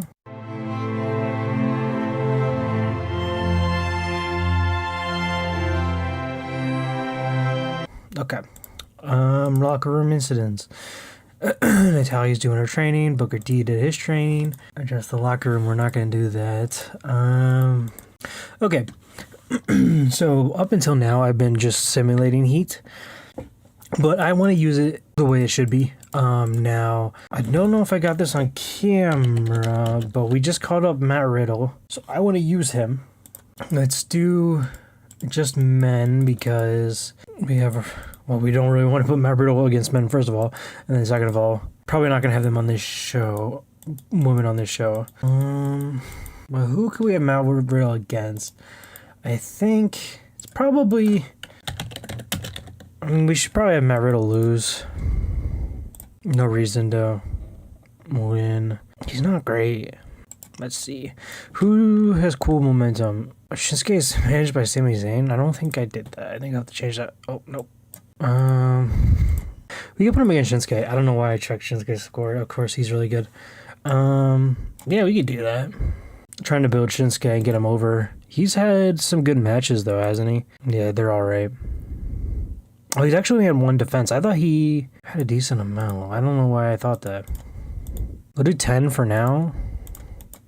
And let's keep Matt Riddle strong just in case. I mean, obviously, I do eventually want to build Matt Riddle up, but... And yeah, we have the Cruiserweight champion. I think we should probably use that. Is Chad Gable in a feud with anybody? I know, big moves and me having title matches, but I think you can probably imagine we're probably going to have people lose them. So I have I had Trey Miguel in a... I don't think I've even booked him. Oh, I booked him once. Oh, three-way. I mean, a 3-on-3. He's in a tag team with Hovers everything. Who's in that? Desmond, part of the Rascals. Okay. I think I want to use him. Can I book Chad in a high spots match? No. I don't know if that's gonna hurt him, but we don't need to do that right now. Let's have him against Chad Gable. Chad Gable's gonna win, but I'm gonna push Trey Miguel.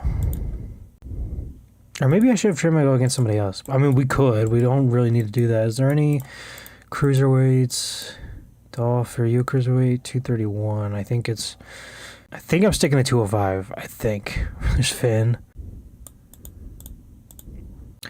We could have Mustafa and then have some interference, but I don't think so. I'm assuming there's no one I want to have lose and well known. I guess it doesn't really matter if it's an unimportant person. But I do want to have a good match. Oh, I don't know. Sammy, no. Can't decide. Johnny, you're too heavy. Sure, let's do Epico. He can kind of do high spots. I don't really think I want to do Epico. I think Chris Bay should be higher there, right? How's Adam Cole?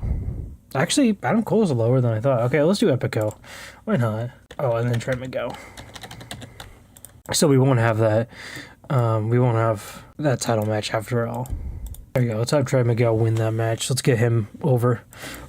So we have the Rascals tag team of Desmond Xavier, and then Wesley is Desmond Xavier. Zachary Wentz getting built up, and then we have Trey Miguel trying to go after the cruiserweight title.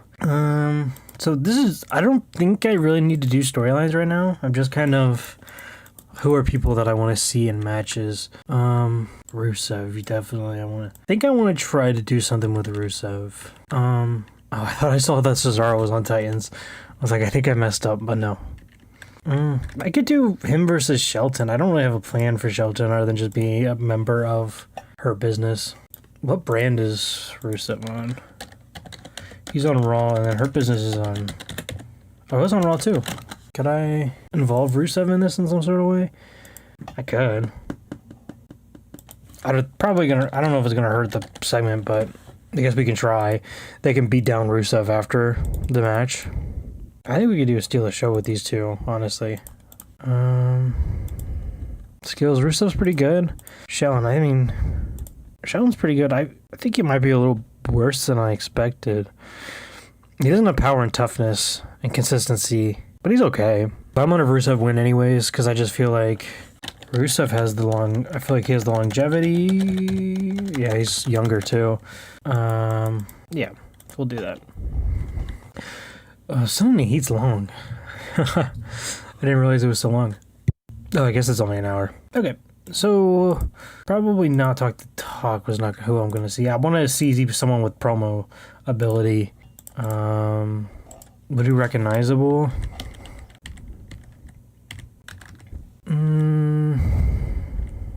Andrade. I mean, he's not microphone, he's charisma, but is he... I couldn't remember if I kept him champion or not. I don't really think he should be on Heat. It's more for the people I'm not really using.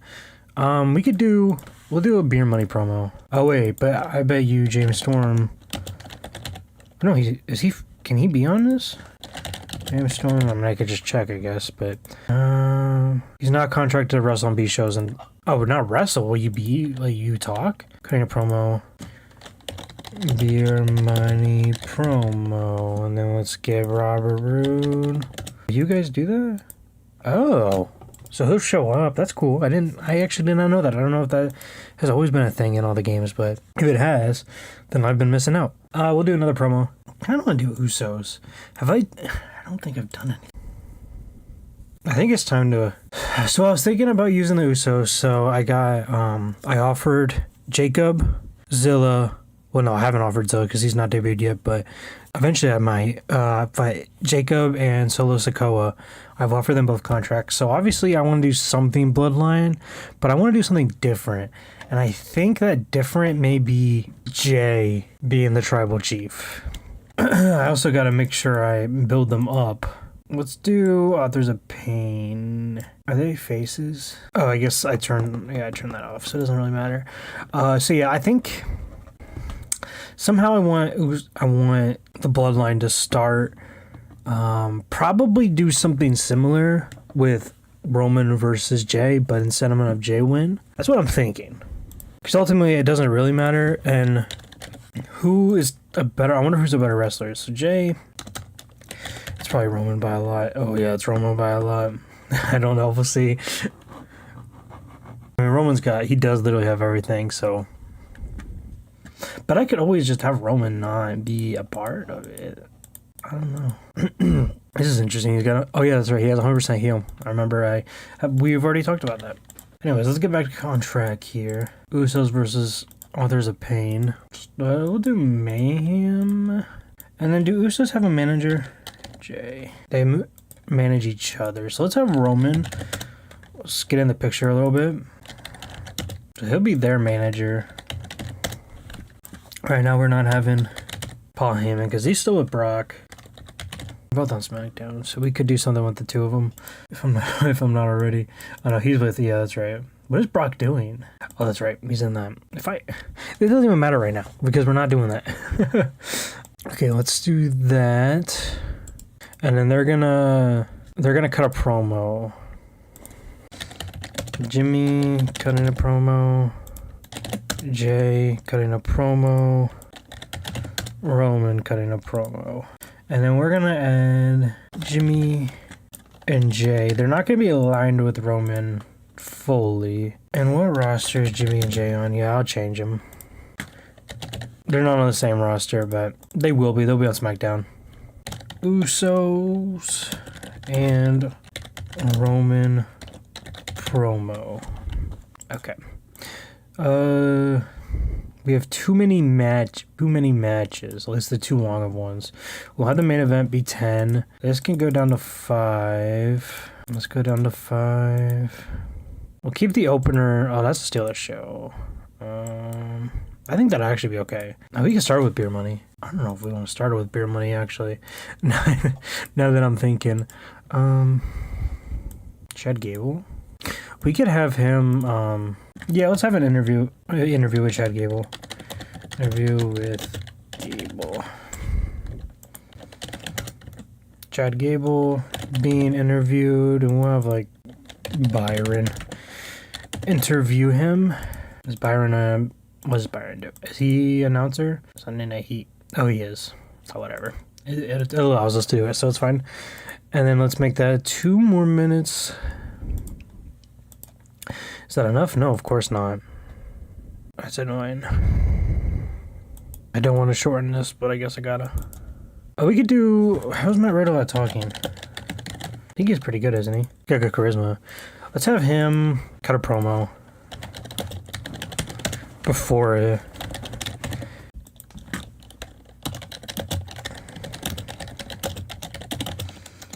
Cuts his first main roster promo. I think it's his first. If not, whatever. Man, it's still being penalized. This is so annoying. Okay, now I see why I haven't been booking heat. Let's see. But I need to do it because I need to get some of these people used. Do I have... What's Matt doing? Because I don't think Jeff's available anymore. I think he's injured or drugs or something. Jeff, you undisclosed knee injury, 153 days. So if I want to use Matt, will you be a manager? Probably, but it's not on your contract, but whatever. What roster are you on? You're on Raw. I saw him when I went to look it up. He's got no promo skill. How's Moose? Moose is okay. Maybe I put Matt with Moose and Josh Alexander. What roster are they on? And then Matt's on... I could change Matt, because Matt hasn't wrestled, has he? If he has, nothing of no, just the Royal Rumble, so... Okay, we'll do that. We'll put him on SmackDown. And then he'll be the manager for Moose and Josh Alexander. He fits my, like, TNA stable. Okay. And then, so the 3 of them will cut a promo. Matt. I will do character development actually. Moose and Josh Alexander. What do I call? I don't know if I have a name for them, but I think Total Impact could be a cool name. Do I? I don't think I've named them. Moose, yeah. Oh well. I'll name them Total Impact. I guess we'll put the exclamation point for. I don't know if that would be copyright infringement, but we're gonna do it. And that actually is fine. Yeah, we'll have that start the show, I guess. It makes it a little bit better. Okay, so this was a segment rating of 32. 43, this is actually really good. Scott Stanford and Michael Hayes are not good on commentary together. We'll change that after the show. This was actually a really good match. Maybe I'll have to run this back on TV. Beer Money Cuts promo, 49. Michael didn't do too good. Neither did Epico, to be fair, but I think, I don't know. We'll have to put Trey against someone else and see how it goes. This one did look, it all looked pretty well. 30, 35, 39.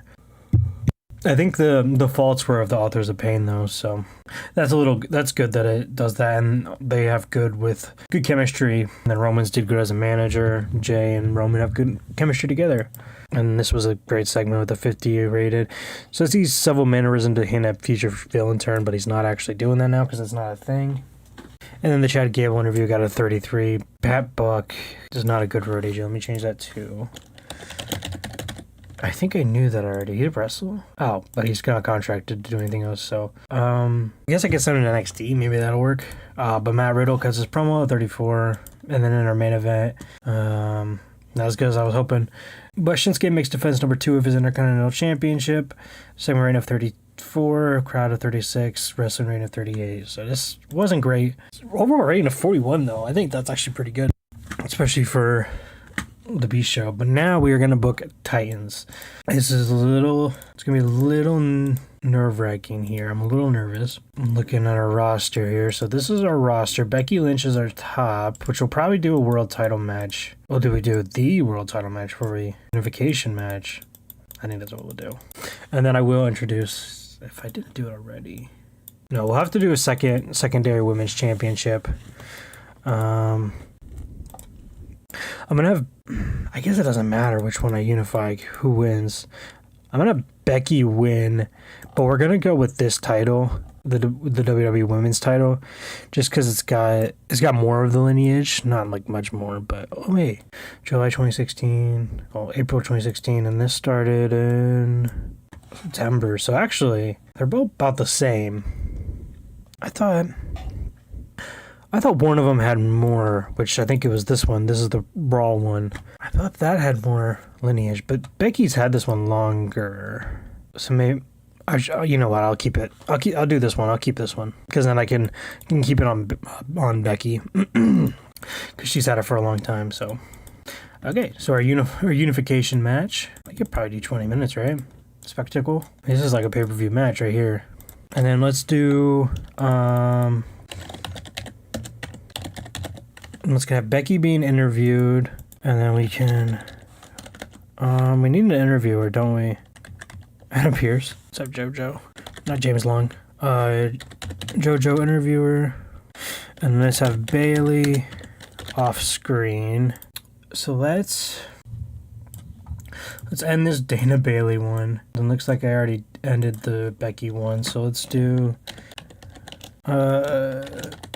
Becky versus Bailey.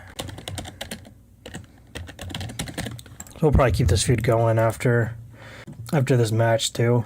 Why not? I'm sure we could get another good match out of it.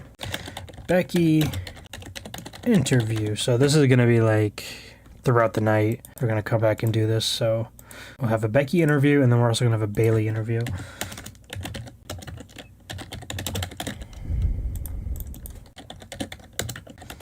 And then Becky off screen. Bailey interview.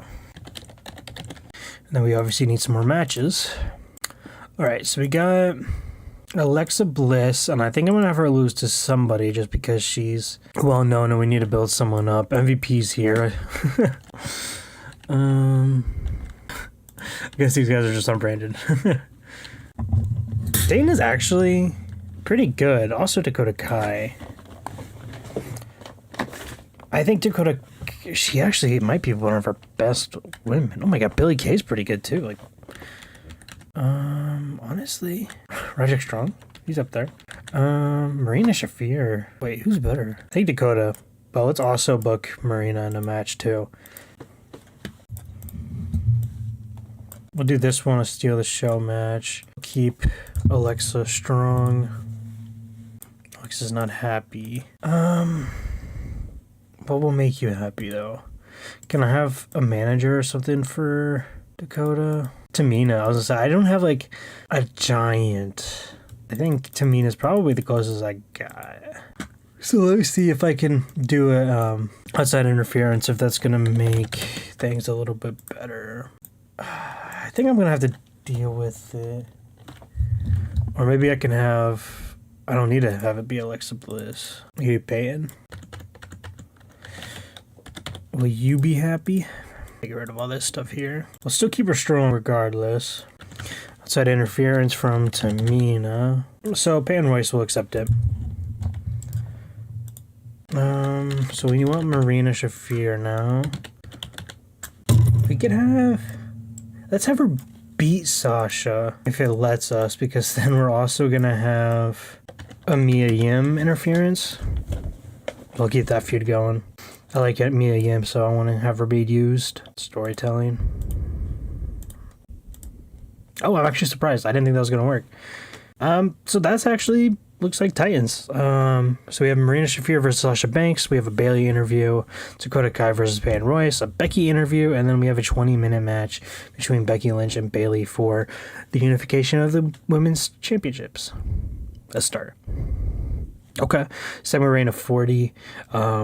Crowd rating of 25, wrestling rating of 35. Sasha Banks had a better performance, but I mean, you've seen the stats, so maybe we just got to keep building Marina. This was the Bayley. Oh yeah, this is the Bayley interview. Got a segment rating of 44. Dakota Kai versus Peyton Royce. Got a segment rating of 33, and Dakota had a 17 performance. Wow. I think that will get better.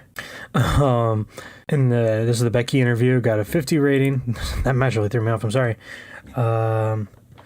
Becky Lynch defeated Bayley in 1945 by pinfall with a pump handle slam. The match was designed an engrossing story-driven spectacle that was slowly built up through psychology work towards a dramatic conclusion. Becky Lynch makes defense number 4 of the women's world title. Becky Lynch wins the WWE women's title. So we got a segment rating of 51. Crowd rating at 48, wrestling rating at 48. Becky had a 51. Bayley had a 44. 46. Made some money. Obviously, our popularity went down, like always. We're still making money, so this is pretty. I think this is pretty accurate to 2020 WWE. Popularity is going down, but money's going up. I mean, we're not making that much money, but I genuinely think that we are gonna be okay once we just get the division built up a little more. So it looks like Titans actually did better than the first Raw that we booked. So I guess it's improvement. I guess that's it. Okay. Oh, we got a good signing. We got Jacob Fatu. He's going to go to NXT. These are some people that we are working on signing at the moment. Amy Dumas, Trish Stratus, Viper, Stu Bennett, Solo Sikoa, and Ryback. I'm going to give him a shot. Controversial, I know, but I think it'll be funny. That's we've already taken care of. I want to show you what NXT UK is looking like now. There's a lot of people. Trying to remember recent signings here. We signed David Starr, Ilya Dragunov, which I think was already here, but if I'm saying we signed these guys, it's because we just re-signed their deals. Jordan Devlin. Zack Sabre Jr. was not here, so I signed him. Travis Banks, Timothy Thatcher. I'm sure there's someone I'm missing, but yeah, that's NXT UK. But that's going to be it for this episode. So I'll see you guys when we book SmackDown. Welcome back to our WWE 2020 save here in TEW IX. We are going to be booking SmackDown today. And it's a pretty big deal this SmackDown today, because obviously we are going to be starting the feud of CM Punk versus Bryan Danielson. Let's make this interesting. Is it Midwest? What isn't it? Allstate? Maybe not Mid-South. Why am I in Mid-South? Midwest.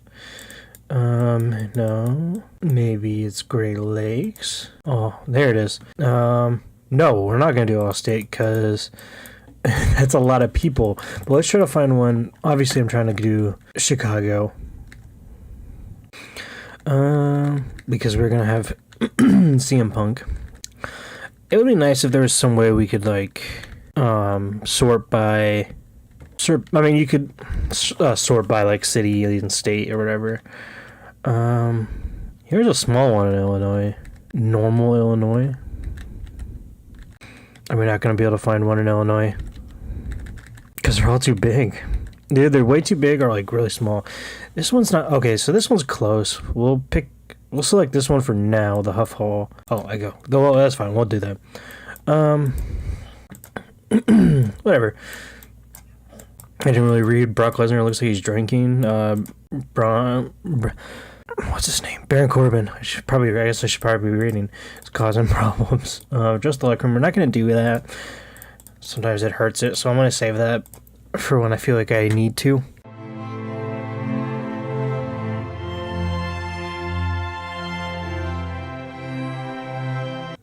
Okay, so first order of business.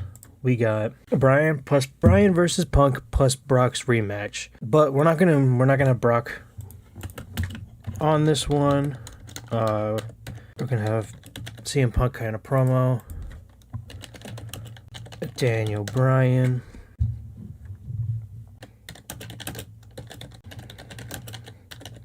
I think we'll make this long because this is probably going to be a good one, and then they don't want to work with scripts, that's fine. We'll make that long because I think they can do it. Okay, clicking wrong buttons here, so let's go. Let's see the major players here. Still just The Undertaker. Maybe we should do Brock. Something Brock related. He's drunk though. Why do I not remember who? I was trying to figure out why I couldn't remember who the last champion was, but it was Brock, that's why. I'm not too sure what I'm gonna do here. I think we're gonna do this one. Let's have Braun is a well-known.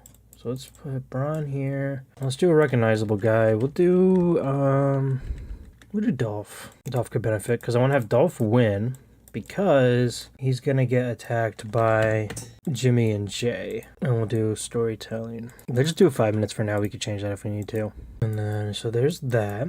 And then I'm gonna keep this Mustafa Shinsuke storyline going. Where's Mustafa? He's right here. We're gonna do... So he's got a cool momentum. I want to get that up. Elias, have I not booked Elias yet? Oh, wait. Looks like I have, but just in the Royal Rumble. So yeah, let's have Mustafa versus Elias. We'll have Mustafa win. We can have it go for a little bit, and then we're gonna have Shinsuke at ringside, and then we're gonna do. Sorry, my throat. We're gonna have Mustafa says he's not done with Shinsuke. I think I spelled Shins.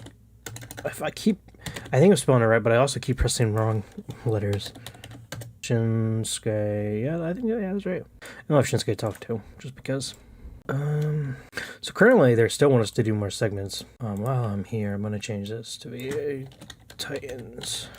Should we do? It's WrestleMania season, so I don't want to change storylines too much. This Sammy Undertaker one, it ended with a casket match, so I don't really think I really want to do it again. But I'm thinking we put Sammy with Taker. Let's put the Undertaker with Sammy, and then do the same here. Because I'm thinking since he lost the match, she's gonna be just in control. Taker's gonna be in control of Sammy. So then we're gonna have Shinsuke in a match. Let's do Matt Hardy. See if he's had a match. I don't think so. Yeah, just Royal Rumble. They'll make it a short match. But just to show off that Sami Zayn has Undertaker with him. I'm thinking we don't do the Brock rematch and we do Undertaker. Just to give because I think Brock versus Undertaker would be a WrestleMania type match. I was gonna do Brock and Bryan again on a on a TV show. So I think this will be better for Brock. So we're gonna do Sami Zayn cutting a promo. Cutting a promo. Where are you? And then we're gonna do the Undertaker, not the Big Show.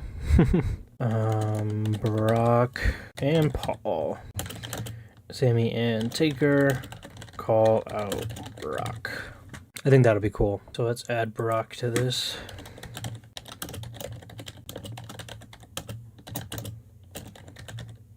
I think that'll work. We still need more segments, which is frustrating, and I hate that part. We'll just do I'll have New Day do a backstage skip. I'll have it be comedy, pre-taped, backstage, Big E, Xavier, Kofi, John Morrison. We'll do off-screen, Baron Corbin. And then that'll lead into a tag team match with Corbin and Morrison against Sanity on? I thought Sanity was supposed to be on Raw. Sanity was supposed to be on Raw. We'll do against the ABC. Get them on TV. But Corbin will win. Corbin and Morrison. I also got to figure out a main event. We could just do the rematch tonight. Yeah, let's do that. I have an idea. Oh, he's injured. I don't remember that. 9 days. Okay, that's not bad. I'm just going to do it. Hopefully it doesn't make it worse. And then we're going to have Sami Zayn interfere against Brock. This could be a spectacle if Brock lets it happen. He's probably not going to be happy losing losing a match. These two together, yeah. Keep strong. Yeah, he'll do that. Do I do a Punk match? Do I do Punk versus Brock? I'm gonna do Punk versus Brock. That fixes that problem. I get Punk on the show. And then it also doesn't Ryan work injured. But yeah, we don't want the title on the line. Book segment. Okay, that works instead. And now we need more segments. More segments. So we got Braun versus Roman, Brian Punk, Mustafa Shin, Shane versus Miz. So we'll do Miz pissed about loss and wants a rematch. We'll do an interview. The Miz. Still too many. The matches are too long. We'll do this. Can we do 15? Will that fix it? No, it will not. Maybe another 5-minute segment. Here's some people we're not using right now. We could hype a match for next week. We could do Bar versus FTR. Ooh, it rhymes. And then so we can do a video about it.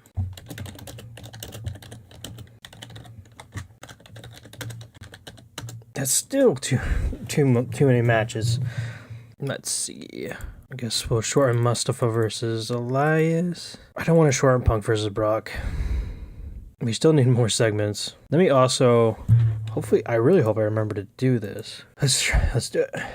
Dash and Scott versus Sheamus and Cesaro.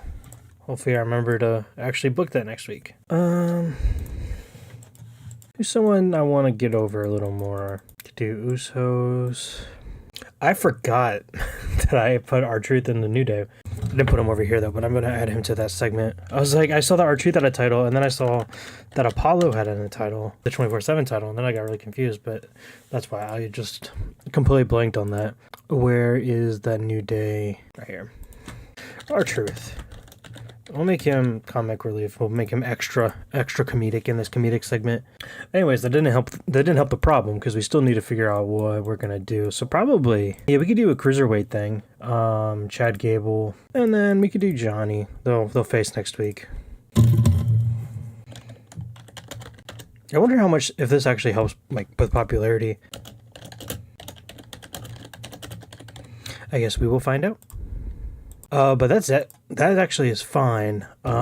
We just need to do some different match aims here, which that is fine. I can deal with that.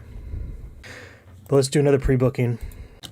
Johnny Gargano versus Chad Gable for the Cruiserweight title. Okay, so let's make this one a steal show. I can handle that. Don't auto book. And then we just need you can make this one a wild brawl. A mayhem match. I think that'll be fine. And I think that's it. It's only other. Oh, is that gonna hurt us? It's not booked for today. Okay, I'm gonna take them off. I don't know if it's gonna matter. Modified booking can I do? I wish I could do like next. I can't remove them. Well, hopefully this doesn't hurt the show too bad. I guess we will just. Oh god. Okay, here we go. Oh well, that's good to know. Sami Zayn defeated Matt Hardy. Actually, really good match. 41 segment rating, crowd rating 50, wrestling rating 47. But Sami Zayn and Undertaker are a poor combination. I think we'll work with it though. I'll figure it out. Yeah. And then the next segment with Brock, Paul, Sami Zayn, and Undertaker got a 60. Really good as well. This one sucked. Elias defeated Mustafa Ali. I did not mean to do that. That's probably why it sucked. With a segment rating of 31. But the Mustafa and Shinsuke segment got a 42, which is pretty good. The Gable and Johnny Gargano video got a 29. Dolphin Braun defeated Braun Breaker with a zigzag, got a 36. Crowd rating is 52, wrestling rating of 47. Crowd was disinterested. I don't know how to get these people interested.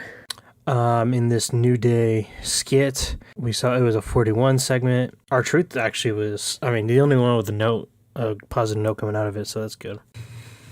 Video about the Bar versus FTR with a segment rating of 38. And then Corbin and Morrison defeated Chris Bay and Ace Austin with a segment rating of 31. Wrestling 33, crowd rating of 23. The Miz interview about Shane McMahon got a 44. Okay, this one, I knew it was going to be good, but unfortunately, we're warming up at the main event. Punk defeated Brock Lesnar with the interference from Sami Zayn. Segment rating was 58, crowd at 75, and then wrestling was 69. Brock did 72, sorry. CM Punk did 66, but I was expecting a little more from him, but no, it's fine. It's Punk, so we got that popularity. And then in the face-off between CM Punk and Daniel Bryan, got a 75. Punk did a masterful job improvising, and Daniel Bryan struggled. I think Daniel Bryan wanted this to be improvised, though. Oh, well, I guess it is what it is. All right, finish show. Lost popularity in 24 regions, but we got a 60 overall. Made $76,000. Could this be our best show? Is that the title name? No, probably not. But I think that literally was our best show. So coming out of that show, I got two things. First of all, very, very, very, very sad news. Billy Jim has retired. He will be missed. And also, we signed Piper Niven. That's really good news. I was supposed to send her to NXT UK, and I did not. So let's send her to NXT UK. Okay. And I was going to look because I think... No, it was not our best show, but it was our best TV show because we got a 60 rated show for this week's SmackDown, but the only other show better was the Royal Rumble, which was the 61. So that CM Punk road looks like it's doing some work, you know? But... this was a long month of shows here, just looking at this. But we are now in February, and we are on the road to continuing on the road to Bad Blood, because I guess that was already part of it. CM Punk doesn't like Baron Corbin. Interesting. Anyways, I'll see you guys on. We got some legends signing here. Amy Dumas, Trish Stratus, and Ryback, all legends in their own right. Welcome back to WWE 2020 here on TEW IX. I got two goals for this episode. First of all, I want to speed things up a little bit more. I want to knock out some shows. Second of all, I want to build up this roster. I'm going to kind of say that I'm going to kind of put storylines aside because we got to get these people going. There's no point. Everything kind of sucks. There's Kurt versus Samoa Joe, Bryan and Punk. Okay, so there's that. There's some that are okay, but it's not working out. The shows suck. We're losing popularity. Something's got to give. And I think this is going to be... There's a few things I want to achieve with certain people. Yeah. I don't have a... I'm going to slap on a wrist. I don't have God, what am I looking for here? I thought a morale officer. I was gonna say I don't have one, but I do. It's just I thought he did more. He was supposed to do more. Never mind. I do have one. We need to I'm gonna keep booking Triple H, probably in smaller matches, and having Andrade. Maybe I should do it the other way because Andrade is pretty low. I was gonna have Triple H, but thinking about it. I don't know why, because there's a lot more other people I need to focus on than Triple H. So let's just have Andrade keep defending his title, and that's how we're gonna get him over. I'm gonna not have him lose. I'm gonna try not to have anybody that I'm talking about at this current moment lose. But I just gotta find people for them. I guess it doesn't really matter. I don't want to overthink it. Let's just do Zack Ryder. These people are unimportant. I like a lot of them, but this is where they are. So we're gonna use United States. We're gonna just do the show because I think both of them have the potential.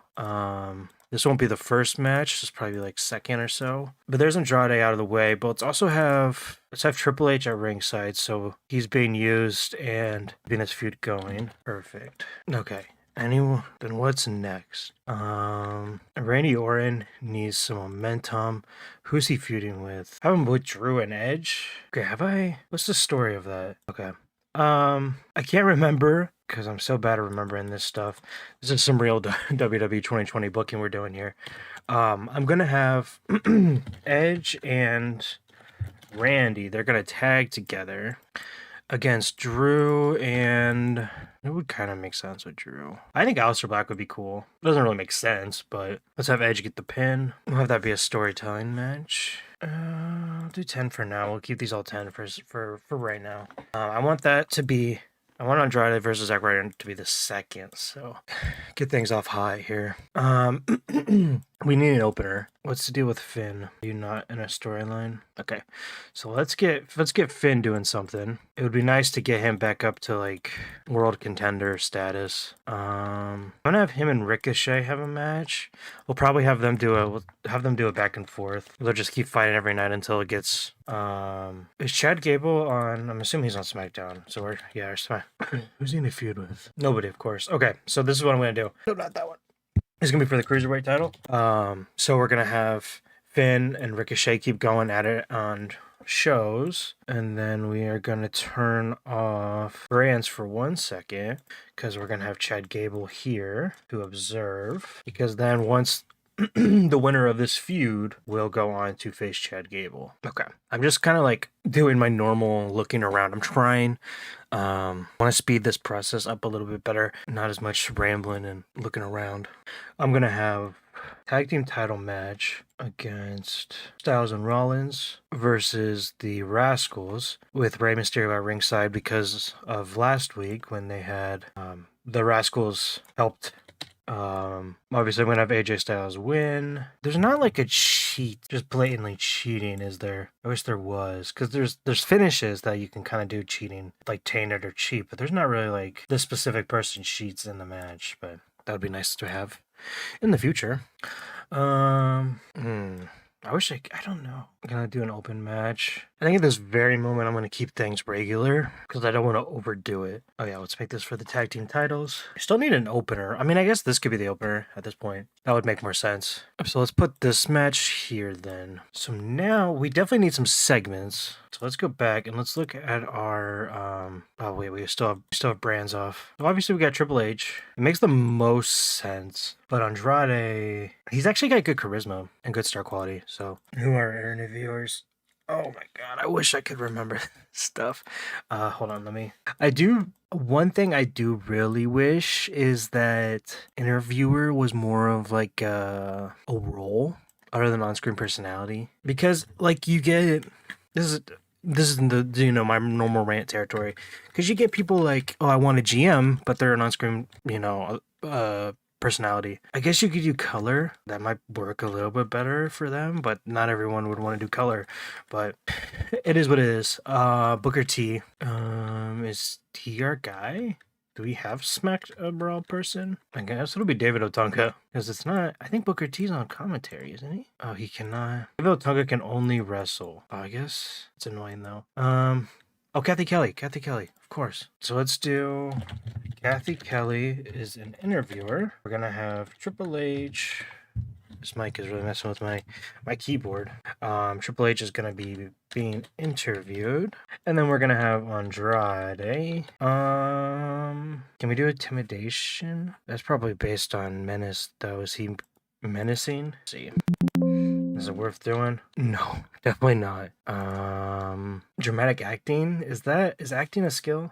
anymore. Acting, yeah. I wonder what would be charisma. I mean, I'm assuming just probably character development, right? That's probably. I really wish I could spell. Triple H interview. Appearance from Andrade. Just don't look at all that stuff. It's gonna be backstage interview. We're gonna have this. We're gonna have it right after the match, so it makes sense. He's coming back from his match, goes in through backstage. Triple H just doing his interview right there, and then that's when Andrade interferes in that interview. So my idea for Kurt and Samoa Joe is gonna be a little bit creative. I want to have Kurt is cutting a promo in ring, and footage cuts to Joe in a cool gym with wrestling mats, and he cuts promo. I can't do it. Okay, that's fine. We'll skip out the cuts promo because it's kind of implied. Yeah, I think that's cool. It'll be kind of symbolic. I think that's right. So it's gonna be in ring, and then we're gonna cut to Samoa Joe cutting a promo. It's gonna be outside broadcast angle, but and then I guess we'll do Kurt. He should be involved, right? Even though he's not really there, but we'll have him be like wrecking the crowd. He'll be like making faces and like reacting. I don't know if that's really the right use for that, but we're gonna try it. Samoa wants to work on that script. Yeah, no problem. I think that'd be a cool one to do. Trying to think, should I make this match a main event? We'll put it in the main event for right now. The Edge and Randy Orton versus Drew and Aleister Black, just in case we don't get any more matches. I'm trying out a new system, and of course, I had that whole paused through a segment of booking it and then also going over it. So we're just gonna do this real quick. In the pre-show, Anderson and Gallows defeated the Undisputed Era with a segment rating of 48. Shelton Benjamin, due to interference by Leo Rush, defeated Rusev with a segment rating of 35. And then we open up our show with Ray and the Rascals, but they are later interfered with by AJ Styles and Seth Rollins. The segment got a 40. AJ Styles and Seth Rollins defeated the Rascals with a segment rating of 53. I don't plan on having the Rascals on the main roster much longer. I wanted to see what they could do, but of course, with how this save works, they're not performing terrible, but it'd probably be better for them to be in NXT. I think I might trade them out for Undisputed Era. I don't know if I'm going to do all of them or just the team, but I think that's the plan. But we have this feud with them going right now, so I'm not going to do anything about it right now. But then Rusev has a friend to help him against the Hurt Business, and that friend is Ryback. So now Ryback is making his debut with a segment rating of 40. Andrade defeated Zack Ryder with a segment rating of 44. And then now we are back on track. We have an interview with Triple H and Kathy Kelly, and then Andrade comes in after his match and intervenes as well with a segment rating of 54. Kurt Angle is cutting a promo, and then the Titron shows Samoa Joe, who's currently in a high school gym with a wrestling mat, cutting a very menacing promo on Kurt Angle. And then in our cruiserweight match, Finn Balor defeats Ricochet by pinfall with a coup de grace. The match was designed to round a lot of high spots, and it did just that. Segment rating of 63, crowd of 44, wrestling rate of 57, and that advanced the storyline. And also Chad Gable was at ringside, of course. All right, backstage, Carl Anderson and Luke Gallows are harassing Kevin Owens. I feel like Kevin Owens would probably fight back in that situation, but he doesn't. And the lights turn off, and then the Fiend comes out, very spooky. That starts their storyline there. I forgot to tell you what the rating was, but that's okay.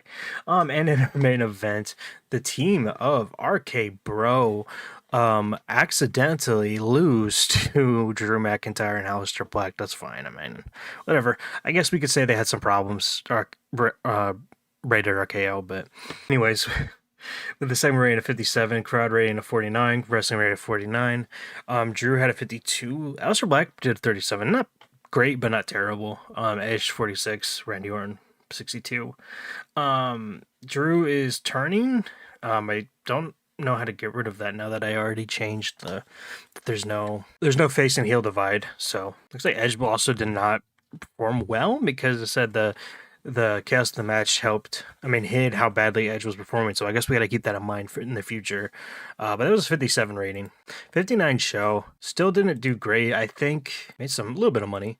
I think though that we planted some good seeds to start building up these people. I have a plan in my head. I just need to keep following it. That these go-to guys are not gonna lose, and I'm talking like I don't think Ryback's gonna lose unless he starts causing problems. We're gonna have Finn Balor and Ricochet go back and forth. Probably get Chad Gable more involved. We'll have Leo Rush involved in the cruiserweight division. Just some stuff like that. Where let's see how that rated. It was this one. It wasn't the worst. It was the best Raw. But yeah, I want to try just and Andrade. Andrade is gonna have to be pushed a lot more. This one wasn't so based on that. I think SmackDown's gonna be a little bit more because I think there's a little bit more people that I want to push on SmackDown, and maybe that's a problem. But I'm gonna see you guys next when we do Heat and Titans. We got two interesting signings here. We got Stu Bennett, aka Wade Barrett, and Solo Sikoa. We're gonna bring Solo to NXT.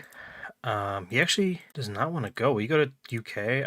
I don't think you're probably gonna be good enough for. He wasn't in this save, so I think that's probably part of the problem. It's probably a little wonky. He's really popular. I guess we'll bring him to the main roster. It is what it is. We're gonna get him a little bit earlier, probably. He's gonna be pushed a little bit. He's gonna be better than what he was at this point, but it is what it is. Do I want to put Wade on a show? We could interrupt. I could put him on Titans and replace Beth. I feel wrong doing that because I kind of want a woman commentator, but we just don't have anybody. What is the deal with Wade? How good is he? He's actually got none. No experience. He could be. I mean, he's a wrestler apparently. So, I mean, I guess I could have him wrestle. I wasn't expecting that. I don't remember even. I don't remember why I offered him contract, but yeah, I'll have him wrestle. There's no reason why I wouldn't. So let's go ahead and move on, and I'll see you guys at Heat for real this time, hopefully. Let's get into booking Heat. So this one's not obviously as important, but I want to make sure that I'm giving a lot of people opportunities that normally don't. And also Solo, I think we're gonna have him debut on main event. And he's probably, I think, since he's here, I think it's probably time. I think we should push him pretty well. Who is? I feel like everyone here is too good. I don't want to. I guess Matt. I don't really have anything going on with Matt. Yeah, we could have him lose to Solo. Let's have. He might not like this actually, but we'll see. Oh, he's fine with it. Good. Just have a solo squash match, pretty much. I'm gonna try to do an undefeated streak with him. Is he been working anywhere else? He's not in a game. No, okay. So I can have a completely clean record with him, and hopefully I don't mess it up. But let's also. Do we put Solo on SmackDown or do we put him on Raw? I think let's put him on Raw, just so he's away from the rest of the family, because I'm working on doing a bloodline thing. So, but let's get Solo real popular first before that happens. Speaking of bloodline, let's get Usos in a match. We'll do against Sanity. And who else? Shinsuke needs to have some more matches. I'm also gonna take Shinsuke off. Sami Zayn off of him. I don't want Sami Zayn to be his manager. It doesn't really matter who here we have him against. I called Adam Cole up. I didn't even realize I did that. Let's have him be Bo Dallas. Era of NXT. Oh, that's right, he's the Intercontinental Champion. We're really trying not to make him forgettable like the last time, but it's not working. Make this the main event, and we'll do steal the show. Let's do Damian Priest because I want to work on getting him. Is there anyone up here I don't really care about? Let's actually have. We'll do Shelton, and then Ryback's gonna interfere. It's not really building Shelton up, but Ryback's kind of the guy I want to be built up in this. Ryback and Rusev, so then let's have. Oh no, not Damian Priest. Do not attack Damian Priest. I think it's I think it's gonna be fun to do a Ryback push. I know, probably very unpopular, but sometimes you gotta go with what's fun. Let's do a cruiserweight match. Let's do Mustafa. Maybe Trey Miguel. He's not gonna be around too much longer, so let's just use him while we can. Yeah, while I'm thinking about it, I want to get Sammy away from Shinsuke. What a strange picture for Ruby Riott. That's weird. I need someone to cut a promo. At least a little promo. At least some promos. EC3, of course. But what brand is EC3 on? He's on Raw. So I should probably have someone from Raw. Steve Cutler? No, he's not that good of a talker, though. Ooh, Titus O'Neil. Titus versus... I literally forgot EC3. And clearly this is probably not gonna be much of a main show match, but they're both on Raw, so I want to kind of keep them together that way. I could do pre-shows and things like that with them, and it gives me things to fall back on if I need anything. EC3 cuts a heel promo on the town, and Titus compliments the crowd. And then we have 5 more minutes, so let's book another segment. It doesn't matter really if we fill it all the time, but I'm saving the women for Titan because it is going to be a little tricky. I mean, I'm trying to save all of the talent for that show so we can fill it out. So I'm not intentionally trying to skip them. Let's Zack Ryder, because in terms of mic skill, he deserves to be doing a lot more. He's on, let's bring him to SmackDown, just because we have a lot going on Raw. I know he was just on Raw, but but now we need someone that's on SmackDown for him to feud with. Is there anyone recognizable? Doubt Dolph's up to anything. Nope. So let's do that. Dolph versus Ryder. There we go. Now we're just gonna do Zack Ryder and Dolph Ziggler. We'll have them seen fighting backstage. Who is Nikki Bella? Can't remember who the SmackDown GM is. Nikki. Okay. We'll have Nikki in there too, so she can try to break him up. All right, Nikki tries to break him up. Perfect. And it didn't quite make the time, but all right. Priest defeated Shelton. Due to interference from Ryback with semi rating of 40, crowd rating of 28, and wrestling rating of 37. Shelton obviously wrestled better. Damian Priest with the 29. Hopefully Ric Flair being his manager kind of helps. EC3 and Titus O'Neil promos. EC3 does his classic heel I hate this town promo, and Titus O'Neil comes in to save the day. Mustafa defeated Trey Miguel. This wasn't great. Actually, Scott and Michael Hayes are not good on commentary together, so I gotta remember that. Maybe I'll just take Scott Stanford off because Byron and Michael Hayes are good together. Yeah. The Usos defeated Sanity with a semi rating of 51. They were wrestling rating of 46 and crowd rating of 33. Obviously, the Usos are killing it. I just wanted to get them. I want to push them like crazy right now too. I forgot to add. Oh my god. Dolph Ziggler in this. So Zack Ryder was fighting a ghost, and Nikki interferes. And Solo Sikoa's first match, he got an in-ring performance of 52, and Matt Hardy got a 41. Obviously he's a lot better than probably he should be, but whatever, it's fine. It'll be fine. We're paying him a higher amount anyways too, so it's okay. Same rating of 29, crowd rating of 52, wrestling rating of 47. And in the main event for the Intercontinental title, I messed it up. Oh shoot. Bo Dallas defeats Shinsuke Nakamura. Well, we can work with this. I think we can work with this. It's fine. Bo Dallas wins the Intercontinental title. Semi rating of 57, wrestling rating of 51, crowd rating of 33. Yeah, they were upset, but that's okay. Hopefully it builds up their popularity. I'm hoping that it works out because that is not good. I think we can do it, but also he was 35 performance was really low. So anyways, we're not on that anymore. We're on Titans. So obviously Bayley's our top star. She's holding both the titles. I'm going to retire one of them, but Stu Bennett is here as well. Shouldn't be. He's just not on a roster yet. Let's look at the feuds here. So we have the 2 feuds, Becky and Bayley, and then Sasha and Mia Yim. We obviously need to do a little bit more with that. Alexa Bliss, should do more with her. We got Lita here. Do Lita and Charlotte? I think we'll do Lita and Charlotte. Yeah, I think that just makes a lot of sense. So let's have Charlotte against Britt Baker. I want to do a lot with Britt Baker here. At ringside, we are going to have Lita, though. It's going to be our opener. I think that'll be a good opener. We'll do storytelling. Charlotte's going to win, and then Charlotte, we'll do character development, sure. Lita, character development. Blair and Lita face off. And then this is the first Becky's out since she won the title, right? Yeah, because she won them both at not Charlotte, Becky. I want Becky. Becky will do cutting a promo. Beth Phoenix interviewer. Actually, we'll do interviewer. Becky being interviewed during Becky interview. Bailey says she wants her rematch. Just have her do cutting a promo. And let's put a little more attention into the women's tag team titles, because we got them. So let's do Kabuki Warriors versus Iconics, and let's have Kabuki Warriors win because we need them to have more popularity. We'll do even do steal the show, and this will be for the women's tag team titles. They're gonna win. I'll put that in between there, and then we probably need just one more match.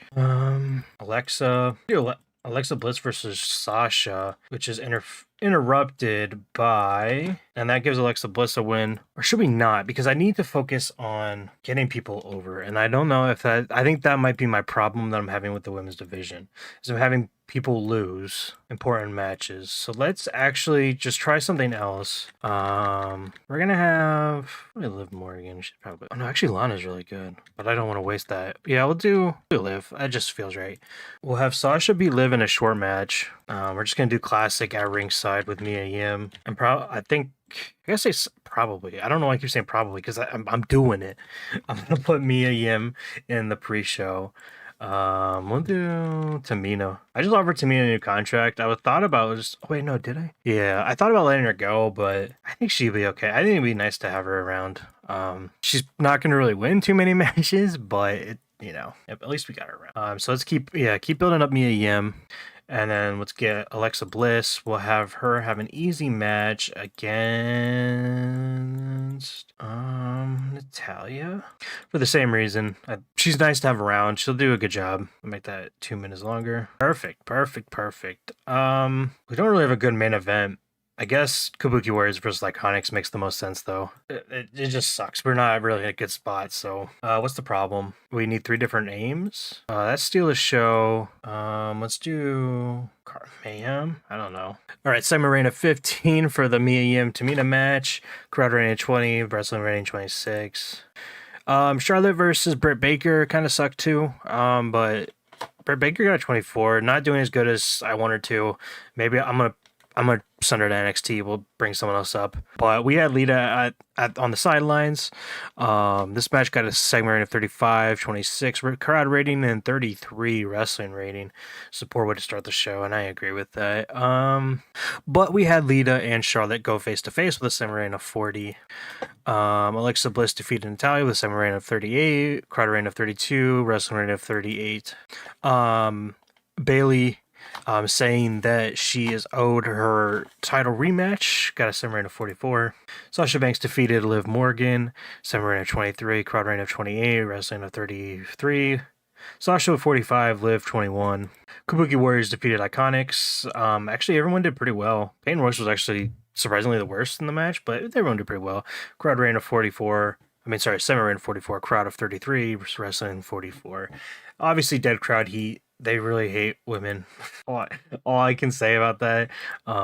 We made some money. Good. Lost popularity, obviously. Eventually, we're going to stall out, and hopefully we start, raising right after that. But getting there. I think we're getting there. Things are happening. Looks like we got a few things to address here. So Velveteen Dream wants to be brought up. He's doing well in NXT. He's got the North American title. I don't really want him. He's not really that good. He's got good charisma. I think I'm just going to leave him down there, and whatever happens, happens. Road Dogg wants to be brought up. I don't see a reason why I wouldn't. Maybe he could be... Yeah, we can bring him up. I don't really know what I would do with him. But, yeah. Anyways. And also, this is not good. Sasha Banks is pregnant and will be going on maternity leave. So one of the few popular women we have is going to be gone for a while. Crap. But Boa, I think I am just gonna let this guy. How is he doing? He's 23 years old though. I think I'm gonna keep him. 23. I'm gonna do him a written contract. I'm gonna try to keep NXT guys written, just so they have a lot of other, just to, like, give experience. I'm already addressing the Tamina situation, and let's send Britt Baker to NXT. Is there anyone else too that I feel like I should send down? Let me see. And I definitely should be using Ember Moon more. Oh, she's injured. Well, that's probably why I'm not using her. Io Shirai as well. Lacey Evans, I'm gonna send her to NXT. Is Mike Kanellis even here? Maybe he is. I'm gonna need to push you more. Mickey James is injured. Can she be a road agent? I don't really see. Can she do that while she's injured? Well, but she's there to do it when she's back. I'm gonna put in 2020 Nia Jax's safety is in the green. That's insane. She's injured, but I'm gonna send her to NXT. Oh, she doesn't want to go. Whatever. Well, she's injured, so it's fine. Nikki Cross. Yeah, I'm gonna send Nikki Cross to NXT. I just recently brought her up, but Rudy Riott, same thing, just to switch things around and bring in some fresh people, and also have these people do a little bit more work, just because I don't feel super comfortable using them at the moment, which probably not going to get much better because I don't know how to use a lot of these people. Zelina, let's send her there. You know what? They're really good, all these. But let me see. Like, I'm looking for people that have, like, the bright green, and let's look for a female. So if you don't have it, I don't want to bring you up yet. Tegan Knox. Aaliyah, maybe. I mean, Britt Baker's good, but she just hasn't been here long enough, so I want to put her in NXT. Really popular. Does she go by that name in NXT? Yeah, I'm going to bring you up. Jessamine Duke.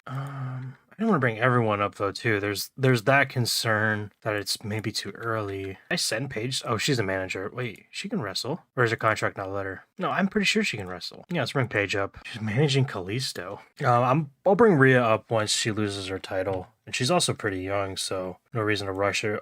Rachel Ellering. Oh, she's injured too. Man, everyone's injured. Indy Hartwell. The names are crazy. Like, a lot of people are not named what I ever remember them being named. But yeah, that's good for right now. Let's go back and name people the right things, though. Like, change you back to Scarlet. Okay, you're on it. You know what? I hate that. I hate when it starts out with roles that they're not contracted to work. That bothers me. Let's change you back to Indy Hartwell. I think that's good. Let us get into SmackDown. Okay, it is time to book SmackDown, and we have some pre-booking that we got to do. And I bet you thought I was gonna forget, but I didn't, so we're gonna do it. We found out how to do it. There we go. Yeah, we did it. Chad Gable's gonna win that match. We're not gonna book anything around it right now yet. The Bar versus FTR. We're gonna have the Revival win. Sheamus is unhappy. That's fine. Let's make you guys happy. Hopefully you will. There we go. All right, so we got those out of the way. Now we got to do some of our storyline stuff. We got Braun Roman, Bryan versus Punk, Dolph Ryder, New Day, Corbin, Morrison. Okay, I'm gonna do something a little crazy. We're gonna have Undertaker matches, because I think it's gonna help. But who would he be against? Let's have him against Dijak. We'll have him do just really short matches. But I'm gonna try to keep them strong. So, like, Dijak strong. Like, the idea is they're wrestling okay, but it's just the Undertaker's so strong that, like, they don't stand a chance. That's the idea. Now, I don't know if that's going to translate, but I think if we just keep having Taker win and doing, like, a bunch of matches, in theory, when he loses, it's going to do a good thing for Sami Zayn, which I'm almost positive that that's the plan. That's what things are going to go towards. But there's a lot of time until WrestleMania for me to just change my mind. So, but yeah, I mean, Taker's a 55, an 80, and Sami Zayn's a 55. So, and I just do that match. We could even have interference from Hogan to help out a little bit better. I think that'll be more entertaining, I guess. We could do like a short mayhem match too. Interference. We'll do Undertaker and Hulk Hogan. And we'll just have Sami at ringside. He's not. Oh, but he is. So he is a heel, and that could be something Sami would do. But I think Sami would be smarter than to just interfere in the match. So, where is that ringside? Sami Zayn. We're just gonna have him relax. watch from a distance. So far, we have the Revival versus defeating the Bar. Undertaker defeats Dijak in a short squash type match. Johnny Gargano loses to Chad Gable for the Cruiserweight Championship. Brock Lesnar does the same, like a squash type match against The Miz, but Shane McMahon attacks Miz too to help it out. The Bloodline defeats James Storm, Robert Roode, and Braun Strowman. And then after the match, Braun takes out the Bloodline. Not sure if that's going to be the main event quite yet. Roman is not really there yet, so I'm not going to plan to do it. Obviously, we still got Punk and we still got Bryan. I should probably get Bryan up to that level. But who? I mean, it's probably going to be pretty hard to get him up to that level. But we can still have Bryan winning some matches. Oh, he's injured. Oh, I guess he could work injured. Let's do it. Whatever. Hopefully he doesn't hurt himself more. But I mean, it's important to me that we get some more momentum. So if we just keep having him win, he's a fighting champion. We'll put CM Punk on commentary. I think he's gonna be okay. I think if you put Punk, like, will you be a color commentator? He already has that ability, doesn't he? He should be way better than that. I guess I don't know what I'm talking about. But he's gonna be there. He's just gonna be watching with commentary. Let's do that. But yeah, we don't really have like a main event match. We got Undertaker, Brock, Daniel Bryan on the show. I mean, on matches, but just not like with big opponents. But we'll do. There's not really a reason for this, but let's do a CM Punk and Kofi reunion just for fun. Have a little change things up. I don't know. And we'll have Corbin and Morrison go up against them, and I think I don't want to have Punk and Kofi lose. I almost just said that, and I'm like, that would not go well. So I guess this could be the main event, we'll do Mayhem to have CM Punk in the main event because it's Punk. And it's Punk, so let's have him cut a promo. And then we'll have Daniel Bryan there. I guess we'll do off screen. We don't need him to be there. Punk cuts promo on, oh yeah, of course, no script for Punk. We have Paul Heyman's, right? Yeah. Let's have Paul Heyman do like an intro for I'm thinking. I forgot we were having Taker and Sammy together. What I did right now is fine. Everything right now is fine. But I forgot about that.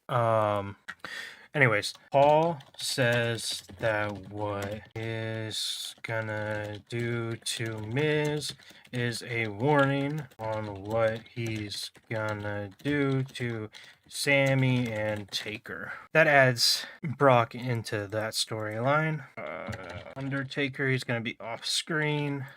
Same with Sammy. And then Brock is going to be intimidating. No script. And then let's have Sammy in a match. Oh, we need Bo Dallas. We need Bo Dallas. Everyone's momentum sucks in the recognizable tab. And same with these two. Maybe we won't have Bo Dallas on the show. We'll do pre-show Bo Dallas, but I'm going to wait for Wade Barrett. I think we'll put him. Let's do Dolph versus Tucker. And it'll be short. How's Bo's? He's a good promo. But we know what, we shouldn't have Bo because Heat won't air until Sunday. So yeah, we won't do it that way. So we won't spoil the match. That's fine. Let's have players with Dijak, right? Oh, it's Hogan. We'll have Hogan. He will introduce Dijak. Hogan introduces. That way we just get some Hogan talking on there. Get his mic skills. Revival versus the Bar is okay, but we need to do something with. I guess we got Kofi. I was like, we need to do something with New Day, but I guess we do have them doing something. Are they in a feud? They're against, that's right, Corbin and Morrison, so that feud will be furthered. We need something with Mustafa and Shinsuke. Let's add Bo into that as well, now that he weaseled himself into there, versus Bo. We're going to act like Shinsuke still has the title, and we're going to have Shinsuke cutting a promo, and we're going to have, what's his name, Mustafa cutting a promo. And then Bo. And I'm gonna do, Mustafa. No, we'll do. Shin says that Mustafa has no chance. And Bo says that he talked to Nikki and she gave him a title match. Matt, friend, I know what we're talking. We know what we're talking about. Yeah, so that's how we're gonna do it. We're gonna tease the. We're gonna hype up that match for main event or heat. Sorry. It doesn't really make sense, but it's like Bodow's is like, wow, these two are arguing about who deserves the title. Bodow's is like, actually, I have a title match, so I'm gonna be the one with the championship soon. That's kind of the best way to save the situation, I think. And now we have our matches are too long. So we gotta shorten some stuff here. Like, I don't want to shorten Revival versus Bar, but I think everything else is pretty long. Try to shorten it a tiny bit. I don't want to shorten things too much. Guess we'll have to do this one. Okay. Let's do the Punk promo to 10 minutes. Oh, this one's a long 7 minutes. Come on, this is frustrating. I'll make the Paul Heyman promo another minute longer. I don't want to book more segments. We'll do the Bloodline one another minute longer. I don't want to shorten more matches either. I feel like the main event deserves to be pretty lengthy. We'll make the squash matches 1 minute less. We'll make this one 6 minutes. We're not there yet. Yeah, maybe we do one more. We do an interview.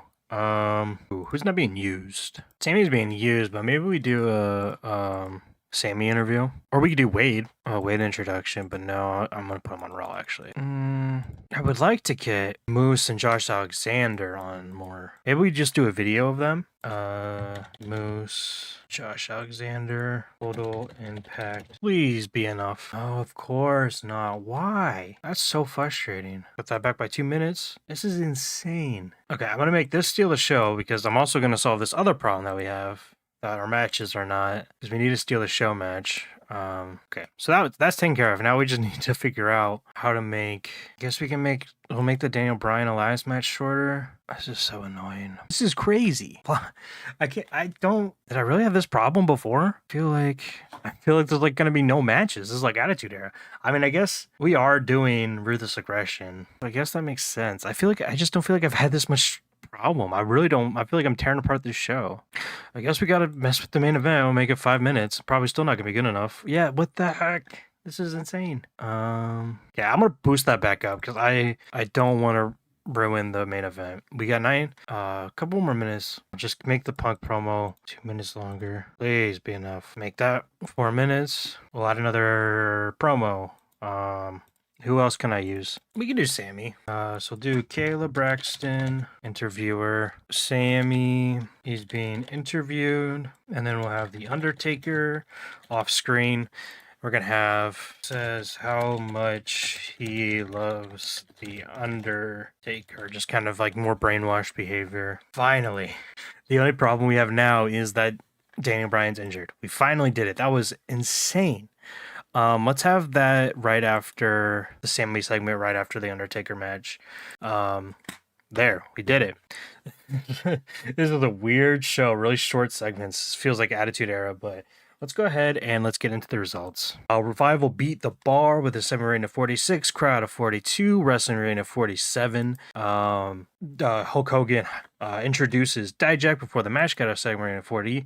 Ooh, wow. Undertaker defeats Dijak, got a wrestling rating of 53, crowd of 50, 7 rating of 56. Dijak did 32. He did okay. Looks like Dijak and Undertaker have good chemistry. Maybe we'll run it back. Undertaker is 74, so he's still killing it in matches. I think this is a good choice to have him just wrestle every match, even if it's going to be short matches. But Sami Zayn does his interview about how much he loves The Undertaker, got a 7 rating of 59. Bo Dallas saying that he has a title match against Shinsuke on Sunday, got a 7 rating of 42. Daniel Bryan defeats Elias with a wrestling rating of 48, crowd rating of 55, segment rating of 48. The injury took a big toll on Daniel Bryan, but he still ended up with a 58 performance. Elias with the 37. Chad Gable defeated Johnny Gargano with an ankle lock. This was pretty bad. Defense number 1 of the Cruiserweight title, wrestling rating of 35. I expected that to be the only thing that was good in it, to be honest, but because they were both unimportant. Yeah, I messed that up. Crowd rating of 31, segment rating of 19. And then the video bombed. Simon Reign of 18. Matt Hardy and Moose have zero chemistry, so I'm really bombing it now all of a sudden. Dolph Ziggler defeated Tucker with a zigzag. Simon Reign of 39. Wrestling was okay at 41. Crowd of 40. I'm glad we're getting Dolph some wins though. Paul Heyman says, what Brock is doing to The Miz in a couple of minutes is going to be what is coming for Sami Zayn and Undertaker, 61 rating. And then that match gets a 63 wrestling rating, 67 crowd rating of Sami Zayn of 47. Brock Lesnar got a 73, Miz 54, so they did really well. But Trish Stratus did not do good as a road agent. I'm going to go ahead and fix that right now. Take that off of her, and then we'll go back. The Bloodline versus Beer Money and Braun Strowman. Got a wrestling rating of 50, crowd of 47, Sami Zayn of 53.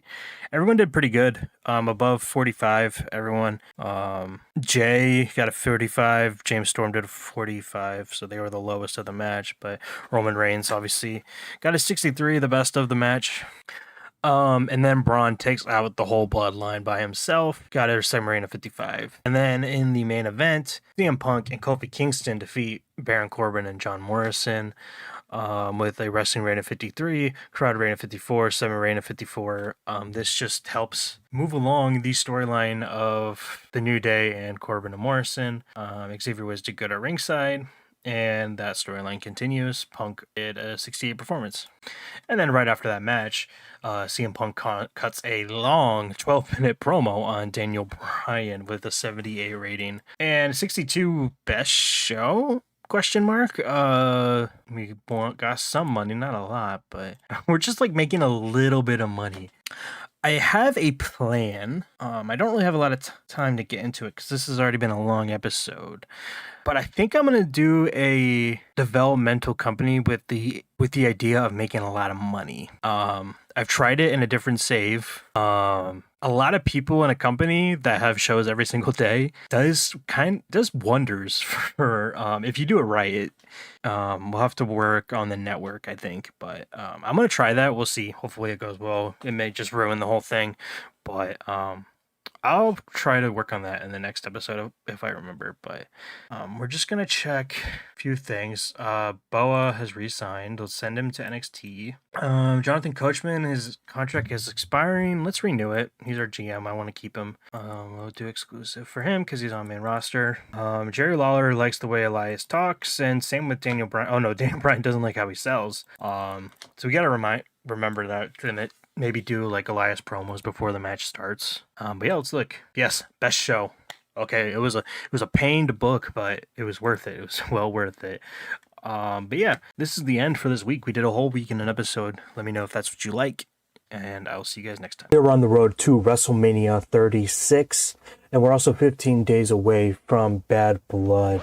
Time to book Monday Night Raw. So I went through and I'm not gonna go through everybody, but I assigned a bunch of people rosters. I sent some people back down to NXT, and I brought people up from NXT as well. Hopefully we have a little bit more to mess around with here, and a little bit more organization. Like, for instance, I also just put interviewer INT in everyone's names because it's getting annoying looking for everybody. Like I said in the intro, we are on our way to Bad Blood and to WrestleMania. Bad Blood is going to be one of those plans is going to be changing up the title feud. We are going to bring in CM Punk from SmackDown, which I know what you're saying. He won the Royal Rumble. He did. So what we're going to do, we are going to end this AJ and Ray feud. We are going to find the Bryan and Punk one. And we're going to add Rey Mysterio into this. And I think you understand where I'm going with this. Title unification. I think it's time that we just do one brand. We can end up shrinking the roster. We can do all that sort of stuff. We're going to have a way better run if we only have one roster. I think we're going to start that off by saying that Rey Mysterio comes out. He's cutting a promo. Rey is thankful for the fans and being champ. Issues open challenge. CM Punk answers. Okay, so that's how we're going to start our show. Not exactly. Okay, so then we're going to have Rey Mysterio cutting a promo, and then we're going to have CM Punk come out. You guys, I cannot wait to show you what I got in the mail today. W Dragonade is dragon fruit, pink strawberry, and lemonade. This is the first time I'm going to be trying this, so I'm going to try it in my new W shaker cup. Now you want to take a spoonful, nice even little scoop here, and let it go in the cup.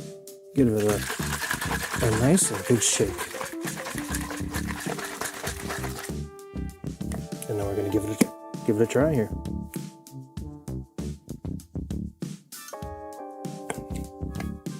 Delicious. It's a nice even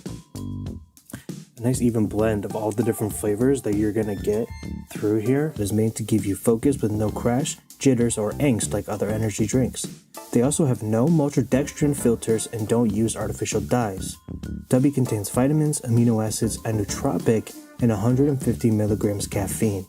If you are interested, go to w.gg and use code MindsetTEW for 10% off. That's code MindsetTEW for 10% off, and you'll be supporting the Mindset TEW channel.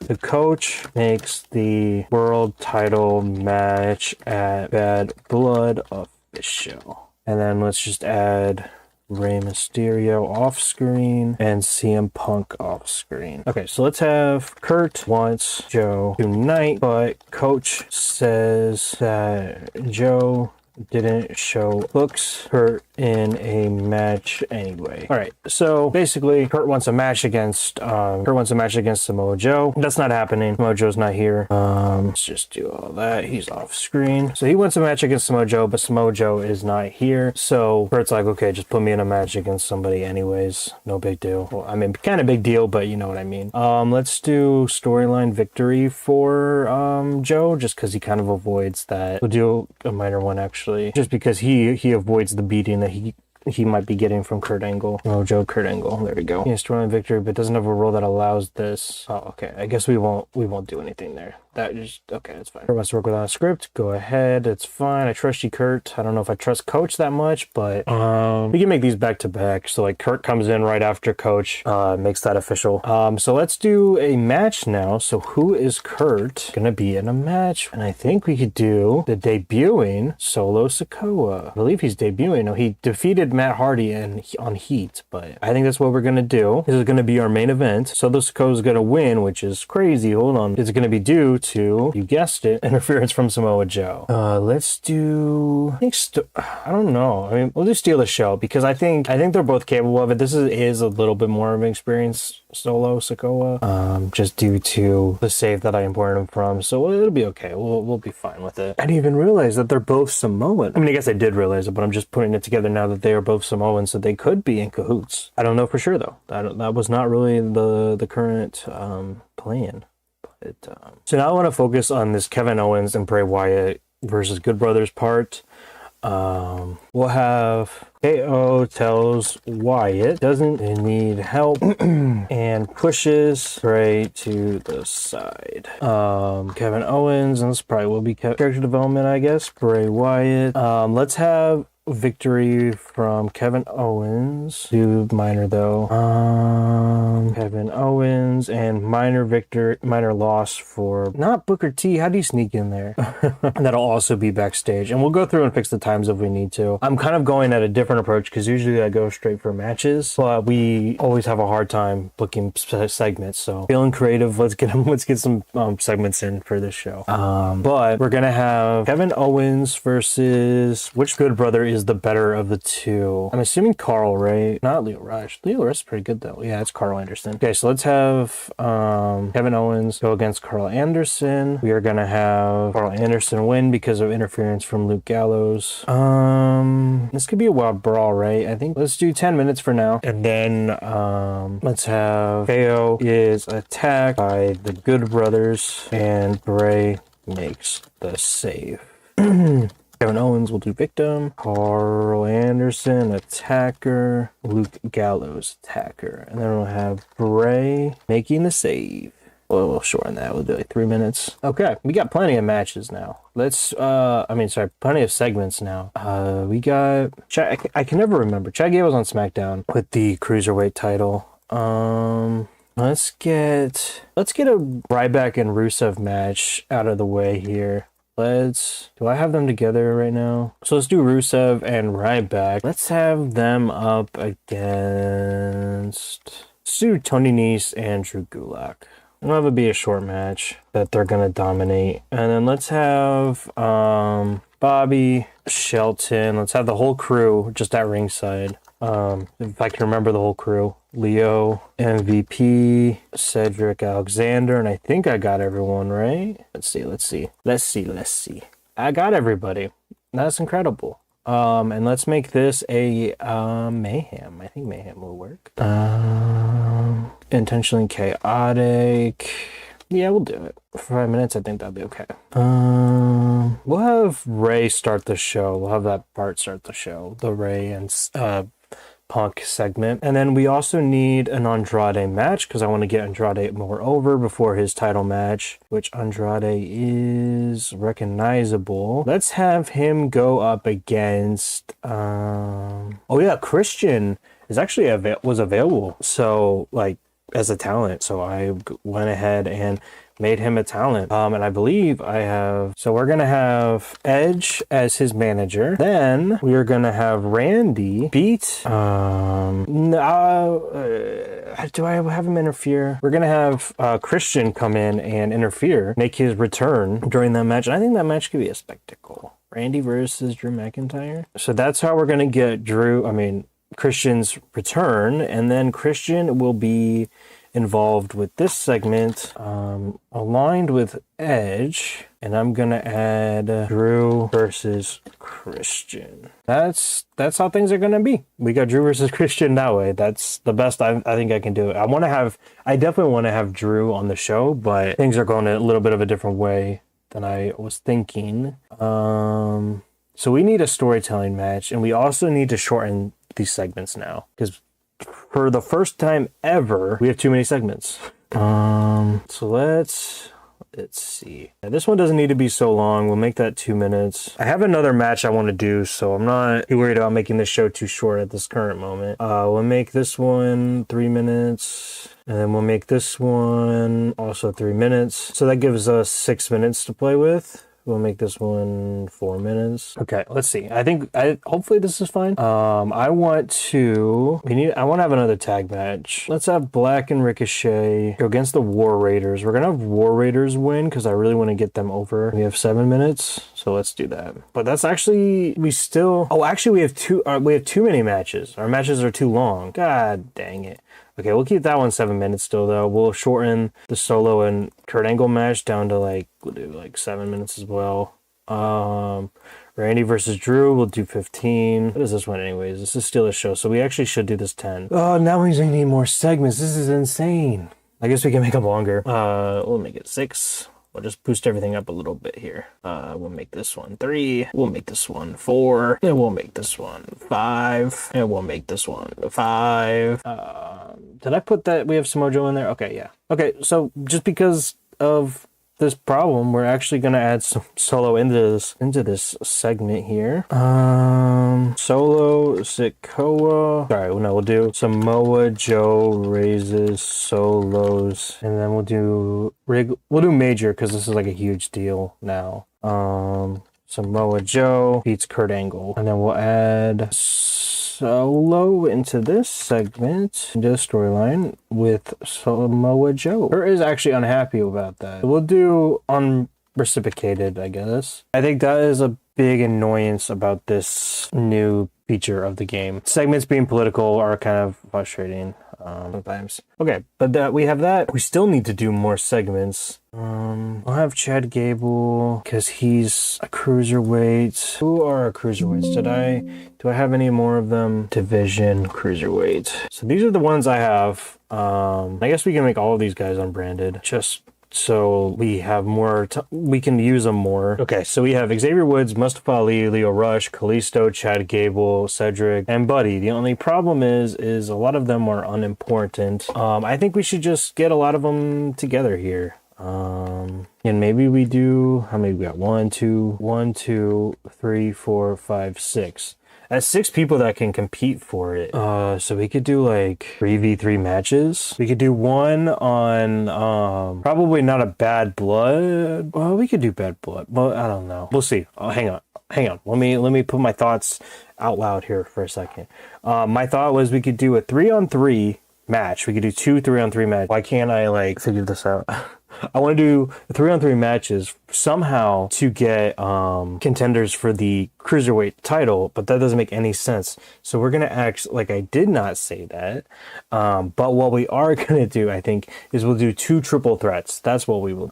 Starting on SmackDown, and then the next Raw, and then on the last SmackDown before Bad Blood, we will have the Cruiserweight title match, is what the plan is.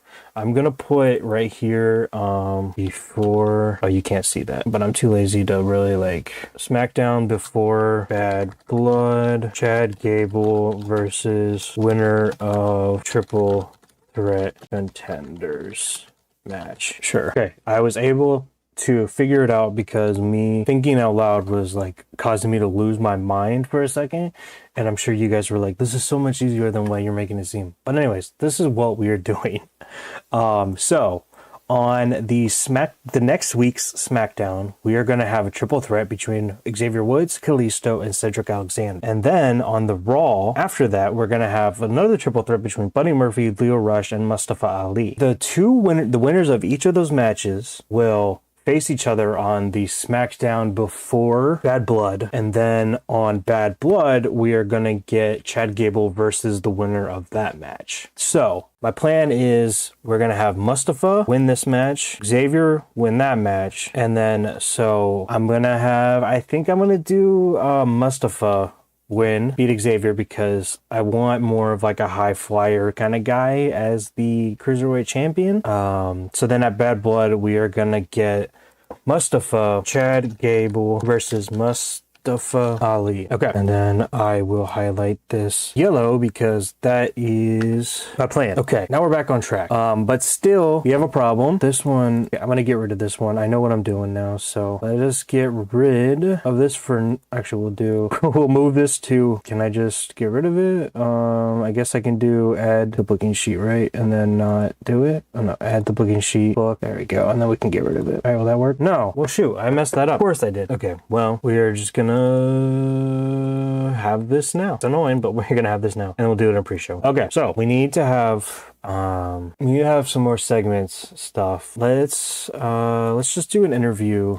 We just have Kathy Kelly on Raw, interviewer, and let's have her interview Seth and AJ. And Seth and AJ say that there is no good competition in the division, but then Randy, Edge, and Christian arrive. And at this point, we don't really know that Christian is back. I mean, at least in storyline. We don't really know that he's like clear to wrestle. So let's have character development, Seth character development, and then we will do Edge, Randy, and Christian do character development. And that's that. That gets that kind of started here, planting the seeds to us having that match at Bad Blood between Seth and AJ versus Randy and Edge. And we need more segments, so I need to make a match shorter. We'll make this Ryback and Rusev match just a minute long, like kind of like a squash match. I'll make this longer, 4 minutes. That's actually perfect. That's what we needed to do. Cool.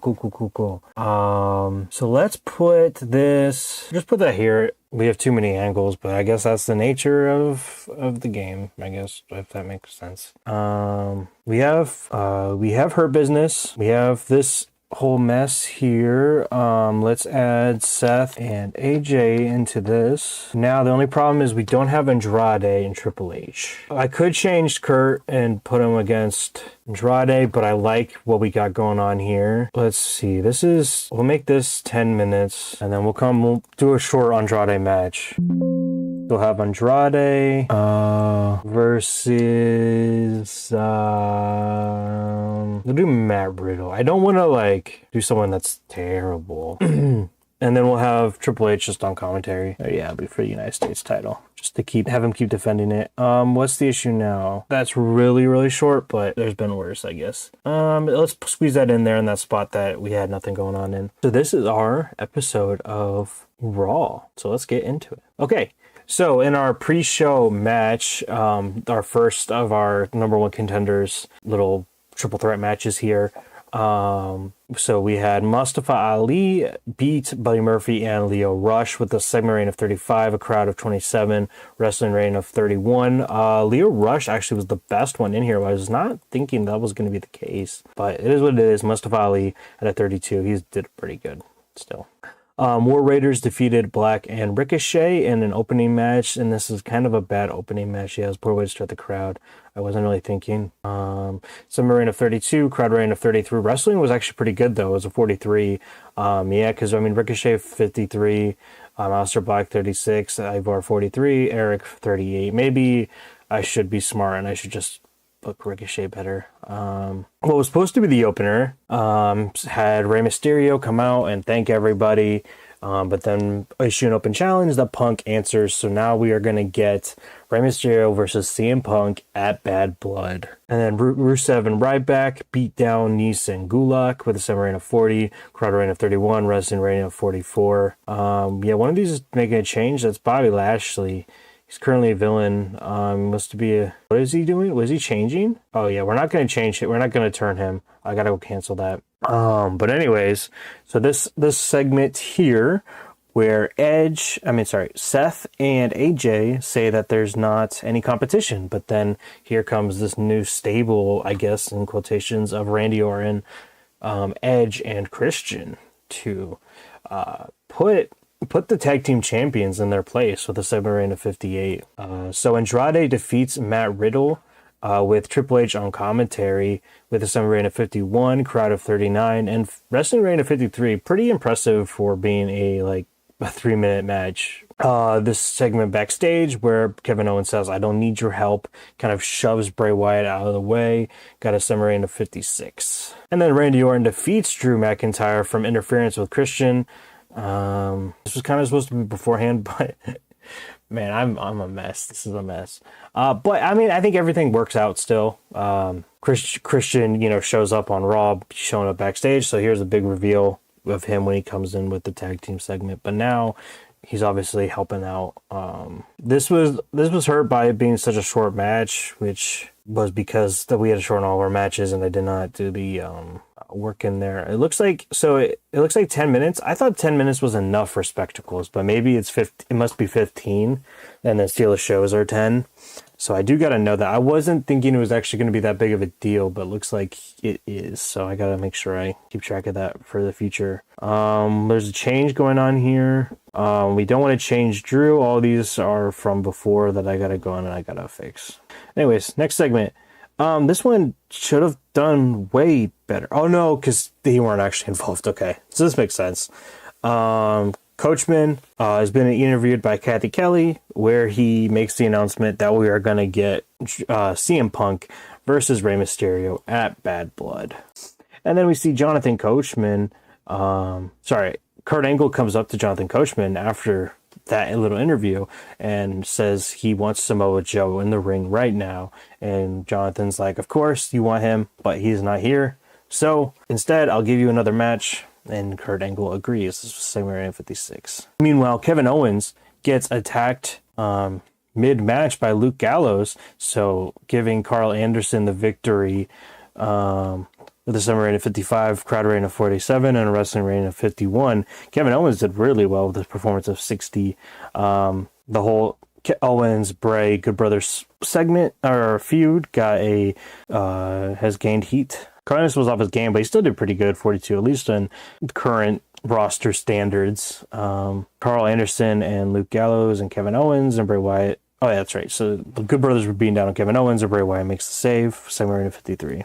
And our main event, debuting Solo Sikoa, defeats Kurt Angle due to interference from Samoa Joe. This got a segment reign of 59. crowd rating of 59, and a wrestling rating of 53. Kurt Angle was off his game, but he still did 53, pretty good. Solo Skull also did 53 as well. And then afterwards, Samoa Joe raises Solo's hands. I picture it's like Kurt Angle's down on the mat and they're standing over top of him. This was a segment rating of 66. And that's a good way to end the show. That's a 60 rating. That's pretty good. Last popular in 24 regions. Gained $40,000. Let's see where that compares to our other shows. Let's go over the results for Sunday Night Heat. We had a match between the Good Brothers versus DIY. Johnny Gargano gets the win over Carl Anderson due to an attack from The Fiend. This was a segment rating of 28, crowd rating of 35, wrestling rating of 36. Robinson had a 46. Luke Gallows had a 38. Tommaso Ciampa had a 29. Johnny Gargano had a 31. The Bray versus the Good Brothers, the KO and Bray versus the Good Brothers storyline advanced but lost heat. That sucks. Also, it's probably because the segment was just awful. I made it a spectacle for some reason. But then after the fact, this one did okay. We had The Fiend. He took the Good Brothers and like put them in a box or whatever, and then just kind of poofed away, took the Good Brothers away. And then after that, we had Shinsuke defeating Bo Dallas with a Kinshasa to regain his WWE Intercontinental Championship. This has a segment rating of 38, a crowd rating of 34, and a wrestling rating of 39. Nakamura had a performance of 51, and Bo Dallas had a performance of 28. I thought about keeping the title on Bo Dallas, but just his performance isn't that good. So I just think that it's going to hurt us if we just keep that. And right now we got to have good matches and good segments because we're just not doing so hot right now. But anyways, next segment. After that match, we have a interview with Kevin Owens where he talks about what just happened with The Fiend and says that he does not condone that behavior and he doesn't want to handle things that way, and also he can handle this on his own. He does not need The Fiend's help. This got a 7 rating of 52. And then afterwards we had Dolph Ziggler and Zack Ryder coming at each other. They're developing some problems between the two of them. And then in the main event, Baron Corbin defeated Ryback with a pinfall from the End of Days. Following an interference from Bobby Lashley, it was designed to tell a story. We had a 32 segment rating, 47 crowd rating, and 43 wrestling rating. Baron Corbin and Ryback both had a 43. It lost heat, which is kind of upsetting. I think that would have been a good match. Go ahead and move on. And this is basically, we have the Hurt Business standing over top of Ryback, but they are massively outnumbering Rusev. So Rusev comes out, but he just stands at the top of the ring while he watches on as Heat goes off the air. That got a rating of 40. That did pretty good, actually a lot better than I expected. Time for our results for Thursday Night Titans. And yes, I still haven't changed this picture. But anyways, Bayley defeated Tegan Knox with a 7 rating of 39, crowd rating of 23, wrestling rating of 37. Bayley had a 49, Tegan had a 24. And the women's tag team champions, Kabuki Warriors, defeated Mickie James and Natalya, a new team here on the Titans brand. This had a 7 rating of 32, crowd rating of 30, wrestling rating of 38. Carrie had a 40 rating, Asuka 45, Natalya 35, and Mickie 35. And then after that match, we have footage from backstage where Apollo Crews is backstage for whatever reason, and Lana comes up, sneaks up behind him, and pins him, and Lana is now the new 24/7 champion. This had a 7 rating of 24. This one was, I thought if I would do a 24/7 title range, it would be on this show. The main attractions, which is Shayna Baszler and Dakota Kai, defeated the Iconics when Dakota Kai pinned Billie Kay with a segment rating of 30, crowd rating of 26, and wrestling rating of 25. Billie Kay had a rating of 30, Peyton Royce had a 34, Dakota Kai had a 16, Shayna Baszler had a 21. It says that Dakota and Shayna have not good chemistry. I think I'm going to change that because I know that they're good friends in real life and everything, and that just makes sense. I did a wild brawl that needs a crowd who's buzzing ready for action, which it's hard to get a crowd buzzing for action. So Alexa Bliss defeated Paige in 5 minutes and 8 seconds. Segment rating of 25, 35, crowd rating of 32, wrestling rating of 35. Alexa Bliss had a 36, Paige had a 34. Alexa Bliss was off her game. Lita and Sasha Banks defeated Mia Yim and Charlotte Flair. Segment rating of 39, crowd rating of 34, wrestling rating of 38. Sasha had a 44, Lita had a 38, Charlotte Flair had a 39, Mia had a 31. I gotta get Sasha more over because she's now unimportant. I guess this feud has not been helping her. We're gonna finish show, lost popularity in 53 regions and an overall rating of 38.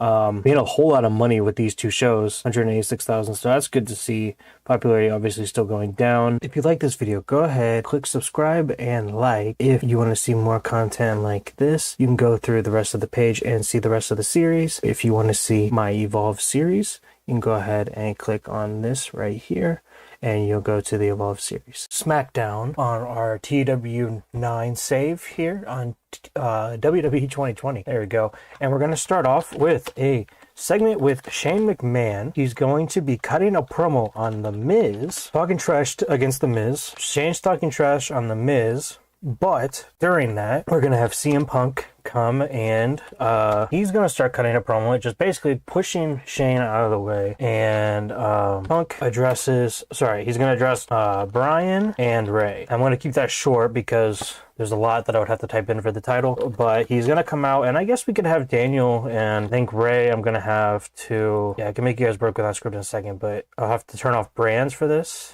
just because we need Ray to be here. So he's going to basically just interrupt Shane while he's cutting a promo, and these guys are going to come in and just take over the show basically. But that gets two segments out of the way in 10 minutes. We could get to them, and actually I think I might make this one 10 minutes actually to make that 15, which is a long time, but in the game it's a little bit trickier to do shorter segments. So we'll make it shorter if we actually need to, but we got that taken care of. We got our Shane and Miz taken care of, and we got the title unification storyline taken care of. Now, we also have this Bloodline brewing storyline here with Braun Strowman, Jimmy and Jey Uso, and Roman Reigns. So last episode, Braun took out the Bloodline. We are going to have this here. Braun's music, it's for his entrance, but he doesn't show. And so we're just going to have Braun...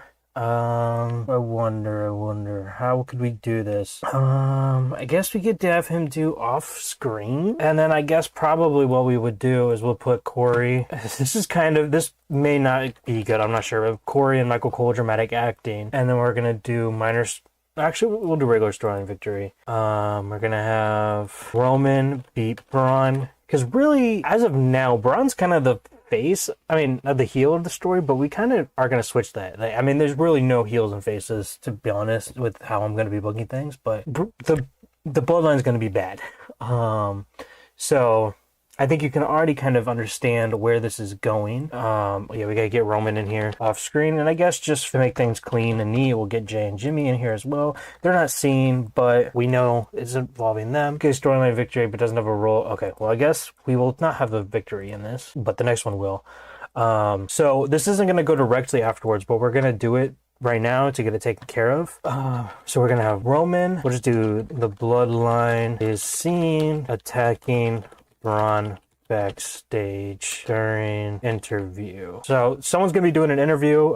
We could probably do I'm not sure really what plans I have for them, but I think probably what could be a good interview would be probably Kofi and R-Truth. I think they could be fun to just kind of talk to for a short period of time just to get this segment going.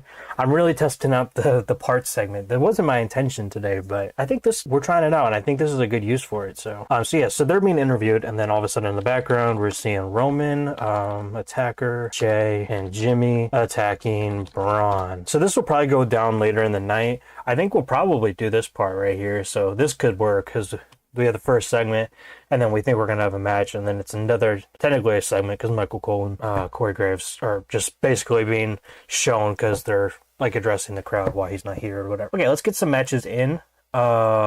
So I did it the correct way. I went through and I changed the divisions here. So now we actually have a US/Intercontinental title division instead of being the television division on here. So it's going to be a little bit easier to book. Let us go through and let's turn the brands back on. And so Shinsuke's our champion. I want to keep him champion. My plan is to have him eventually in a title unification match with Andrade, but I want to get through Bad Blood. Now, we were doing a feud with Mustafa. I think we're kind of done with that, just because Mustafa is going to be with in the title unification, the cruiserweight title picture. But what we could do is maybe let's do another Shinsuke. And is he on a different roster? I think he is. Or did I put him in cruiserweight? Okay, so let's have Shinsuke versus Mustafa. And yeah, he's not looking good, but hopefully this will justify that. And we'll probably have him do a dark show as well. So we're gonna have, if I can find it here, I don't know why I can't find it here, we're gonna have Chad Gable interfere against Mustafa and cost him the title. I think this could be a steal the show match because these two are really good. And I want to keep Mustafa strong as well. Hopefully, I probably have to change the 15 minutes because, this game goes. He actually doesn't have the stamina for it, so okay, well, yeah, we need to actually have a winner still though. Shinsuke is gonna win, and we'll put that wrong one here, that right there. And now we have this here. Only problem is I didn't realize it at the time. I wasn't using my brain. Xavier Woods cannot wrestle, so we are gonna take a unfortunate hit from this. It really sucks to see. And I believe we used all of these guys. Is anybody a cruiserweight? Breeze is Roderick Strong. Oh yeah, we got anyone that's recognizable. Tomasa. We'll do Tomasa. He's gonna replace Xavier Woods. Now this is gonna hurt us because it's gonna we're gonna get a penalty because that match wasn't booked, which is unfortunate. Mustafa's gonna win because I think I'm still gonna have Mustafa win. Spoilers, but Tomasa, it's kind of a cool thing to have. I think he's got more potential than the other two, unfortunately. The only good thing, Cedric's got her business by his side, but the only thing is his high spots aren't probably great, right? No, but I don't think it's gonna matter too much. It's a cruiserweight match. What is that picture? So, and then Cedric and Kalisto will do a lot of the work. Cedric's not even that high either, but yeah. Oh, this will actually work. This will actually help it. Whoa. Okay. That's good. And also, while I'm thinking about it, I'm gonna have Mustafa in a dark match because I want him to we'll have him go against Velveteen Dream, sure. I want him to have some wins on his record here. Get him ready for that match of Bad Blood. I could probably put him on I could put him on four more shows. Because I could book him on a dark match in the women's show too. Yeah, I could book him on 4 more shows before the pay-per-view, so hopefully that helps his momentum a lot. Okay, so we got that taken care of. Now, we got this Dolph Ziggler and Zack Ryder one. This is kind of more, I don't really have any storyline really planned for it. Just doing something to get them on the card. Nothing really too crazy, but we got to get it done. Where is Zack Ryder again? He's unimportant. What's Dolph's deal? So he's here. So I kind of want, I guess probably, Dolph is better, and I like Dolph. Probably in the long run, Dolph's going to win, but let's do something simple. We'll do a pre-show. We'll have Dolph go against Dijak. We kind of lost our plans for Dijak. It just wasn't working. He's still managed by Hogan, though. There's potential, but I don't know. I'm going to keep pushing Damian Priest more because I like Damian Priest. But let's do that a pre-show. And then let's actually do that right now. But I'm also not... I don't think I'm going to start a lot of his push until after WrestleMania. There's a few people that I want to push more, but I'm going to wait, like Bo Dallas, Josh Alexander and Moose, LA Knight, and then that's pretty much it, Damian Priest. I want to get them booked more, but for now, don't really want to push them into the card. Let's actually just have them against Bo Dallas. Let's keep Bo Dallas relevant. Because I'm going to put Bo Dallas with Bray, I think, but I'm kind of busy with Bray at the moment, so let's do that. Okay, we got some pre-show stuff taken care of here. So we got this one kind of going. Still, because technically they're still feuding. It's gonna end soon. It's cold. Like, this one's cold as well. So we're gonna, in part 1 of this, we're gonna add Baron Corbin in an off-screen role, and also John Morrison in an off-screen role, because that's gonna help with the storyline too. We'll do Kofi, and then Baron's a loser. R-Truth, I'm forgetting names awfully. John Morrison is a loser. Now let's book that. There we go. All right, 31 minutes. We're actually doing pretty well. Again, I think I'm getting the hang of this the more we do it. Shane and Miz, we come back to, but don't really need to at the moment.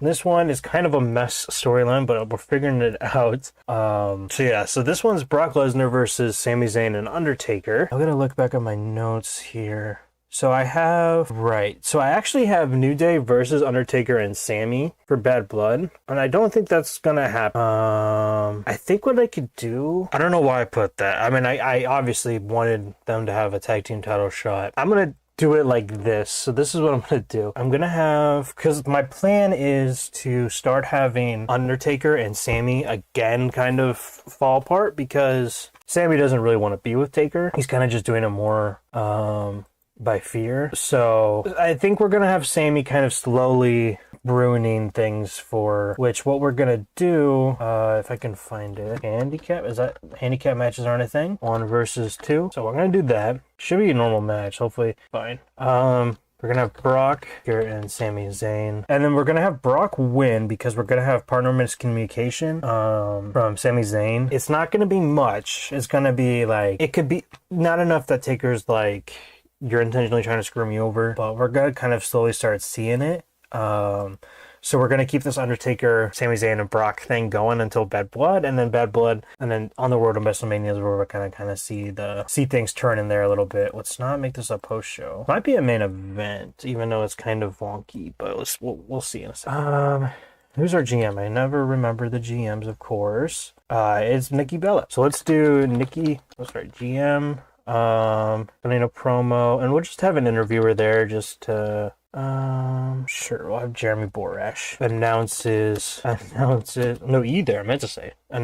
that the main event is gonna be Sammy and Taker versus Brock. And then we're gonna have Brock here do intimidation. We'll have Paul Heyman here be what's the best for Paul Heyman? I guess just a non-speaking appearance. I guess that's what we can probably do for the rest. Sami Zayn. No, I bet Undertaker's got good intimidation. So let's do Undertaker intimidation. We'll just do that. We'll make it longer too. We'll do 8 minutes. We won't do too long. And then we'll put that, I'm gonna kind of make it early. We'll put it right here, and then we'll have another match. I want to do a tag team match because we don't really have it. Well, actually, we'll see the caliber of our tag teams here first before anything. So we got Jimmy and Jay. They're being used. The Revival are recognizable in the Bar. I'm sure I did this already though. Yeah. Let's do something else instead. We'll have the Bar go against Redragon for 5 minutes. It won't be long just because Redragon's not very popular. But we still got to get something going here. Let's scrap that. I'll do this because I don't want them to lose is the problem. We'll have them beat Heavy Machinery in the pre-show, and then we won't book another tag team match on the main show. Okay, so people we got to use. CM Punk's technically being used. Brian's being used. We still have the Bar. And then we got Corbin is busy as well. I guess he's not being used. So we could do, I'm not sure. We could do Morrison and Corbin versus the Bar. Seeing them like this. I don't know. I'm really trying to think of ways to storyline book things, because I have a bad time at just booking matches because I want to book them, but since I'm doing WWE, I don't want to do that. As much as I want to get good ratings, I also want to make things storyline based as well. How can I make this storyline based? I don't think I really can. I mean, the whole show is pretty much storyline based, so I can't complain, except for this one, but this one kind of is a reason. It could help. Will R-Truth be good on commentary? Definitely not Ric Flair. R-Truth should be, though. Let's see. Sometimes this changes things. What will happen if we make him a color commentary? He says he can do it. Is that not gonna change anything? Okay, it does. So he can do color. But I think R-Truth could be a potential color commentator when he retires. I think he'd be a good one. I'm not saying it's gonna really happen right now, but I think having him on commentary would be fun because of the Corbin Morrison thing here. And we'll just put Kofi at ringside. He won't really say much, but he'll be there. I do kind of like having the Bar here as a good wrestling team. They don't really need the story. Same thing with Revival. I don't think Revival really needs a story either. They just need to be there to be good at wrestling. So I had an idea to get momentum going for a few people. So we have Shane McMahon, who's in a feud with The Miz. So I'm going to and I got Braun Strowman, who's in a feud with Roman. Oh, but Braun Strowman's hurt. Was immediately not a good idea. Quick thought, we're going to do something right now. that is unrelated to what else was going to happen. So let's do Braun Strowman versus who's the unfortunate guy that's going to get squashed tonight? Ken Shamrock? Someone from NXT. I don't know. I really shouldn't be squashing my, who's a good worker? You're not a wrestler. Rick Boogs? Well, yeah, let's do Rick Boogs. We'll have Braun squash Rick Boogs in the pre-show. We won't really bury Rick Boogs, even though it kind of is. But anyways, so let's do, back to my idea still, because I still want to do it. So let's do Shane McMahon, and then we're going to put, who else? We could put Roman. It wouldn't really make too much sense, but I think I'm going to do it. And then we also have, Epico and Primo, so we're going to have them beat them, and we're going to do a short match. Roman Reigns and Shane will have that match just so they can get more momentum. And then we're also going to do, I want to get someone else's momentum up too. Is there storylines haven't done? No, I think everyone's pretty used. You do Dolph. We'll do Dolph. And let's just have him beat Mojo. We'll make that a short match too. Okay, that's too long. Let's shorten something else, because this match is already really short. Like, let's shorten this one a minute. Oh, but still... Oh, we need more segments though, so that was actually not a good idea. Okay, we'll make this down to 2 minutes, and then we'll make this Shinsuke... We'll make that like 8 minutes, but I don't think we can make it steal the show when it's that short. And then let's change this to 10. It's still too short. We're closer, but let's make this part like 7 minutes. That's gonna be a long ass segment. Is this I don't want that to be the opener. Whoops. Don't want to make the main event super short. I mean, that works. What's the problem now though? Oh, so this is gonna hurt us because we're not having that, which I expected, unfortunately. We need a wild brawl match. I think you can do this one, because I think Roman and Shane are good at brawling. Or even better, I can find the right people here. Didn't I book a match with the bar in it? Right here, it's highlighted too. That's crazy. I think all these guys can brawl, but Morrison maybe not. Corbin's okay. He's not great though. I thought Corbin would be great at it. Yeah, Morrison's not great, but I think it's the bar. The bar will be fine with it. So, and I think I didn't put a victor for this match, but I think if the bar's okay with it, I think I want to have them win. Yeah, it sucks having the bar lose, especially to someone with the popularity of Morrison, but I think Morrison should be more popular, and I think Corbin and Morrison are better as a tag team, and I think they have more longevity as a tag team than the bar, because I don't really want the bar to be together for a long time, because I obviously want to use them as singles guys. I didn't even do what I wanted to do for that. So I'll make this a wild brawl. Okay, and now other than this one that we can't really help, we're all set, and we even got some pre-show and post-show matches, so I'm pretty happy with that. Okay, guys, I cannot wait to show you what I got in the mail today. Dragonade is dragon fruit, pink strawberry, and lemonade. This is the first time I'm going to be trying this, so I'm going to try it in my new W shaker cup. Now you want to take a spoonful, nice even little scoop here, and let it go in the cup. Give it a nice and good shake. And then we're gonna give it a try here.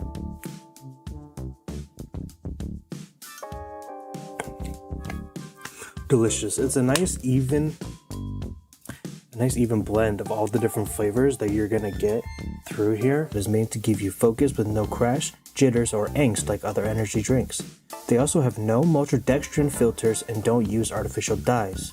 W contains vitamins, amino acids, a nootropic, and 150 milligrams caffeine.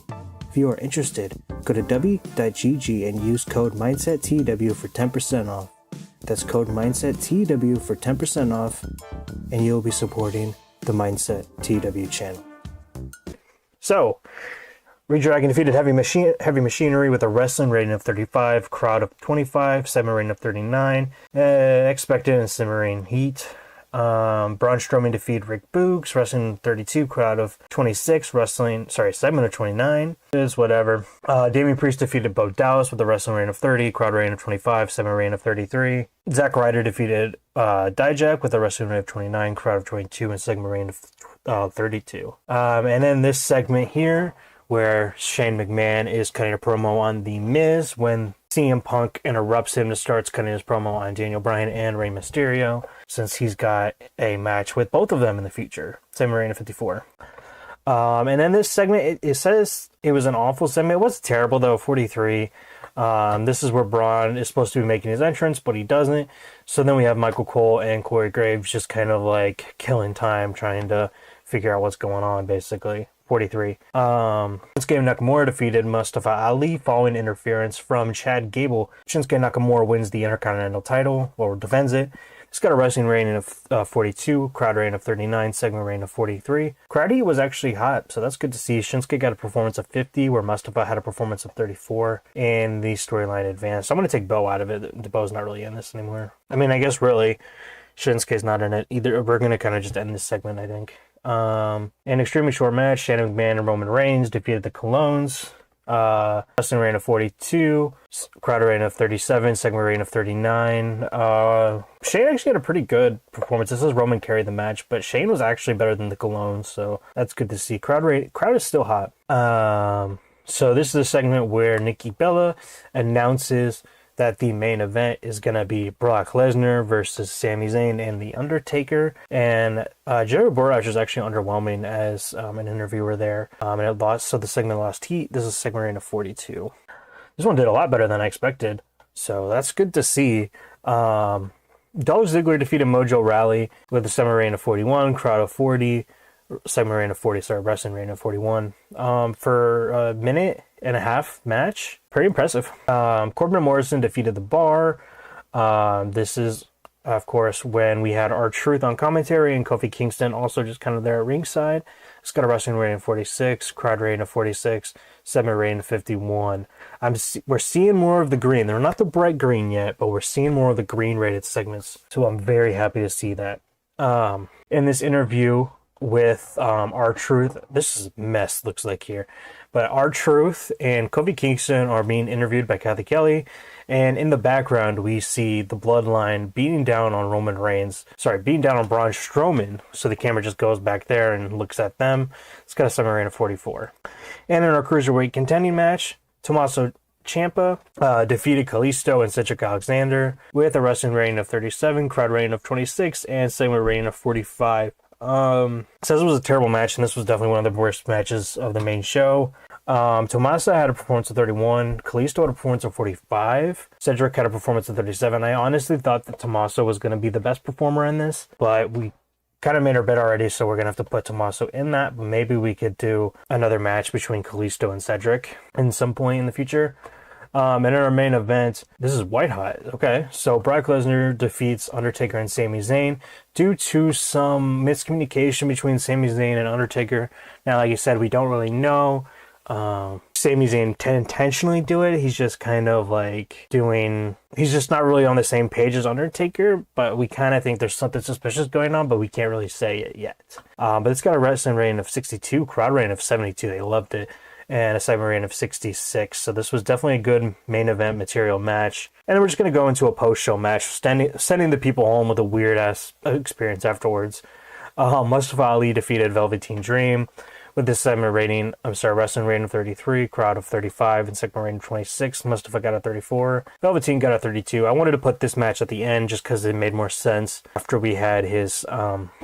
He wasn't even on the show, was he? Oh, no, he was, yeah, after we already had a match with him. I just thought it made a little bit more sense than in the beginning. So yeah, let's finish show and we'll see what we got. 56, we lost popularity in 39 regions. We're continuing to lose popularity. This sucks. We're still making money, though, which is good to see. This is in typical 2020 fashion. We're just going downhill in terms of...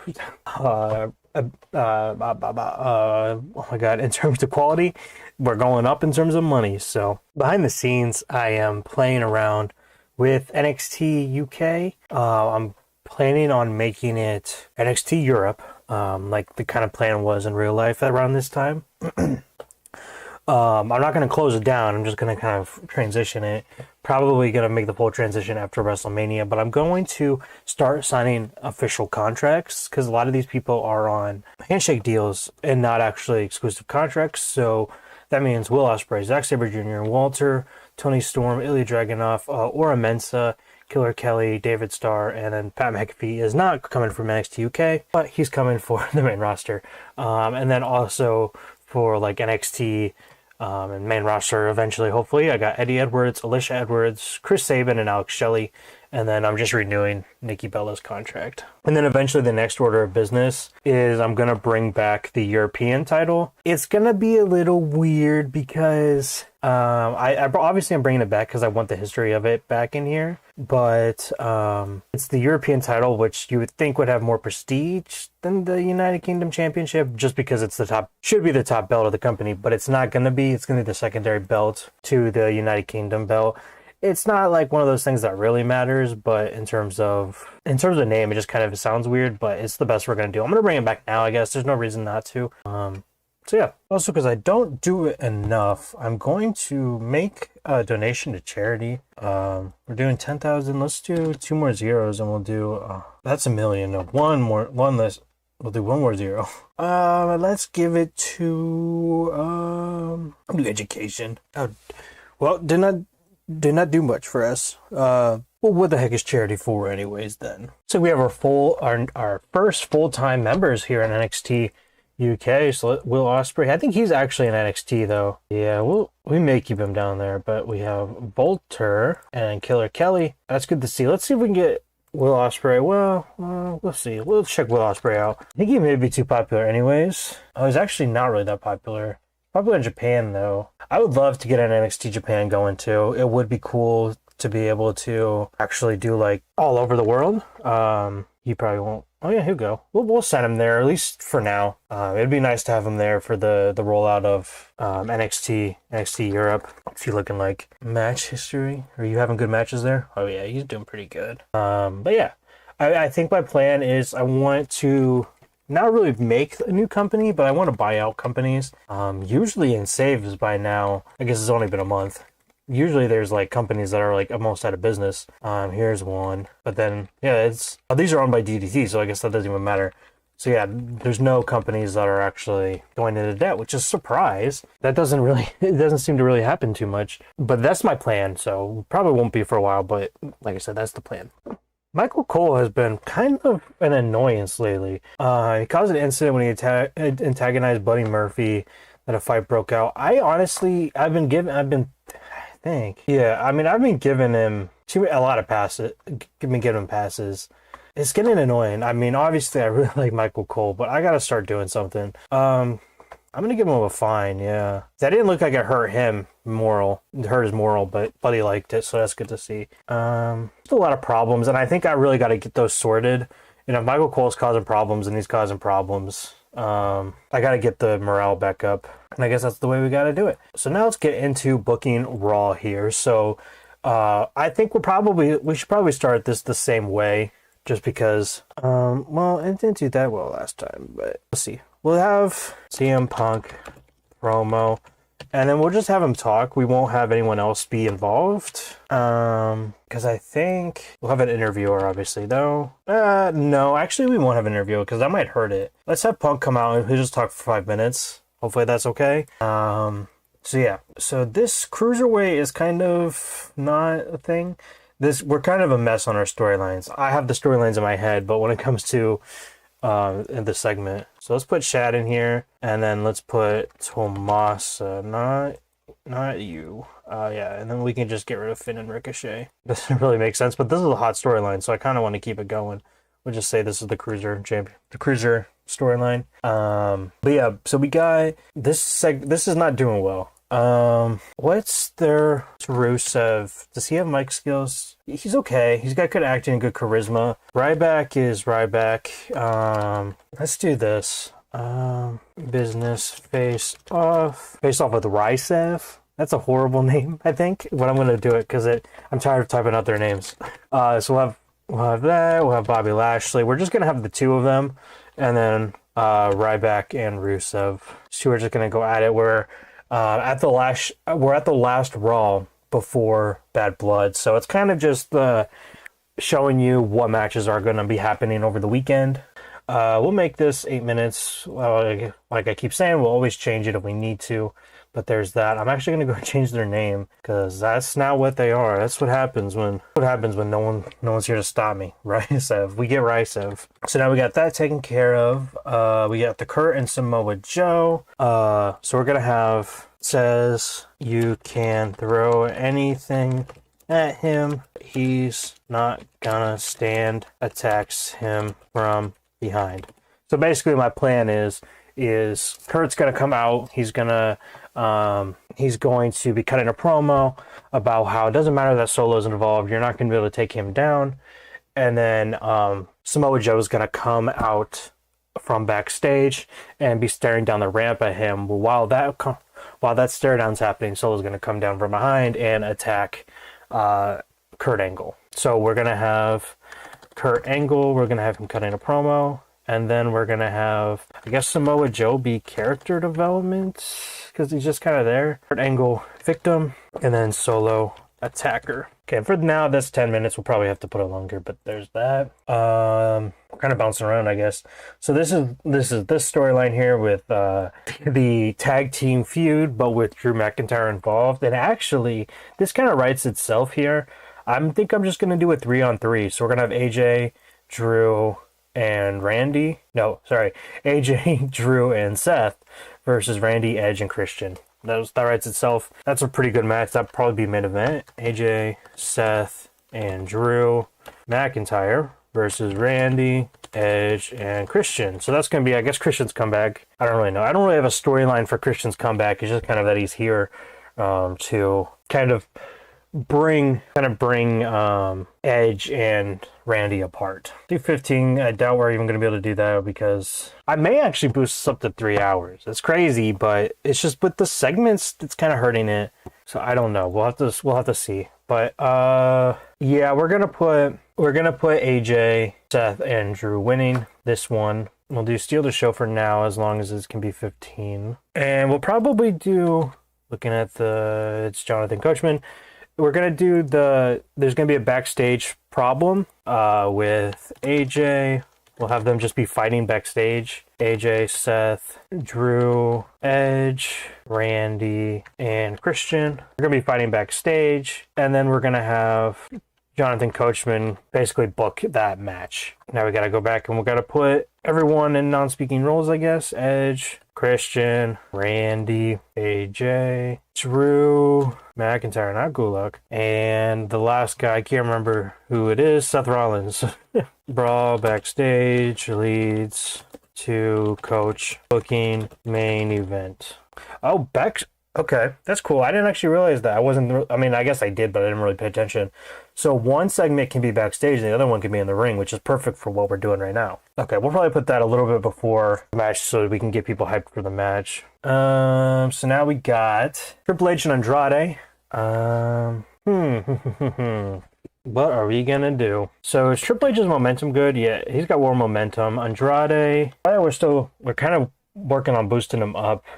He's having good matches, though, from what I remember. He's doing okay. Let's have him in I think we might have him in a good match here. I think we're going to put him against Kevin Owens. Keep this storyline going. So we're going to do Andrade versus Kevin Owens. And then we're obviously going to have the Good Brothers come and attack Kevin Owens, Carl Anderson, and Luke Gallows. They're going to attack, and that's going to cause the end of the match. So we're going to get an Andrade victory. At ringside, we're going to have Triple H. We'll do storytelling match. I mean, this would be a cool match to watch for the United States Championship, because we're kind of doing Andrade's being a working champion here. And then Carl Anderson, attacker. Luke Gallows, attacker. Kevin Owens, victim. And then we're going to have The Fiend making a save. Then we're going to add a new segment here. The Fiend cutting a promo. Kevin Owens cutting a promo. And then we're going to have KO attacked by Good Brothers. Fiend makes save. Owens says he needs Fiend's help. Bad blood. We could type it in. Yes, I was worried. Yeah. So after the match, the Good Brothers are going to continue to beat down Kevin Owens, and he's going to get the save by the Fiend. And Kevin Owens is like, okay, fine. I need your help at Bad Blood to take on the Good Brothers, which is what we are going to get, which is cool booking. I'm finally getting the hang of it. I'm glad. Everything seems to be flowing together these days. Somewhat. Except for that, I'm looking on my list here for Bad Blood matches. We still gotta get Shinsuke on the card, but we'll figure it out. We'll figure it out. We got that SmackDown before, so okay. So let's do storylines here. So this is actually my plan was to have oh my god. I think my plan was to have Xavier versus who won that last match? I was supposed to have the number one contenders match. We had Mustafa defeated. Oh yeah, Mustafa. I'm gonna wait to do that match because I want to get Mustafa a little bit over.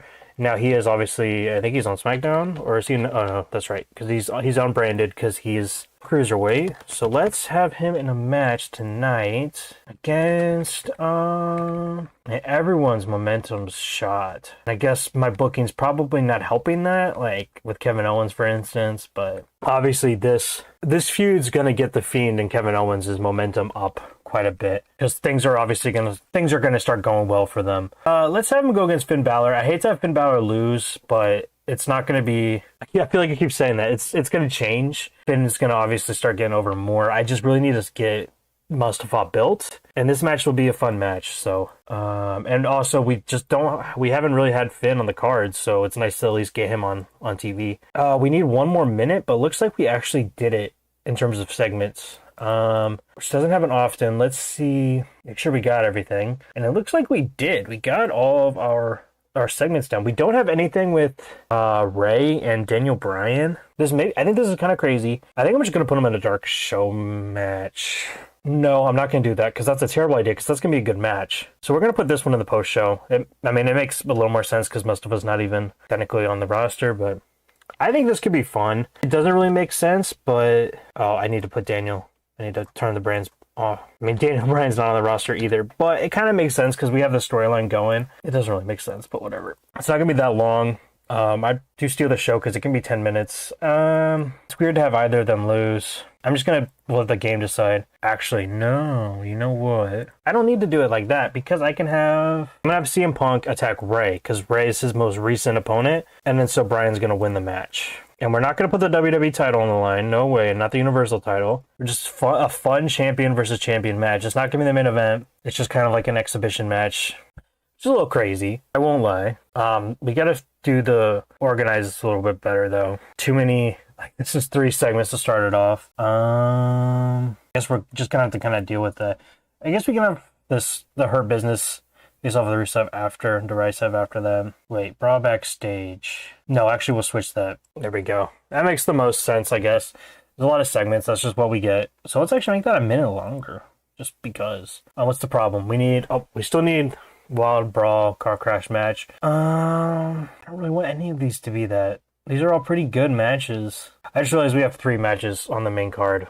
Let's make this one a Mayhem match just because it doesn't really matter how it does. That's insane that we have that little matches, but it's okay. It's the last show before Bad Blood. Okay, let's start our show. So CM Punk's cutting his promo, just CM Punk being CM Punk. Got a 66. Her Business facing off with Rice. Got a 33. That did not do well. But back to this, I gotta stop messing that up. Andrade defeated Kevin Owens with interference from the Good Brothers. Wrestling reign of 52, crowd reign of 50, segment reign of 54. We're off to a simmering start. And then Bray Wyatt making a save against the Good Brothers, and then Kevin Owens saying he needs the Fiend's help. Got a summary of 43.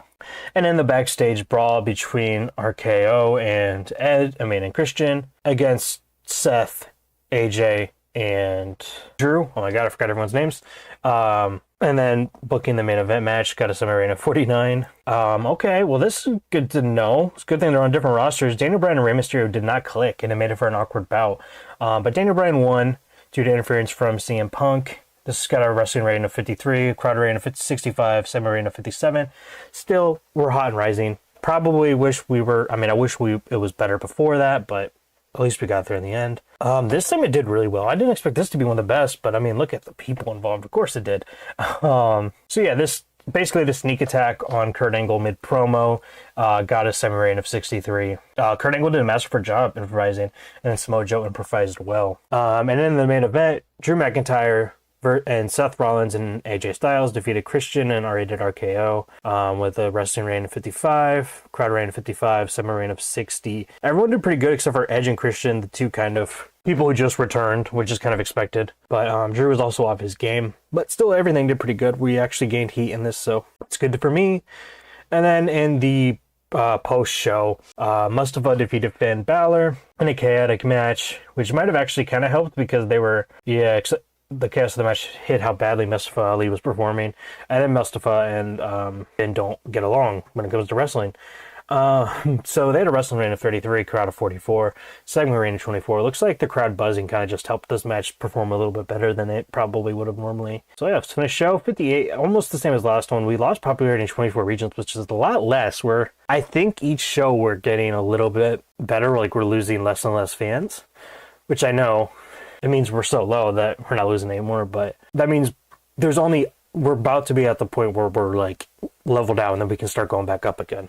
Let's finish show. Financial report, make even more money. We're doing pretty good. We're in the red, but that's, it is what it is. We're doing better and better. I feel like this series could be summarized by that meme of the dog that's sitting in a burning house being like, everything's fine. Every time I'm like, we're doing okay. That's what I feel like. We got more signings here. We got Eddie Edwards, who's going to be going to NXT. He actually does not want to go to NXT, so I guess I'm going to send him to UK because, he doesn't want to go to UK either. I guess we'll bring in a main roster. Okay. He used to be called John Cahill. Is that real? Did he actually go by that? Eddie Edwards, WWE. I'm not seeing it, but I'm not going to call him that anyways.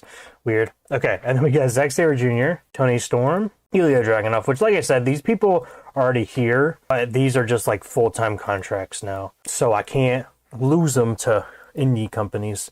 I'm taking over indie companies, which, unfortunately, the one that is the first one of my attack, I guess, is Progress, which what is our... Oh yeah, we ended that agreement, yeah.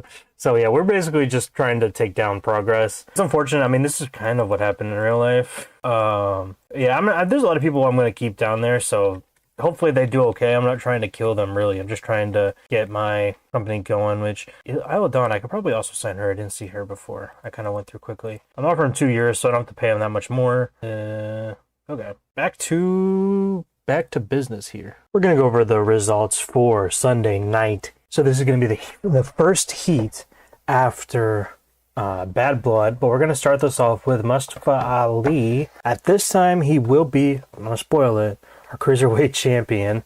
So Mustafa Ali defeats Elias with a wrestling rating of 34, crowd rating of 39, segment rating of 33. Looks like it was a poor way to start the show. I don't really think so. I don't really know why it would be. But Pat McAfee signed, by the way, and he is now on commentary. I put him on Heat commentary and then SmackDown. So he's going to be on SmackDown with Corey and Michael Cole. It's going to be a 3-person booth just because I like Pat McAfee and Michael Cole together, and I also like Corey and Michael Cole together, so I think it's going to be fine. It's not going to be a problem. Kind of upset with that one. I think it should have done better, but regardless, Mustafa won, so hopefully that helps his momentum. And in the next match, The Miz defeated Matt Riddle with a wrestling rating of 48, crowd of 43, segment of 49. Looks like Scott Stanford and Pat McAfee have good chemistry, which is cool to see. And then so does Matt and The Miz too. Dolph Ziggler and Zack Ryder. Dolph Ziggler calls out Zack Ryder, and then they just kind of go at it verbally with a center rating of 36.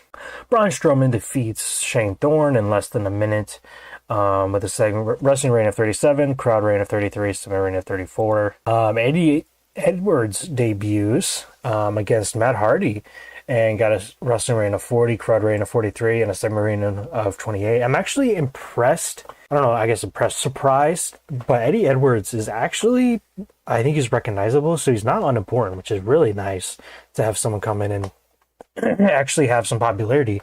So I'm definitely going to be using him because that made me really happy. He got a 43 performance here.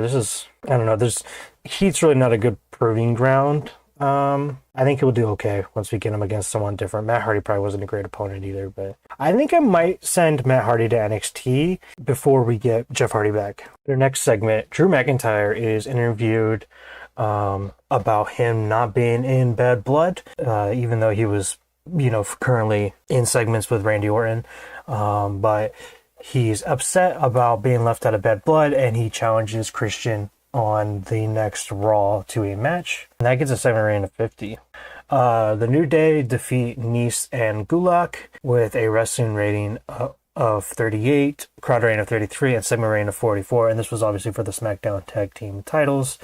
Kofi was far ahead of everyone else with the 51. Drew was a 38, Tony Nese 31, and R-Truth was a 30.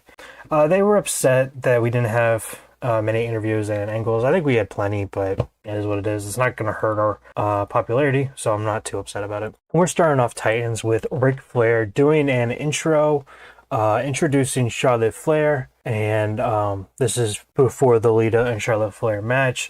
Forgot to put Charlotte Flair in it, of course. I always make mistakes. But that's it. Ric Flair introduces Charlotte Flair and Lita into the match. And this episode of Titans is pretty much going to be the pay-per-view equivalent, because I don't think the storylines are really good enough for Bad Blood. And hopefully this is the last time I do that. I really want to push the women, and I think it might actually be working. I think we're getting there. It's just taking a little bit of work here. But then we actually get the Charlotte and Lita match with a wrestling rating of 34, crowd rating of 41, and segment rating of 34. Unfortunately, they did not click well, and it made for an awkward bout. Both of them did pretty poorly. Charlotte with a 35 and Lita with a 33. Looks like that's going to be the end of that feud, which I planned on anyway, so... And in the next match, Sasha Banks defeated Mia Yim with a wrestling rating of 37, crowd of 28, segment rating of 41. Sasha Banks had a 43, Mia had a 31, and we don't have really any heat. Let's move on. And then after that match, we get an interview. Bayley's interviewed about her upcoming match against the champion, Becky Lynch, and it's got a segment rating of 31. Bayley actually benefited from having a hot catchphrase. Okay, I'm pretty impressed with this one. Becky Lynch defeated Bayley to make defense number 1 of the WWE Women's Championship. This had a wrestling rating of 47, crowd of 48, segment rating of 48. I think, let's finish this off here. I don't think I should have done this. We had a post-show match where Mustafa Ali defeated Ken Shamrock, and I shouldn't have done Ken Shamrock because, oh my god, this was awful. But we had a wrestling rating of 34, crowd rating of 30, segment rating of 15, and everyone was just leaving. We lost popularity in 53 regions. Now, my plan is after WrestleMania, we're going to get rid of Titans. Titans was only a short-time thing. Once we combine the rosters, we're going to bring the women back on. This was just kind of like a temporary thing. So if anyone's worried about that we're still losing popularity in Titans, because we will obviously, if we kept Titans going, we'd probably still be losing it, even when the rest of the roster's gaining it. That's not going to happen. We're going to bring Titans back to the main roster after WrestleMania. This is just... basically a intro into pushing myself to book the women better, because I'm always really bad with this. This is just kind of its own separate division. I have a hard time with it. Yeah, we made some money. We made a lot of money. We always make good money on these days. So we got $201,000. I think it might also be because, broadcast revenue is really high. I think it's probably because we have full rights to these shows, because these are both these shows are on the WWE network. So I guess that's the plus side of that. I want to do a little recap here.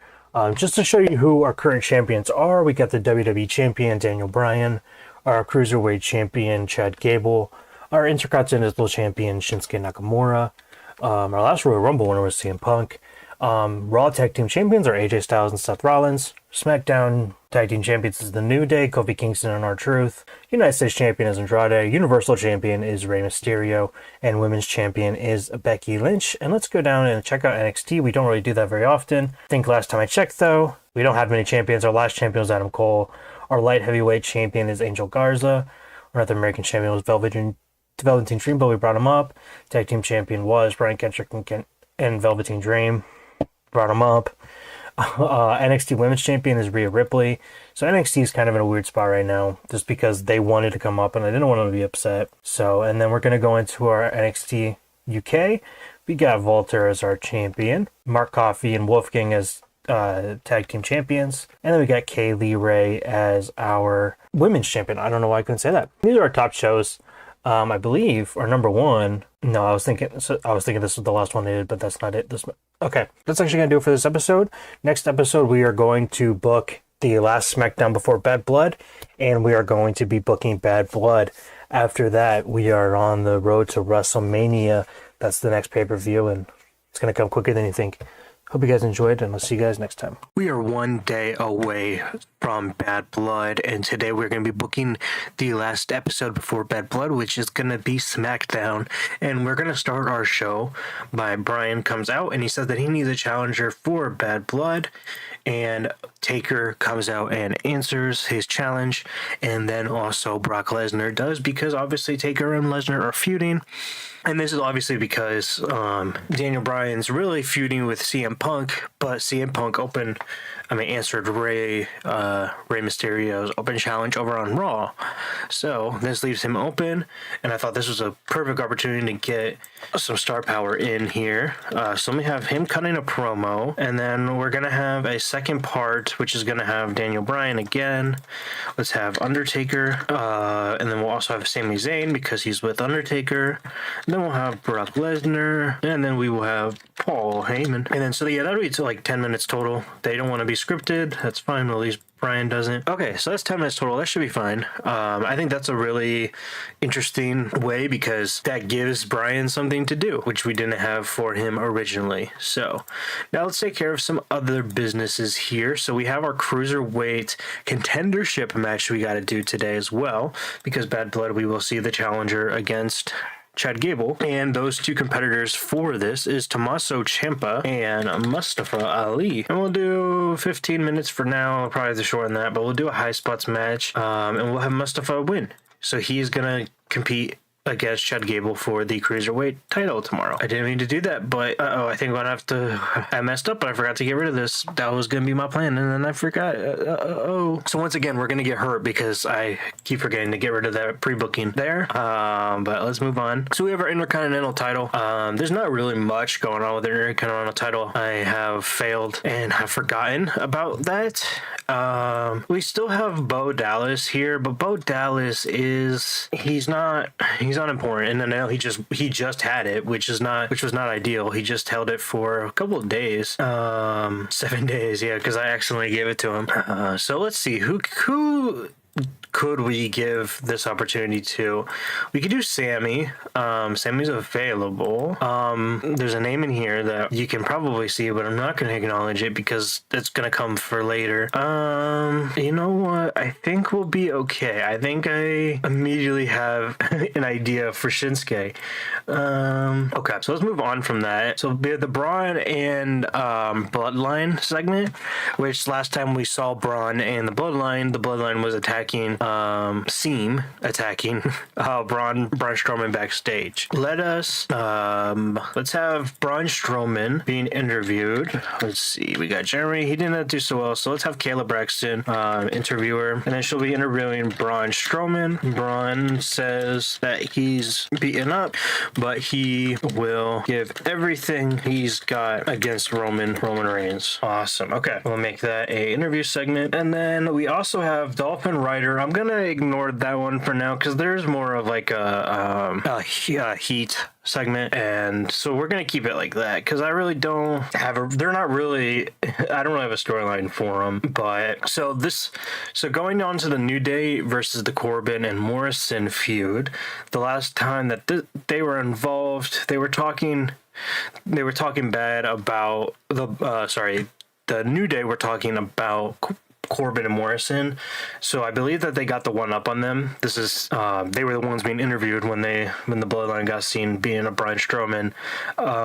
So let's have Corbin and Morrison in a match again to get them built up more, and we will have them go up again. So let's have them go up against Total Impact. Give them some TV time here. We'll do 10 minutes. I'm sure that we'll do 5. I don't want it to go too long. And then we'll have, that's right, we got Pat McAfee. We'll take him off for now, though, because we're going to have R-Truth on commentary just for storyline purposes. I forgot, I think this is Pat McAfee's main debut, because I guess I think he did Heat. But yeah, let's do that match there. Then we got the Shane and Miz. There's not too much going on here. Shane talks trash on the Miz. So that means Shane has the upper hand. So let's have Miz come out, and Miz says that tomorrow will be the last time a trust fund baby wrestles in this ring. I have him cutting a promo. And is Maurice here? No, she's not. I didn't think so. Okay, that's all we need for that. Oh, I guess we also, let's do Shane McMahon. He'll be off screen. Storyline victory. Shane versus The Miz. So we'll have The Miz and then Shane lose. Shane has to be on screen for this. Oh, I didn't put him in off screen. There we go. Okay, I was about to say. We also have, this one, the Undertaker, Sami Zayn, and Brock. I think we're gonna do, let's have a Sami match. Where is Sami? Sami is a well-known guy. We don't have any stars, and I really don't want him beating any of these guys. The problem is we don't have really anyone. This is Eddie Edwards' debut, right? I think he wrestled on Heat, so I don't know if I really want to mess up Eddie Edwards' debut either. Game's loading slow. Come on, game. There we go. Yeah, he wrestled on Heat. Let's have him go against, I don't want to kill anyone's momentum. Let's just do James Storm. Is James Storm doing okay? Yeah, he looks like he's good. He's pretty good. So yeah, so let's have Sami Zayn beat James Storm. This, unfortunately, might be the main event. So, Daniel Bryan comes out saying he doesn't have any challengers for Bad Blood, which leads The Undertaker to come out alongside Sami Zayn, challenging Daniel Bryan, but then because Undertaker's challenging Daniel Bryan, here comes Brock Lesnar to challenge them as well. So looks like we will be getting a three-way match at Bad Blood. And for a cruiserweight contention match, Mustafa Ali defeated Tommaso Ciampa to become the #1 contender for the cruiserweight championship. This had a wrestling reign of 31, a crowd reign of 37, segment reign of 35. This one did not do that well. Braun Strowman interviews about his attack last week, and this got a segment reign of 42. DIY, I'm actually surprised by this. DIY defeated The Bar, The Revival, and Red Dragon with a wrestling reign of 39, crowd reign of 36, segment reign of 45. They didn't want Tommaso in this match. He did okay. He wasn't the worst. Bobby Fish was the worst. I think overall pretty okay. I was surprised they gave the win to DIY. This one did not do well. Dijak comes out and is being hyped up by Hulk Hogan. This got a segment reign of 36. Corbin and Morrison defeats Total Impact with a wrestling reign of 31, crowd reign of 33, and segment reign of 30. Moose and Josh Alexander are not there, and they actually have no chemistry as partners. So probably going to be sending them down to NXT for the remaining of this period. It also looks like Moose and Matt Hardy have zero chemistry together too as managers. So I'm going to send them back down to NXT for now.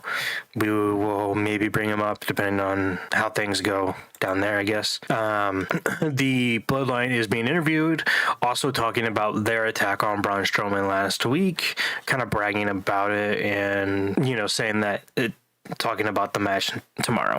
This got a segment reign of 40. This hype video for Eddie Edwards got a segment reign of 38. The Miz trash talking Shane McMahon, saying that this will be the last time that a trust fund baby wrestles in the ring. And then Sami Zayn defeats James Storm with this wrestling reign of 46, crowd reign of 45, and a segment reign of 49. I'm actually super impressed by that. I did not expect, I know James Storm's good, but it seems like whenever I play in TW, he's never that good. That was actually a big shot, especially with this era of WWE. He did really well. But afterwards we had Sami Zayn. I do acknowledge that it said that they're a bad pairing, Sami Zayn and Undertaker. I'm gonna have to I'll work around that for storylines purposes. But anyways, so Sami Zayn is apologizing to Taker because Taker comes out and confronts him about the miscommunication they had last week to cost them the match. Sami Zayn says that it was an accident. He didn't mean to do it, and he will do everything he can for him tomorrow to help him win that title match. And this got a segment reign of 51, and this got the crowd hotter, even though it was the end of the show. So we ended off on a pretty good note because this was the last segment of the night. Let's do finish show. This was a 49 overall, and we lost popularity in 51 regions. Still pretty good. We made $28,000. Lost popularity, obviously. We're still losing popularity. Eventually, we'll just be a tiny little company, I guess. Guys, I cannot wait to show you what I got in the mail today. Dragonade is dragon fruit, pink strawberry, and lemonade. This is the first time I'm going to be trying this, so I'm going to try it in my new Dubby shaker cup. Now you want to take a spoonful Nice even little scoop here. Let it go in the cup. Give it a nice and good shake.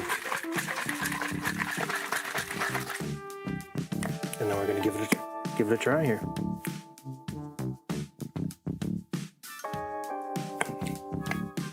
Delicious. It's a nice even blend of all the different flavors that you're gonna get through here. It is made to give you focus with no crash, jitters, or angst like other energy drinks. They also have no maltodextrin filters and don't use artificial dyes. W contains vitamins, amino acids, a nootropic, and 150 milligrams caffeine. If you are interested, go to w.gg and use code MindsetTEW for 10% off. That's code MindsetTEW for 10% off, and you'll be supporting the Mindset TEW channel.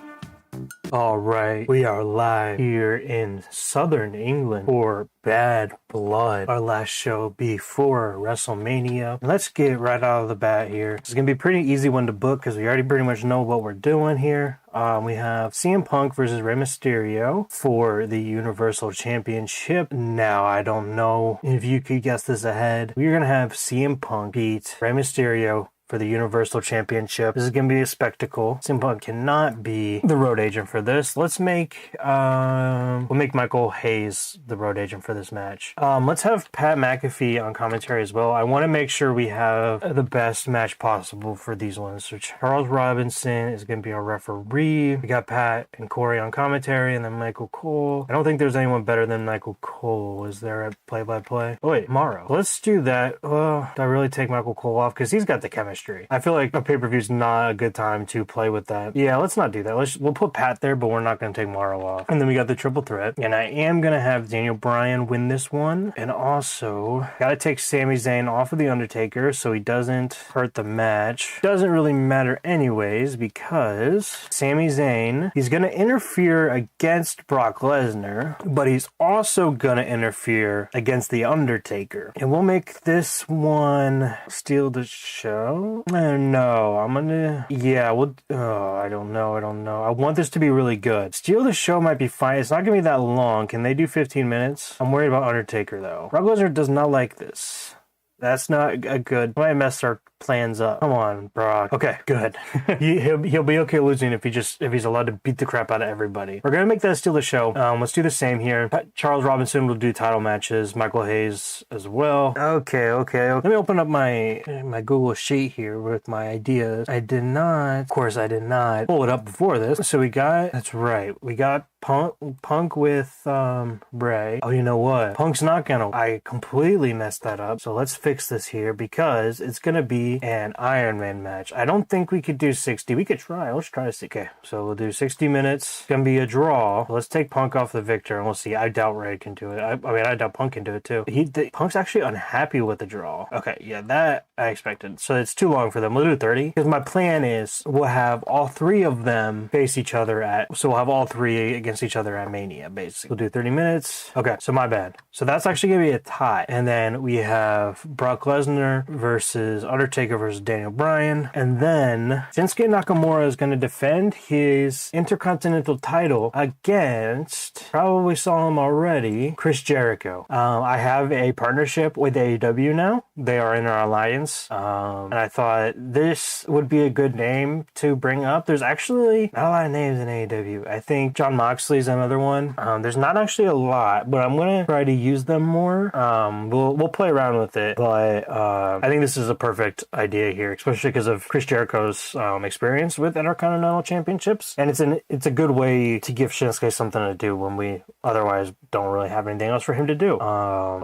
Let's make CM Punk the road agent, sure. Jericho uses creative control. He's unhappy with that. Can we keep him strong? We can keep him strong, and that's fine. Okay, so I'm going to start the show with the tag team title match, which is the Raw tag team title match, which is going to be Edge and Randy versus AJ and Seth Rollins. So, Rated RKO are going to win the tag team titles. This way we can have, I'm going to have Seth and AJ, I think, go separate ways. I mean, this is a different problem for later. So let us do that. I'm thinking, sorry. Okay, so I'm going to do this. It's going to be storytelling because I think that's probably the most effective thing to do for this. And then after the fact, we're gonna have Edge and Christian attack Randy. I didn't want to do another during match turn because I did that with Sammy and Taker, but I think this makes for an interesting story because now Randy and Edge have the tag team titles, but Edge and Christian just beat the crap out of Randy. So it's gonna be an interesting dynamic between the two now.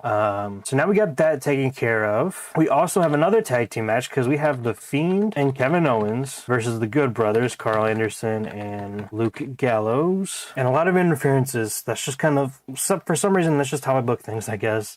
But we're going to have Bo Dallas interfere, giving Kevin Owens the pin. And we're going to make this a car crash match. So then we're also now going to add Bo Dallas into this story. Where is Bo Dallas?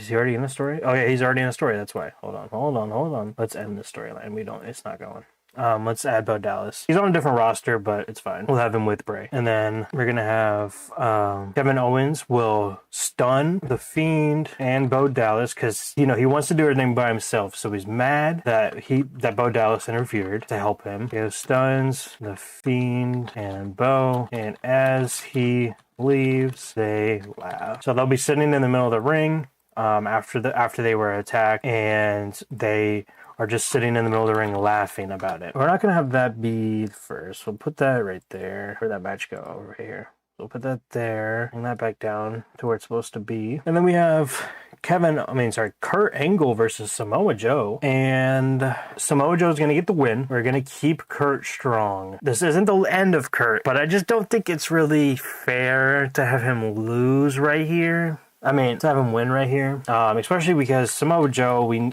got to get Samoa Joe over. He's going to be worth so much for us if we just get him over more. So sadly, Kurt's got to take the hit for that. It's not done. We're not done with Kurt. But there's that. He's got to take a little bit of a fall here to get Samoa Joe over. We actually need more segments, but we'll worry about that once we get this fully booked here. We have 2 more matches. We got Chad Gable versus Mustafa Ali, and we're going to have this be high spots, even though Chad's probably not that great with it, and then we're going to have Mustafa win. We'll make this one short just because we have fairly long matches, and I know this one's not going to be the best as much as I want it to be. So we got that taken care of, and now we have Triple H versus Andrade, and then we are going to have, just completely blank, the United States Championship. We're gonna have Andrade win. Storytelling, I guess. Let's have these good. I'm worried about the quality of this match, so I want to make sure that we have good people in charge of it. Charles Robinson and Michael Hayes. We'll make this one shorter too, like 6 minutes. Not super short, but not very long either. And I actually did not put one on my list here, but we also got to take care of the, because we got New Day versus Corbin and Morrison, which is going to go on the pre-show. Well, maybe, no, it doesn't have to. It's just the problem is we're booking a long show here. We'll see. Hold on. I got to find the team. What do they call them? Did I give them a name? I don't know if I gave them a name. No, Corbin and Morrison. Okay. And we're going to have the New Day win. We'll give Kofi the victory. I'll make this one shorter too. We don't really need them to be too long. I want the fans to go home and not feel not too exhausted. We'll put that there. And then we got to do, I think we're going to do Shane versus Miz. I don't think we're going to put it on the pay-per-view. It's not going to do super well, so I don't feel like there's a great reason to do it. We'll just do a segment with them. We'll have Shane. Actually, no, we'll do Miz makes his entrance and Shane appears on screen saying he's not even in that disgusting country. I can't put it down, it won't fit, but he's not in the country, and the match is instead happening on SmackDown. So that's how that's gonna go. Well, the Miz kind of promo, and then we'll have Shane. And that gives something to look forward to as well for SmackDown. So yeah, we got to get more segments down here. We have Her Business versus Rusev. That's another one I don't really feel like I should put on the show. We're kind of pretty booked with the show. I'm happy with this card. So we just need segments, and I think, so we'll do because they're on Raw as well, right? They're on Raw, yeah. So we'll do Hurt Business and Rusev face off. They have Hurt Business and Rusev face off before their match on Raw. So that gets things, hyped up for that. We'll just do character development. Rusev, Ryback. For some reason, my keyboard's wobbling around. MVP. We'll just do Bobby, Lashley, and Shelton. That'll be the tag team, I guess. Yeah, we'll do that. We'll do backstage, not interview. Backstage. Okay, and that is perfect. That makes the show right there. Let's put that. We'll put that right before the main event. I think this is definitely a good main event. This one would be really good. I just have a feeling it's not going to be as good as what I have as the main event. So, okay, let us get into Bad Blood 2020. Okay. Rated RKO defeats AJ Styles and Seth Rollins with a wrestling rating of 51, crowd of 58, sub rating of 59. Edge was actually the weakest link, struggling to keep up. I mean, for a tag team match, our tag team division is not really that strong, so 39 is still a pretty good score. But obviously, he has some really good people to help keep him up. But anyways, so yeah, rated RKO win the Raw Tag Team titles. And then our next segment is Edge and Christian both just attack Randy Orton after the match. AJ and Seth just kind of walk away. They kind of don't help, but they don't really they don't interfere either. They just let it happen. So now there's a confusion about what is next, because the tag team champions are now pretty much enemies. This did pretty good. Daniel Bryan defeats Brock Lesnar and Undertaker. When Daniel Bryan submits Brock Lesnar, Sami Zayn ran in and attacked Lesnar and also Undertaker. Daniel Bryan makes defense number 2 of the WWE title. This got a wrestling rating of 64. Crowd loved it with a rating of 77 and a segment rating of 64. Brock was a 70 performance. Brock was actually the best one in the match. What? Okay. Undertaker and Daniel Bryan actually tied with a 61. In her cruiserweight title match, this should have been on a pre-show, but Mustafa Ali defeats Chad Gable with a wrestling rating of 28, crowd rating of 36, and segment rating of 21. Mustafa Ali is the new cruiserweight championship holder. And The Fiend and Kevin Owens defeat Anderson and Gallows in 10 minutes and 20 seconds when Kevin Owens pins Carl Anderson after an interference from Bo Dallas. It's got a wrestling rating of 42, crowd of 42, segment rating of 47. Kevin Owens did the best here with a 48 performance. The Fiend was second with a 43, Carl Anderson 41, and Luke Gallows 37. After the match, Kevin Owens stuns Bo Dallas and The Fiend, and he walks away, and as he's walking away, both Bo Dallas and The Fiend are just sitting in the ring laughing. They find it very amusing. This got a segment rating of 40. Andrade beats Triple H to retain the United States Championship. It's got a wrestling rating of 56, crowd rating of 63, segment rating of 61. Triple H actually had a 63 in-ring performance, where Andrade only had a 49. That was pretty good. I actually did not expect that to go that way. So let's do next segment here. Then we get The Miz comes out for his match, but then Shane is seen, on the Jumbotron saying that he is not in that country, and so that means he's not going to face The Miz right now, but he will face The Miz on SmackDown.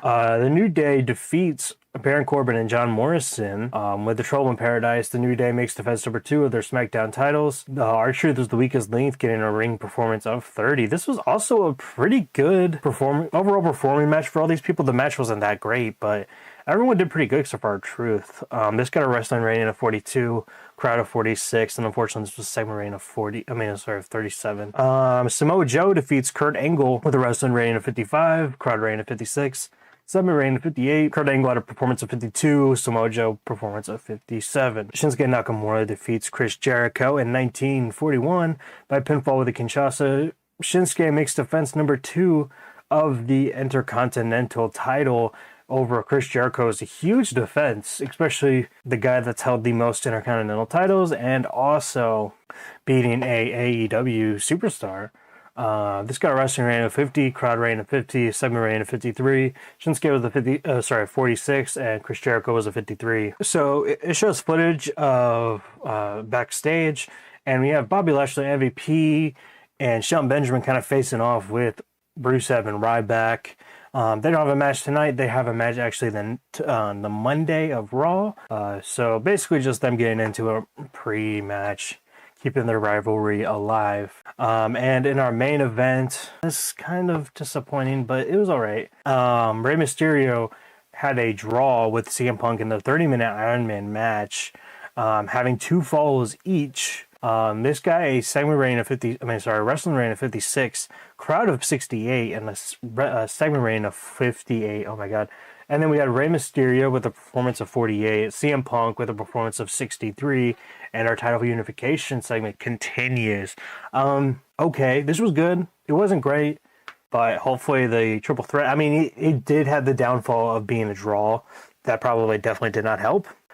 56 rating, that was pretty good. I was definitely hoping we got a little bit better, but let's give some people some compliments here. I wish it would show me the people's performances here. CM Punk definitely performed well. Brock performed well. And who else should I give some credit for? Let's give credit to Kevin Owens, I think. He did pretty well as well. Good example, and good example. There we go. Financial report, we made a whole lot of money, $425,000. Popularity obviously went down. That's unfortunate. Okay, we hear that Hulk Hogan got into an argument with a fan outside the venue earlier. Were you aware of this?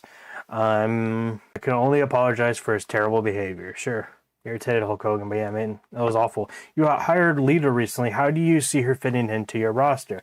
I have high hopes for her, yeah. Rated RKO won the WWE Raw Tag Team titles tonight. Does this herald the start of a strong push? I mean, did you see what happened? I'm just going to say we're going to get behind them with a big push because them individually, yes. But obviously, them as a tag team is going to be a little bit of a weird thing, you know.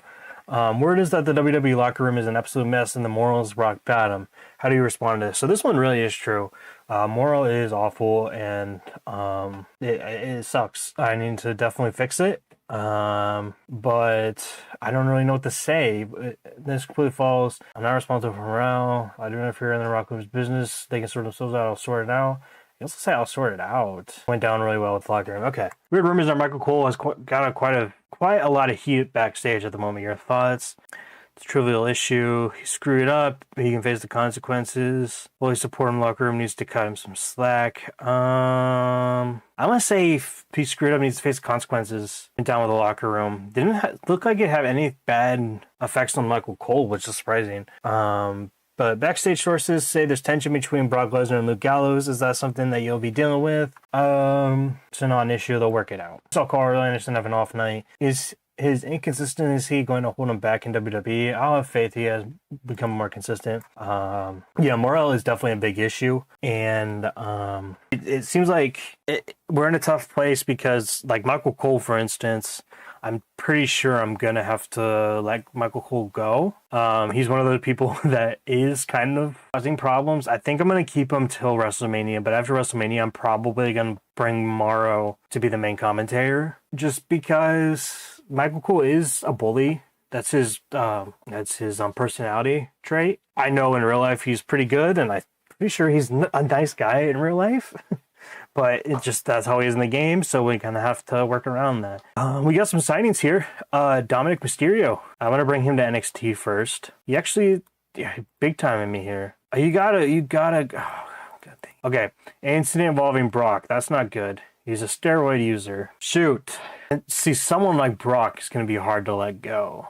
I'm going to fine him. Small positive impact. He's happy. Okay, he was fine with it then. Well, spoilers here. This is the people we're trying to get. Well, we're trying to get Omos and Johnny Gargano and David Finlay, where we are trying to re-sign. Jericho's gone. He was just there for one time. Main event's unhappy, which is the British performer broadcasting. Robert Strauss, that's Robert Stone. I'm going to let him go. I really just don't have a care to keep him, to be honest. He actually is like high up in the Power 500 if this will, show him. Yeah, 283 is not bad, but I don't know. But I'm pretty happy with Bad Blood. It's not our best show. It's nowhere near our best show. But I think it was definitely a fun trail. I definitely am getting the hang of things. So it was nice to get there. So that's going to do it for this episode, and I'll see you guys when we get to Raw. So I know all of you voted for local to global instead of the WWE 2020 series, but I've been busy with school, work, and slowly losing my sanity. And if I remember from the last time that I was busy with school, work, and losing my sanity, it was 2020. So I thought this was the perfect time to come back to the WWE 2020 series, and let's get to WrestleMania finally. We've been pushing, you've been waiting, and I haven't recorded in like a month, so let's try this. Oh, that's one big son of a... We're starting off our first Raw after Bad Blood with a subpar wrestling match with a decent reaction from the crowd. AJ Styles and Seth Rollins defeat Anderson and Gallows. Nothing too special here, just a nice little show to open up the... Just another a nice little match to open up the show. This got a 7 rating of 43, crowd of 49, wrestling rating of 46. To get good matches. I mean, I know this is Anderson and Gallows, so it's hit or miss, but like Seth Rollins 49, AJ Styles 57, is still not great. I mean, Luke Gallows awful 36 performance, but it is what it is. It only gets worse. Kurt Angle defeats Buddy Murphy. I made this a short match, just a little bit to get Kurt over, but after that match, John Cena raises Kurt Angle's hand. I forgot to mention this whole time, so from that last match into now, Samoa Joe was on commentary, by the way. Anyways, so John Cena celebrates with Kurt Angle.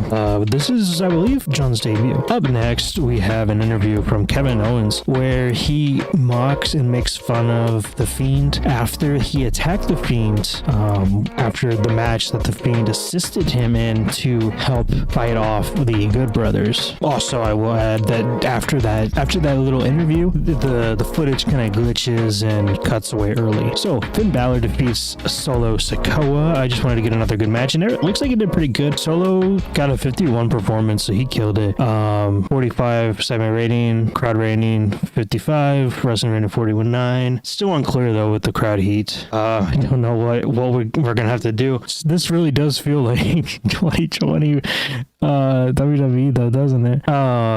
So we're backstage, and Randy is in Jonathan Coachman's office. He is demanding that he gets a match with Edge after Edge and Christian betrayed him last week. Obviously, Randy and Edge are still tag team titles, but Edge turned his back on Randy Orton and attacked him last week. But Jonathan Coachman denies it, but Randy doesn't listen anyway, and so he just takes off running backstage looking for Edge. Next, we have a match between Andrade and Ricochet, where Andrade makes a defense of his United States Championship. The crowd has not been buzzing, so this match got a penalty for that. The crowd is warming up though, so we can't complain. Both guys did pretty good for the standards that we've been going with here. Ricochet with the 50, Andrade with the 54. I'm really trying to focus on finding some good matches. They may not necessarily be super important, but I just want to get some good high rating matches here. And I will add that Triple H was on commentary during this whole endeavor as well, just basically talking crap on Andrade, who he is facing at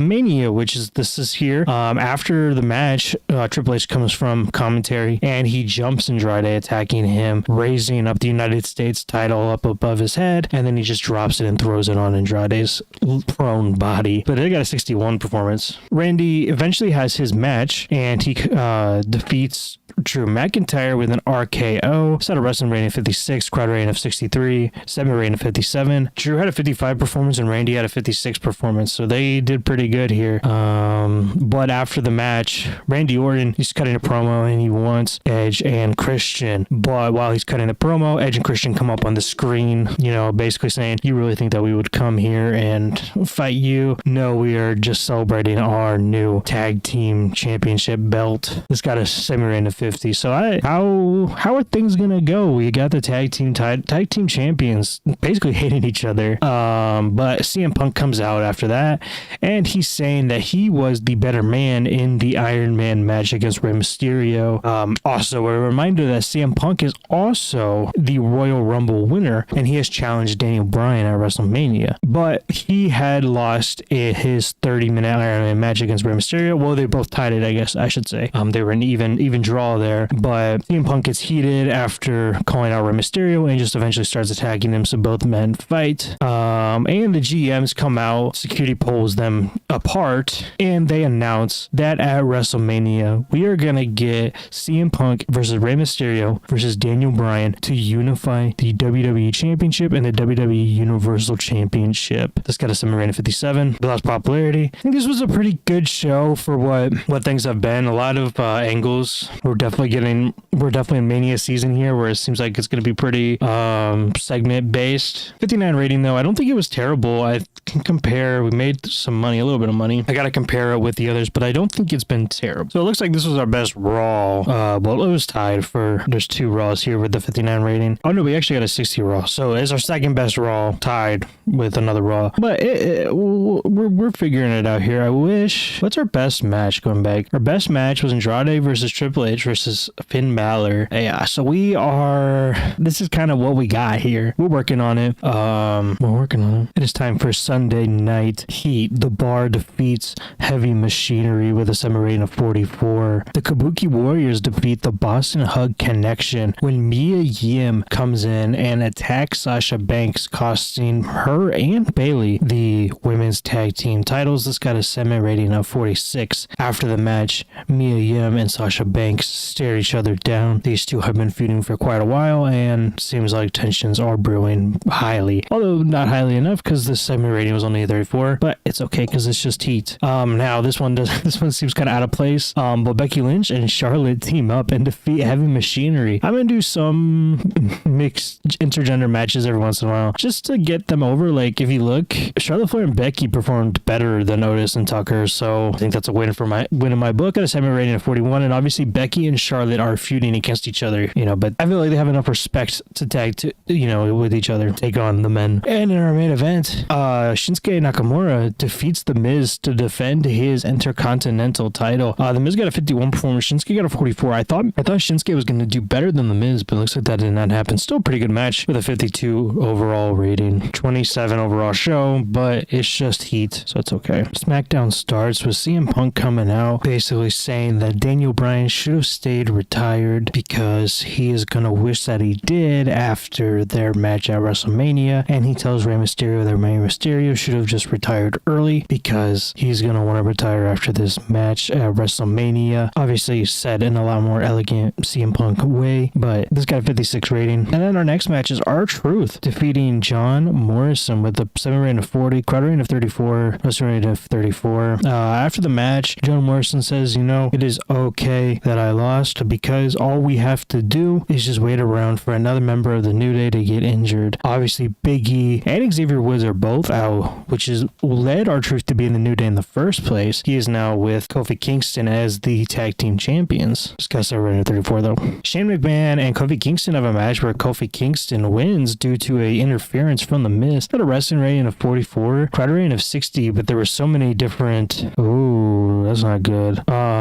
So many different problems, like Kofi Kingston and Shane McMahon don't mix well, and then we have a big mess with commentary. I removed Michael Cole. I sent him down to NXT for right now so I can figure out what to do with him because he's combative, but obviously this is a problem, so I'm gonna have to go and fix that before this gets any worse. So after that match, Shane McMahon just takes off running from The Miz because he's finding every possible way not to actually fight The Miz. So he continued by just running away from him right here with a semi rating of 52, and Braun Strowman squashes the Velveteen Dream with a semi rating of 44, crowd rating of 41, wrestling rating of 37. Surprisingly, this was one of the better matches we've had so far in the night, and it was just a squash match. But after the match, Paul Heyman comes out and is warning Braun Strowman. He says, I work for some very powerful people and they want to take you out. Now, this screen obviously kind of spoils that, but he was hinting at obviously the Bloodline, who has been having problems with Braun Strowman, and the Bloodline is kind of increasingly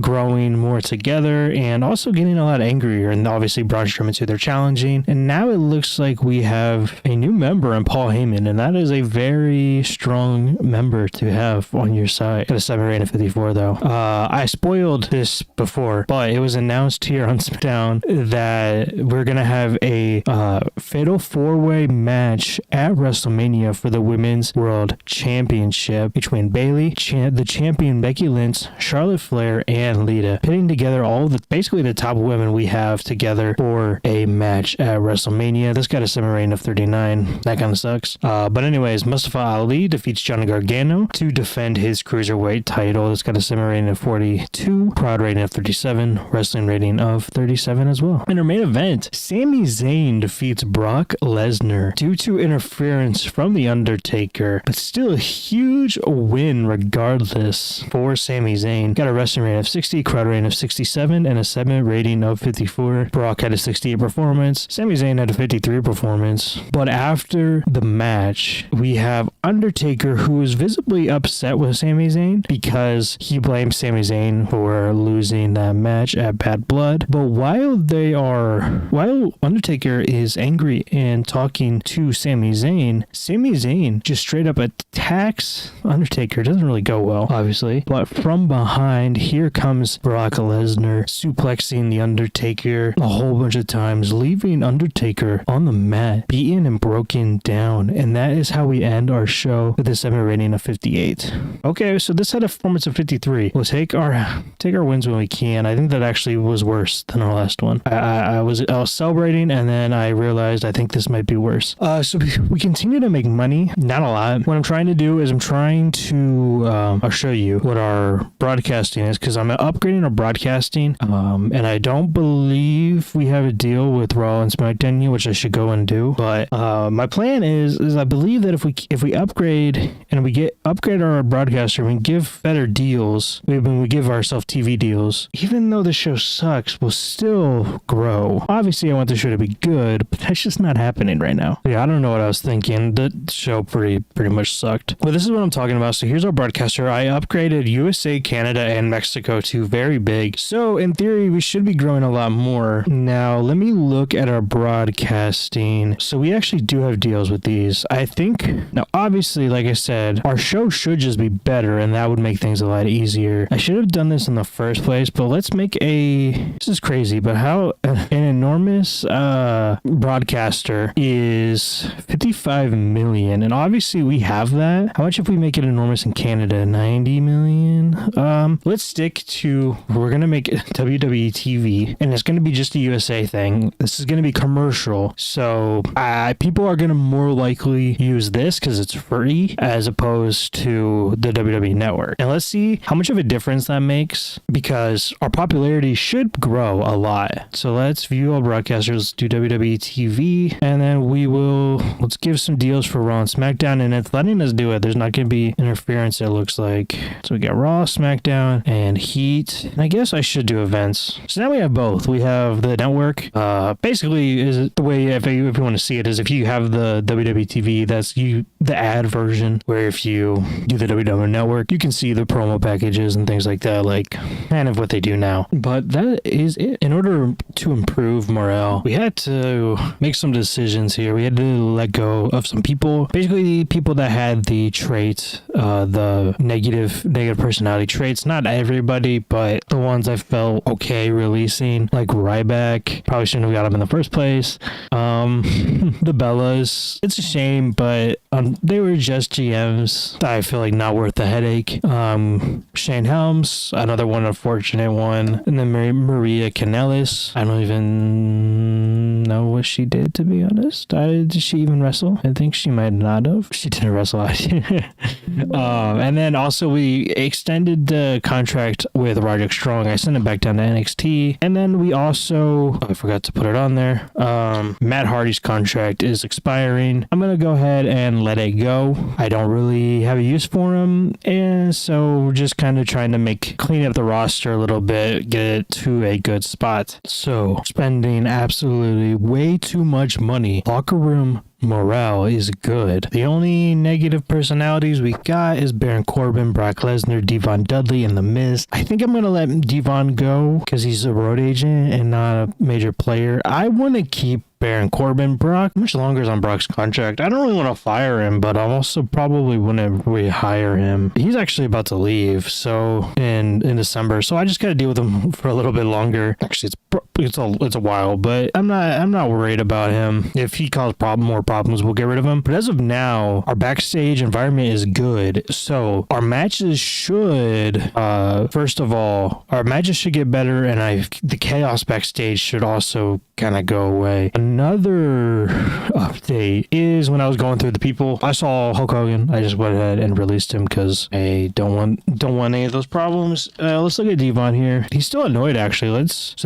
I gave him 1,000. If 1,000 didn't work, I gave him 10,000. Devon's being picky, and then I gave him 100,000 because I'm desperate. And see, that actually helped. So I'm glad I didn't go straight to firing him. And some other issues is Mauro Ranallo does not like Corey Graves. Now I don't know if that affects their commentary, but they're the best commentators I got right now. I don't think there's better. Yeah, no. So maybe I'll have to do some searching. Let's see. Corey Graves. I can do it right now. Corey Graves is 75. So let's go ahead. I probably am going to, I want to replace Booker as well because Booker's not that great either. I'm really trying to just make everything as good as possible. I love Booker, and in real life, I'd love to have him there, but okay. So this is her options. Jesse Ventura, Larry Zbyszko, Pat McAfee, but obviously that didn't work. We could do Paul Heyman, but I want him involved with the bloodline.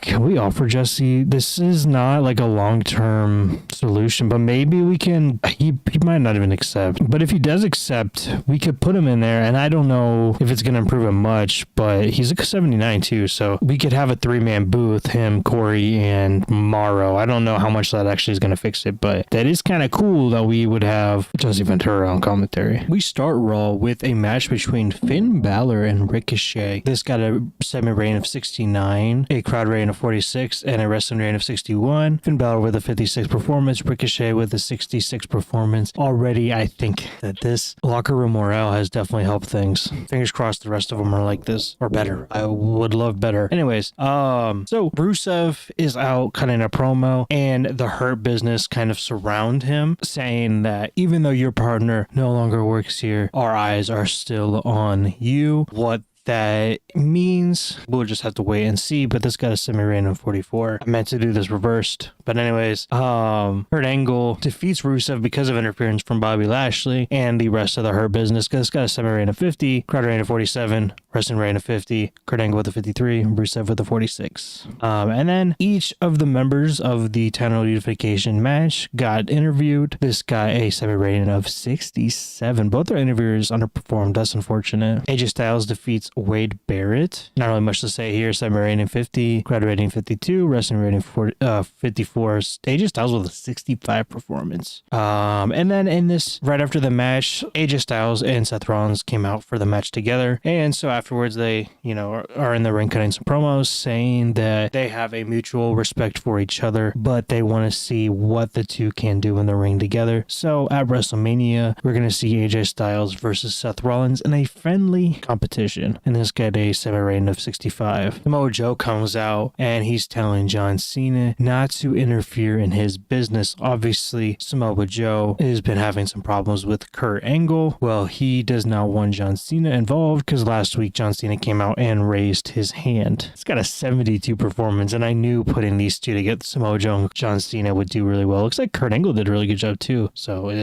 Samoa Joe did not do good without a script, so that's sad to see, but it looks like it didn't really hurt that too bad. We had Kevin Owens defeating Bo Dallas, obviously brother of his rival, The Fiend. This got a semi-rating of 53, crowd rating of 37, wrestling rating of 51. Kevin Owens had a 65 performance, a really good performance, where Bo Dallas had a 38. I didn't expect Bo Dallas to do really that good, but he did okay. I mean, the match overall did pretty good, so.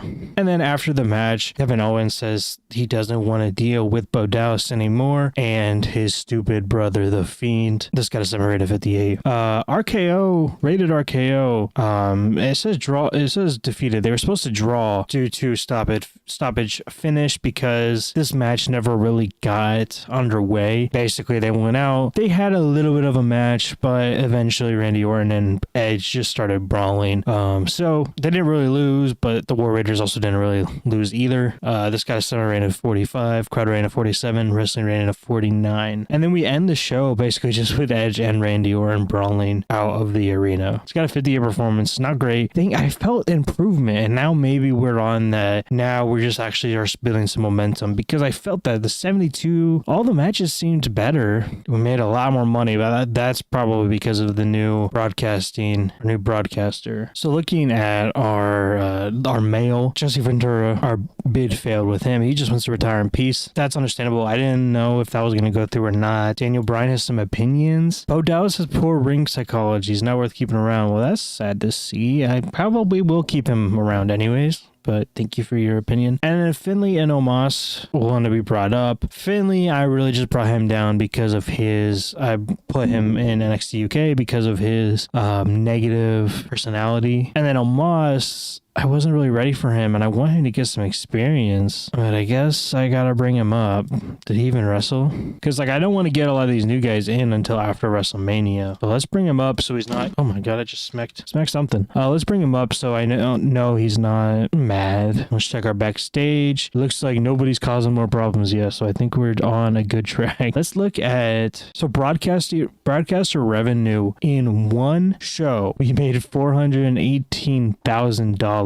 As opposed to our last month, we made $1,100,000. So I think, when is WrestleMania? Is WrestleMania in March? Oh yeah, I think we're gonna blow that number out of the water. So I definitely we took a hit financially because of all the changes we're making, but I think profits are coming. I'm gonna keep pushing through until we get some profits, but I think they're coming. You can feel WrestleMania brewing as we start this episode of SmackDown with a CM Punk promo on Daniel Bryan, basically saying that he respects Daniel Bryan, but he is going to use all of his weaknesses, his concussions, everything to his advantage so he can finally win his first WrestleMania main event and become the undisputed WWE champion. It's got a submission rating of 80. Great way to start the show. I'm really happy with that. It's probably one of our better segments too. And then we have a match between Lita and Paige.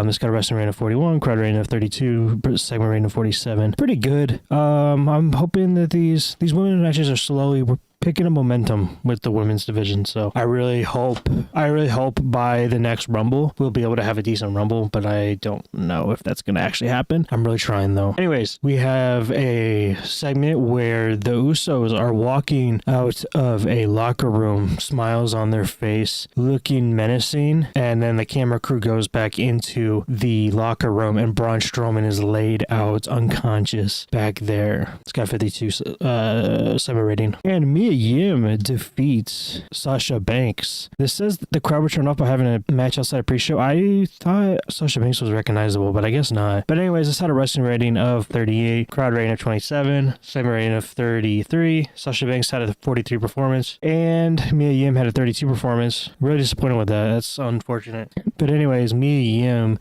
brutally beats down Sasha Banks after that match, which means a little bit behind the curtain stuff that Sasha Banks is leaving for maternity leave. So we had her go out, making Mia Yim look stronger. Hopefully we can get more of a push for Mia Yim, but apparently Mia Yim did not look good in this segment, fighting too long. But this got a 41 rating, and it ended the storyline. Sasha Banks took a stump bump. I'm surprised they let her do this. Yeah, I guess being pregnant doesn't really matter.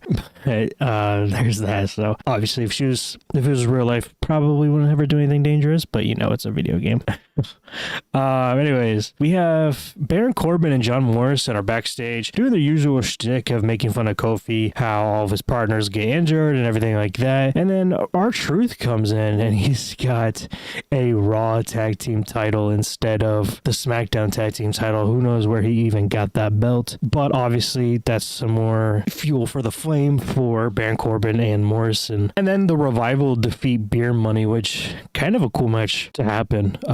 Anyways, it's got a wrestling rating of 53, crowd rating rating of 39, semi rating of 59. Everyone did pretty good for the recent standards. Great match. Crowd didn't really care for it though, but I don't think crowd really cares for anything these days. So now we have all of the Bloodline members sitting backstage. No one's really talking except for Paul Heyman saying that he warned Braun Strowman not to mess with the Bloodline, but he didn't listen, and because of that, decisions had to be made, and everyone else got their little one-liners in. I'll let you decide what those are, but I got a 56 rating. And then Shinsuke Nakamura is in a match with Matt Hardy and Sheamus. Matt Hardy is confirmed to be leaving. I didn't have much use for him, so I thought I'd let him go.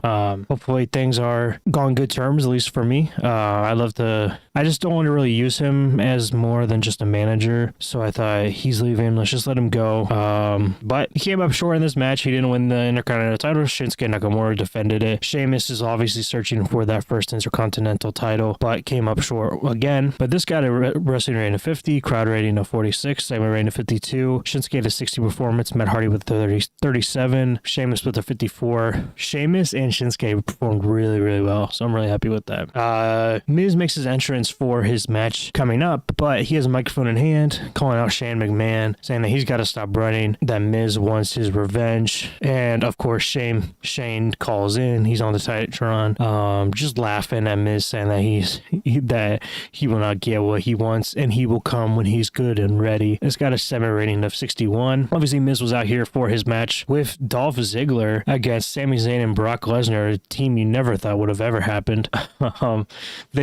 Sami and Brock defeat Dolph and Miz. The match was designed to be chaotic, full of action in order to get the crowd going, and I think it worked. It looks like Brock Lesnar was held back though, so that's a little bit unfortunate. It's had a wrestling rating of 59, crowd rating of 61, segment rating of 60. Brock had a 72 performance. It's incredible. Sami Zayn with a 59, Miz with a 54, Dolph with a 51. So then after the fact, Brock and Sami Zayn are still standing in the ring, standing strong, and Sami demands, well, he doesn't just demand, he gloats over the fact that he outsmarted The Undertaker, the self-proclaimed smartest in the business, the greatest of all time. He outsmarted him, and he wants that WrestleMania spotlight against The Undertaker. And he tells Coachman to book the match, and Coachman agrees to booking the match, but he warns Sami that this may not be a fight he really wants. And that's how we end the show, with a 60 ratings over that segment. I think that was a really good show. 66 performance. I think that was definitely one of our better ones. Made $410,000.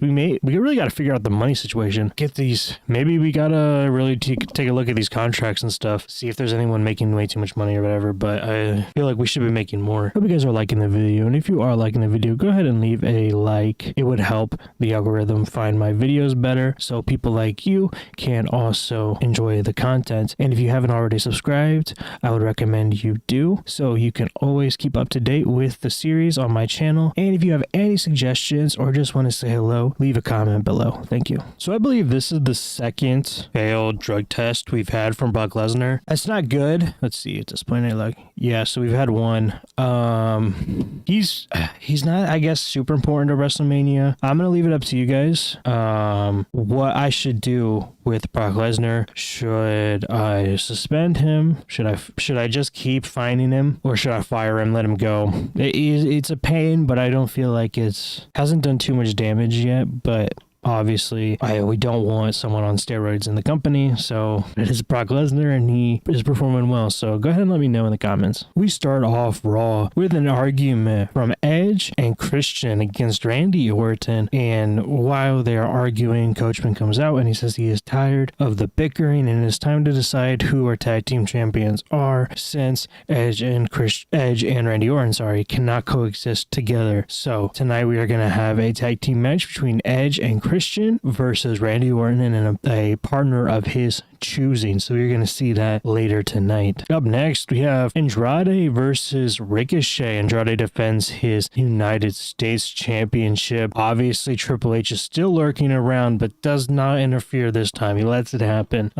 Still just scouting out his opponent for WrestleMania. The match was a high spots match, and Andrade makes his 7th defense of the United States Championship. This had a wrestling rating of 64, crowd rating of 47, and a semi rating of 58. Andrade had a performance of 68, Ricochet with a 61. You can tell WrestleMania's coming, things are picking up. And then we have John Cena comes out. He's kind of promo about Kurt Angle. Kurt Angle comes out to acknowledge the fact that Cena is making a case for being his last opponent for his retirement match. But as Kurt Angle is standing there at the end of the ramp, acknowledging Cena's promo, Samoa Joe comes up behind him and attacks him. John Cena makes the save of Kurt Angle, and that pretty much ends the segment there. We got a segment rating of 77. These three guys I feel like are a great trio to have do storylines together because they're all great on the mic, and I think they're all just great charismatic people as well. But the 77, yeah, that's amazing. Edge and Christian defeat Randy Orton and his partner Drew McIntyre. Obviously, Drew and Randy Orton do not get along because when Edge and Christian were together, they basically targeted Drew McIntyre. But looks like desperate times call for desperate measures, and they tagged together, but it did not go through because Edge and Christian are now the Raw Tag Team Champions. Drew had a performance of 57, Randy with a 62,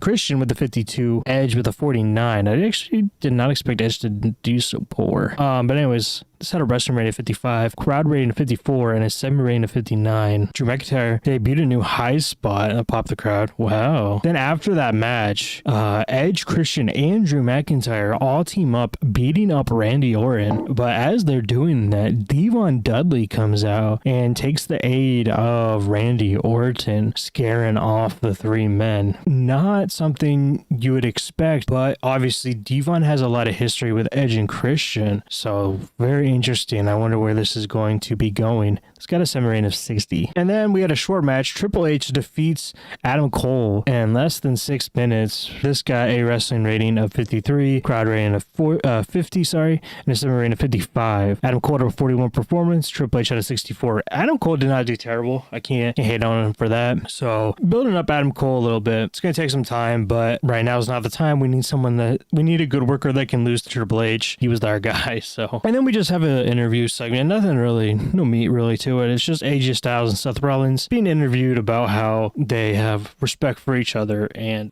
their upcoming match at WrestleMania against each other, basically just to show who is the better of the two. This guy's 63 performance. And then we have Rusev defeats Shelton Benjamin. This was a steal of the show, but it looks like it did not happen that way.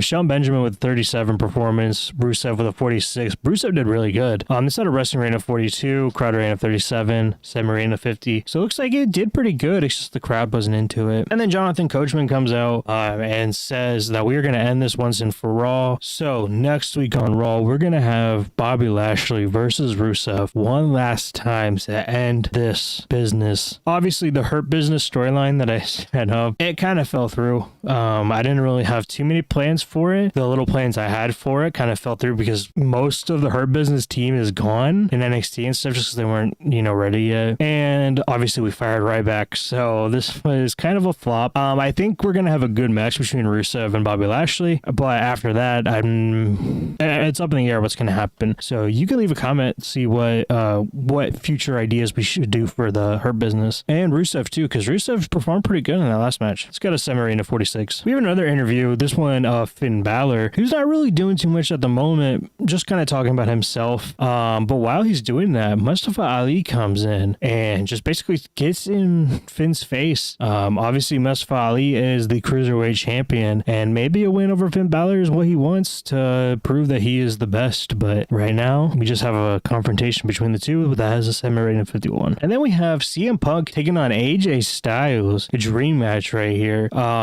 This was a steal of the show, and it looks like it did that. CM Punk with a 69 performance, AJ Styles with a 74. This had a wrestling rating of 71, a crowd rating of 70, and a semi rating of 70. After the fact, we have Rey Mysterio that comes out and just kind of watches over CM Punk, kind of, always keeping an eye on the opponents. But while he comes out, Nigel McGuinness comes out and basically hypes up Daniel Bryan. Obviously, Nigel McGuinness and Daniel Bryan have a long history together as rivals through Ring of Honor and throughout the Indies. But it looks like Nigel McGuinness is going to be taking Daniel Bryan's side here and supporting him. Obviously, speaking for him on Raw, which Daniel Bryan is not a part part of. So very interesting to see. But that's going to be a 65 semi rating, and that's actually going to end our show. We got a 70 overall show. We are back. We're coming. I'm not saying back. We are actually having good shows. We are getting closer and closer to WrestleMania, and things are finally getting put into place. But we're going to start this show of SmackDown with a match between the New Day and the team of Corbin and Morrison. The New Day have been kind of feuding with Corbin and Morrison throughout, but it was announced that the New Day will be taking on the Raw Tag Team Champions of Edge and Christian at WrestleMania. So we got this match out of the way, and the New Day defeat Corbin and Morrison because of interference from Randy Orton. Randy Orton has been feuding with Edge and Christian, and maybe this is a way of, team building, finding some allies here in WrestleMania season. But this had a wrestling rating of 49, a crowd rating of 45, and a segment rating of 47. R-Truth had a concerning 37, but Kofi Kingston with a 60, John Morrison with a 49, and Baron Corbin with a 49. Baron Corbin was also off his game. Xavier Woods was also there. He did some good work at ringside. Xavier Woods obviously is injured, which is why R-Truth stepped in his place. So after the match, don't let that picture fool you, Randy doesn't have a tag team title. Randy Orton announces to the crowd that he has full support, that he's going to give his full support to the New Day, Kofi Kingston and R-Truth here at WrestleMania to help them take down his rivals of Edge and Christian. Also, note here that we have a new commentator on SmackDown, which is Sting. He was a 75 when I asked him if he could be a color commentator, so that is an amazing option there to be a color commentator, and it gets Sting, use here on the roster. So I'm happy to have Sting there. But this had a segment rating of 60. Next up, we have The Miz defeating Dolph Ziggler in a match where we also had Shane McMahon on commentary, just kind of watching, commentating on the match.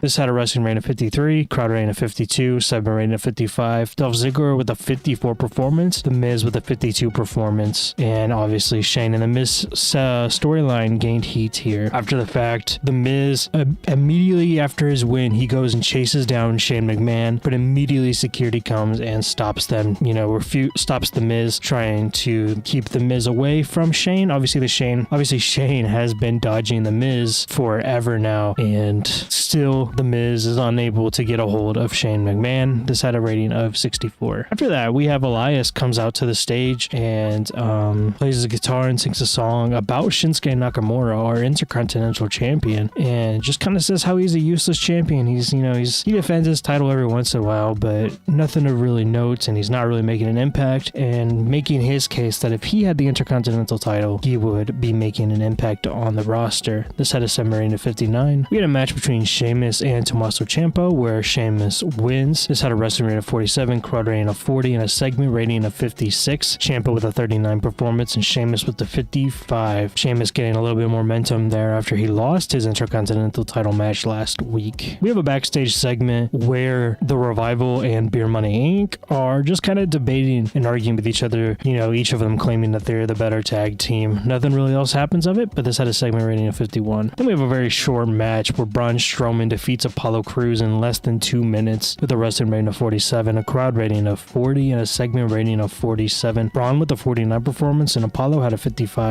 45 performance. Braun Strowman was off his game, but he still did a little bit better than Apollo. So we have Daniel Bryan and Nigel McGuinness are backstage, and Nigel is telling Daniel Bryan that he's got his back and he will help Daniel Bryan overcome the odds of facing two other competitors, and he has his full support at WrestleMania. This had a segment rating of 64 performance. Nigel McGuinness underperformed, which is unfortunate, but it's like Daniel Bryan was good, and Nigel, even though he performed poorly, he improvised well, I guess. And then we have Mia Yim coming off of her win against Sasha Banks, saying that she has a list of victims that she intends to take out in the future, but on her list, the number one on her list is Natalya. This had a 7 rating of 44. Then we have Undertaker responding to Sami Zayn's claim last week, and Sami Zayn wanted a match against The Undertaker at WrestleMania. And Undertaker warned Sami Zayn that this was a bad idea, but he's going to grant him that wish, and he is going to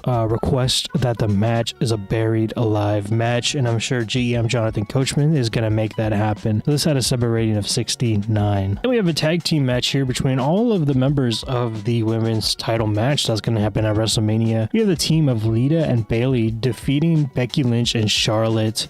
Becky Lynch and Charlotte have some kind of overall issues that they faced in this match, and ultimately led to them losing this match. This had a wrestling rating of 49, a crowd rating of 43, and a segment rating of 42. Looks like Lita was the weakest link of this, which is unfortunate. But Charlotte had a 49, Becky with a 56, Bayley with a 52, and Lita with a 40. Then we have Braun Strowman, just a little bit after his squash match, basically, of Apollo Crews, says that he wants Roman Reigns in a fair fight, and he wants Roman Reigns in a match where Roman cannot escape and where the bloodline cannot interfere. So he wants Roman in a Hell in a Cell match. And Roman hesitantly agrees after a little bit of counsel from Paul Heyman, but yes, he does agree, and we are now going to get Braun Strowman versus Roman Reigns in a Hell in a Cell match at WrestleMania with a segment rating of 54. Ooh, I don't know why. Oh, this was a failure. In the main event, I don't know why I made this the main event. Brock Lesnar beats Dominic Mysterio, debuting Dominic Mysterio,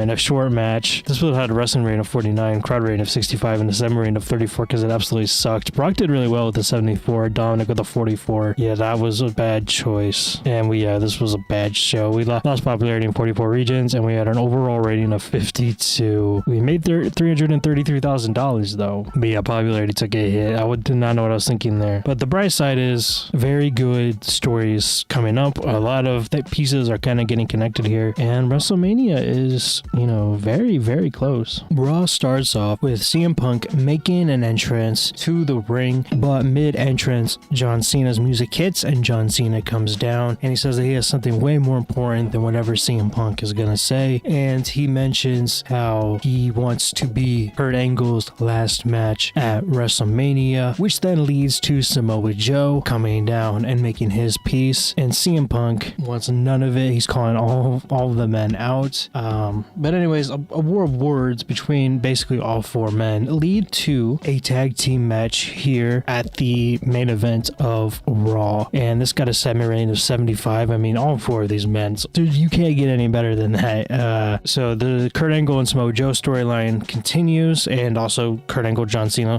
storyline. CM Punk obviously just there because he's CM Punk and he's great, and he also has history with Samoa Joe, so I thought that would kind of fit in there as well. Kevin Owens defeats Drew McIntyre with a segment rating of 53, crowd rating of 52, and a segment rating of 57. It's Kevin Owens with a 55 performance, Drew McIntyre with a 52. Drew benefited from having a hot new move as well. And then the Fiend comes on the screen. He's in the Firefly Funhouse, and he is inviting Kevin Owens to join Firefly Funhouse and come aboard, come see what is in store in the Firefly Funhouse. Kevin Owens doesn't really respond. He's kind of just looking up there, pissed off because he doesn't really know how to get to Bray. But all of a sudden the lights go out, lights come back on. Kevin Owens is not in the ring anymore. He is all alone on the Titantron in a dark room. The only thing in that room is a light focused right on Kevin Owens, and the feed cuts. That's the last we see of Kevin Owens. That had a segment rating of 55. Then we have a backstage segment here where Rey Mysterio is being interviewed, talking about how he, how he is ready to go for WrestleMania for the main event. And then Dominic comes in. Dominic Mysterio, who debuted last week on SmackDown, comes in, and Dominic tells Rey Mysterio that he's got his back. Rey Mysterio kind of says, I am happy to be able to do this alongside my family for the first time, and he is going to make them proud at WrestleMania. This had a segment rating of 48. And then we have the Bobby Lashley versus Rusev match finally here on Raw. Bobby Lashley defeats Rusev with a wrestling rating of 54, crowd rating of 41, and a segment rating of 59. This was a fair fight, no interference on Bobby Lashley's part from the Hurt Business, and Bobby Lashley had a 57 performance, Rusev with a 51. And that is the end of Bobby Lashley versus Rusev. Then we have AJ Styles and Seth Rollins in the ring together. They, have a heart-to-heart about their WrestleMania match, kind of seeing who they want to see who the better man is, but they have no ill will towards each other. It's going in as a friendly match. So they have those words. They hug. Seth Rollins takes a step back and he low blows AJ Styles. AJ Styles is down on the ring. Seth Rollins is laughing, gloating that he tricked AJ Styles. This had a segment rating of 73. Then we have a cruiserweight match between Finn Balor and Ricochet. Finn Balor taking the win here. It's at a wrestling rating of 57, a crowd rating of 46, and a segment rating of 63. Finn Balor with a 60 performance, with Ricochet having a 55 performance. And we have just the standard Andrade Triple H kind of facing off here before their match at WrestleMania. Both of them have great momentum, so I'm very excited for this rematch between the two men. It's had a 69 performance. And then we have Randy Orton and Christian making it official that they will go head to head on SmackDown, the SmackDown before WrestleMania, and also making it official that Randy Orton and Edge will finally get their hands on each other at the Raw after Mania. So this got a segment rating of 62. And then we have the main event here where Samoa Joe and CM Punk defeat Kurt Angle and John Cena. Looks like the history of Samoa Joe and CM Punk kind of worked out in this favor. CM Punk obviously having a lot of momentum going into the main event of WrestleMania. It's crazy. But also looks like CM Punk was cheating here. It says CM Punk submitted Kurt Angle after blatantly cheating. So there you have it there. CM Punk is obviously playing a little bit dirty, but that's kind of what you expect between these two men here against John Cena and Kurt Angle. But this had a wrestling rating of 64, a crowd rating of 67, and a segment rating of 72. John Cena way above with the 70 performance, Kurt Angle with the 57, CM Punk close with the 68, and then Samoa Joe with a 58. And then we have, after the match, Nigel McGuinness was on commentary. I always forget to say those things. Nigel McGuinness was on commentary during that last match, and CM Punk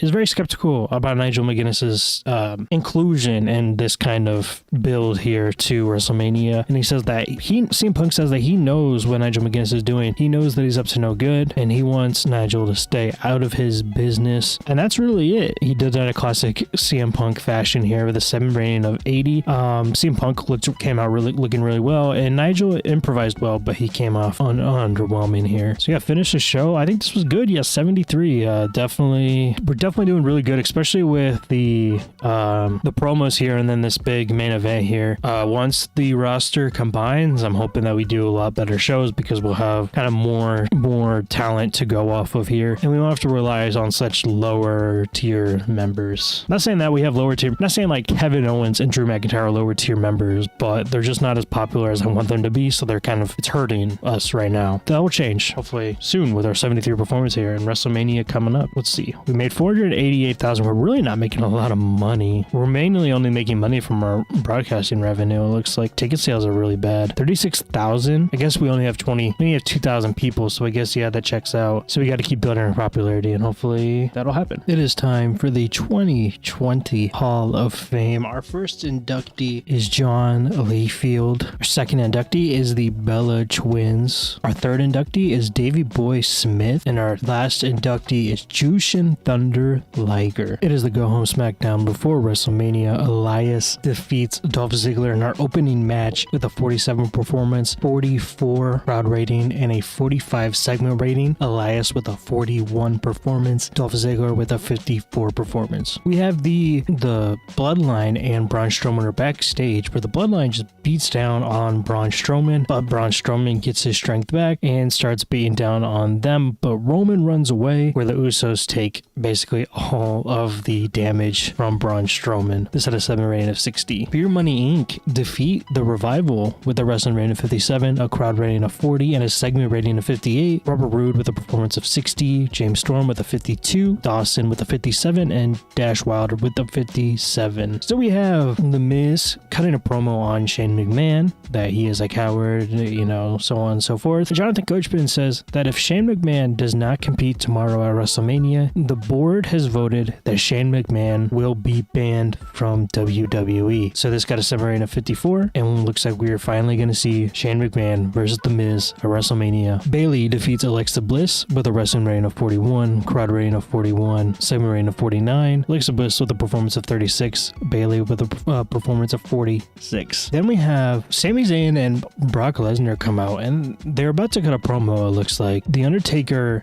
comes into the ring, the lights flicker on on and off, and the Undertaker is in the ring. Before they can even say anything, Undertaker lays out Brock Lesnar, choke slams him, and then he warns Sami Zayn that he is not playing around and he will make Sami Zayn rest in peace. And it's got a 7 rating of 76. In our main event, Randy Orton takes on Christian and defeats Christian with a wrestling rating of 59, crowd rating of 53, and a segment rating of 70. Randy Orton with a 65 performance, Christian with the 54 performance. And then to end off the night, our 3 members of the main event, CM Punk, Daniel Bryan, and Rey Mysterio, all come face to face in custom promos, hyping up that their main event match where one of them will leave the undisputed WWE Universal Champion. Got a 7 rating of 81. Daniel Bryan struggled, but overall it seemed like this did really well. Obviously, this is one of our best segments ever. Great segment, and overall great show. Yeah, 71. We're definitely killing it now. Go ahead and finish show, and let's see here. Financial report, we made $473,000. Popularity increased pretty much everywhere for the most part, except for these areas, you know. And it is now time to get into WrestleMania. We start the WrestleMania pre-show with a match between Finn Balor, Mustafa Ali, and Chad Gable for the Cruiserweight title on the pre-show. Finn Balor takes the win here with a 47 performance, crowd rating of 43, 52 segment rating. Finn Balor is the new Cruiserweight champion. In a Hell in a Cell match, Roman Reigns defeats Braun Strowman, even though Braun Strowman dominated most of the match, but Roman Reigns came out on top anyways. He's had a wrestling rating of 57, a crowd rating of 56, and a segment rating of 67. Roman Reigns with a 67 performance, Braun Strowman with a 47 performance. In our women's title match, Becky Lynch defeats Charlotte Flair, Bayley, and Lita to make defense number 2 of her WWE Women's title. This had a wrestling rating of 52, crowd rating of 44, and a segment rating of 54. Becky Lynch with a 61 performance, Charlotte with a 50, Bayley with a 55, and Lita with a 43. Shinsuke and Elias kind of had their own special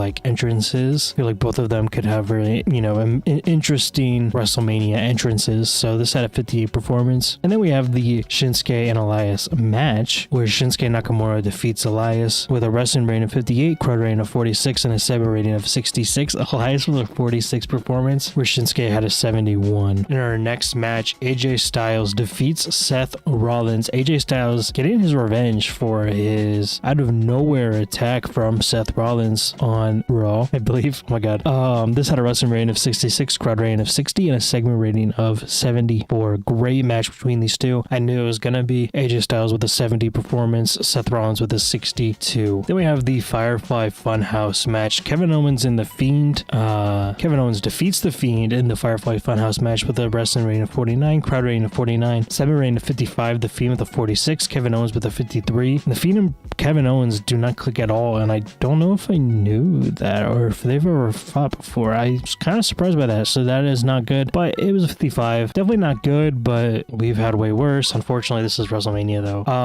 Sami Zayn defeats The Undertaker at WrestleMania, but that is largely because of a Brock Lesnar interference. Brock Lesnar got his revenge on The Undertaker, basically beating him down from behind on SmackDown. Brock Lesnar basically, at the moment the match starts, Brock Lesnar beats down on The Undertaker. Sami Zayn sticks The Undertaker into the grave for Sami Zayn to win the Buried Alive match. It's had a wrestling rating of 65, crowd rating of 70, and a segment rating of 61. The Undertaker with a 69 performance, where Zayn had a 61 performance. And in Kurt Angle's retirement match between Kurt Angle, oh my god, John Cena and Samoa Joe. Samoa Joe comes out on top. The wrestling rating of 66, crowd rating of 63, segment rating of 61. Kurt Angle with a 60 performance, John Cena with a 72, Samoa Joe with a 65. I feel like Joe's definitely kind of the underdog in this match. You got John Cena, who's definitely overall the better performer. Kurt Angle, who he's got that momentum of his retirement match. This is his last match here. Samoa Joe, he had a lot to prove, and he comes out on top. After the match though, John Cena raises Kurt Angle's hand to honor Kurt Angle as he steps out the door into retirement. Finally got the retirement he wanted. Maybe not won, maybe he wasn't one-on-one with John Cena, but he got his match with John Cena and had a great match in the process. It's had a segment rating of 78. The Miz finally gets his hands on Shane McMahon and defeats Shane McMahon with a wrestling rating of 50, crowd rating of 55, and a segment rating of 48. 48. Shane with a 46 performance. The Miz with 53. Then we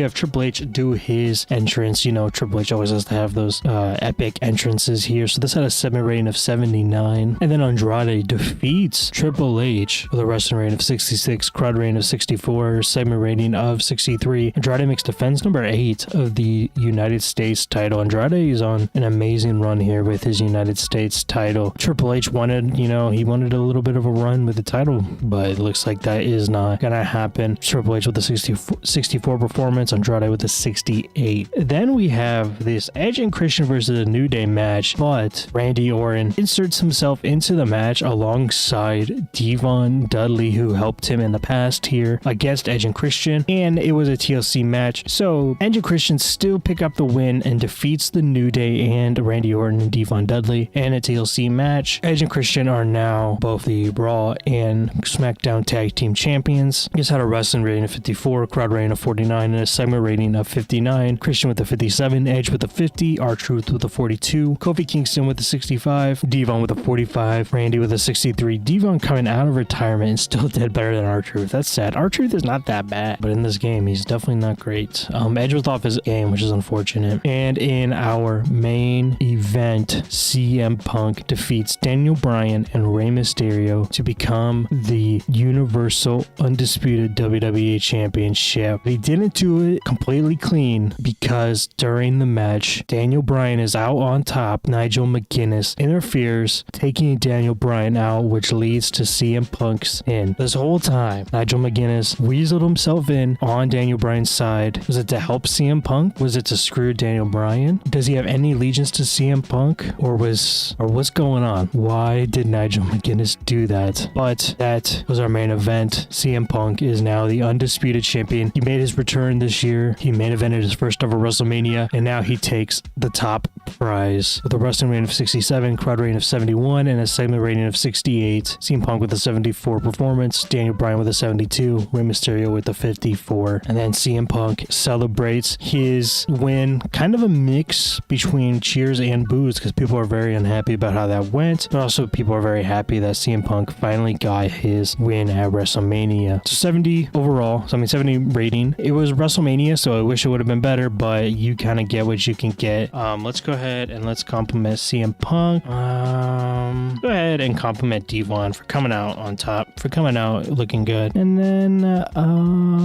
let's do John Cena. Probably 3 guys I probably don't deserve. Don't really need them, but let's go on the praise anyways. We made $2 million for WrestleMania. I feel like that's really small, but we gained popularity. We made a new signing, Dominic Mysterio. I have high hopes for him. Doesn't have a single major star under the age of 30. I aim to bring in and develop a whole generation of young, fresh talent. Sure, still Edge have an off night. I have faith he will become more consistent. Jey Uso is extremely happy. I'm glad he's having a good time. Jeff Jarrett and Kurt Angle don't like each other. I'm going to sit down with them. Probably won't, but sure.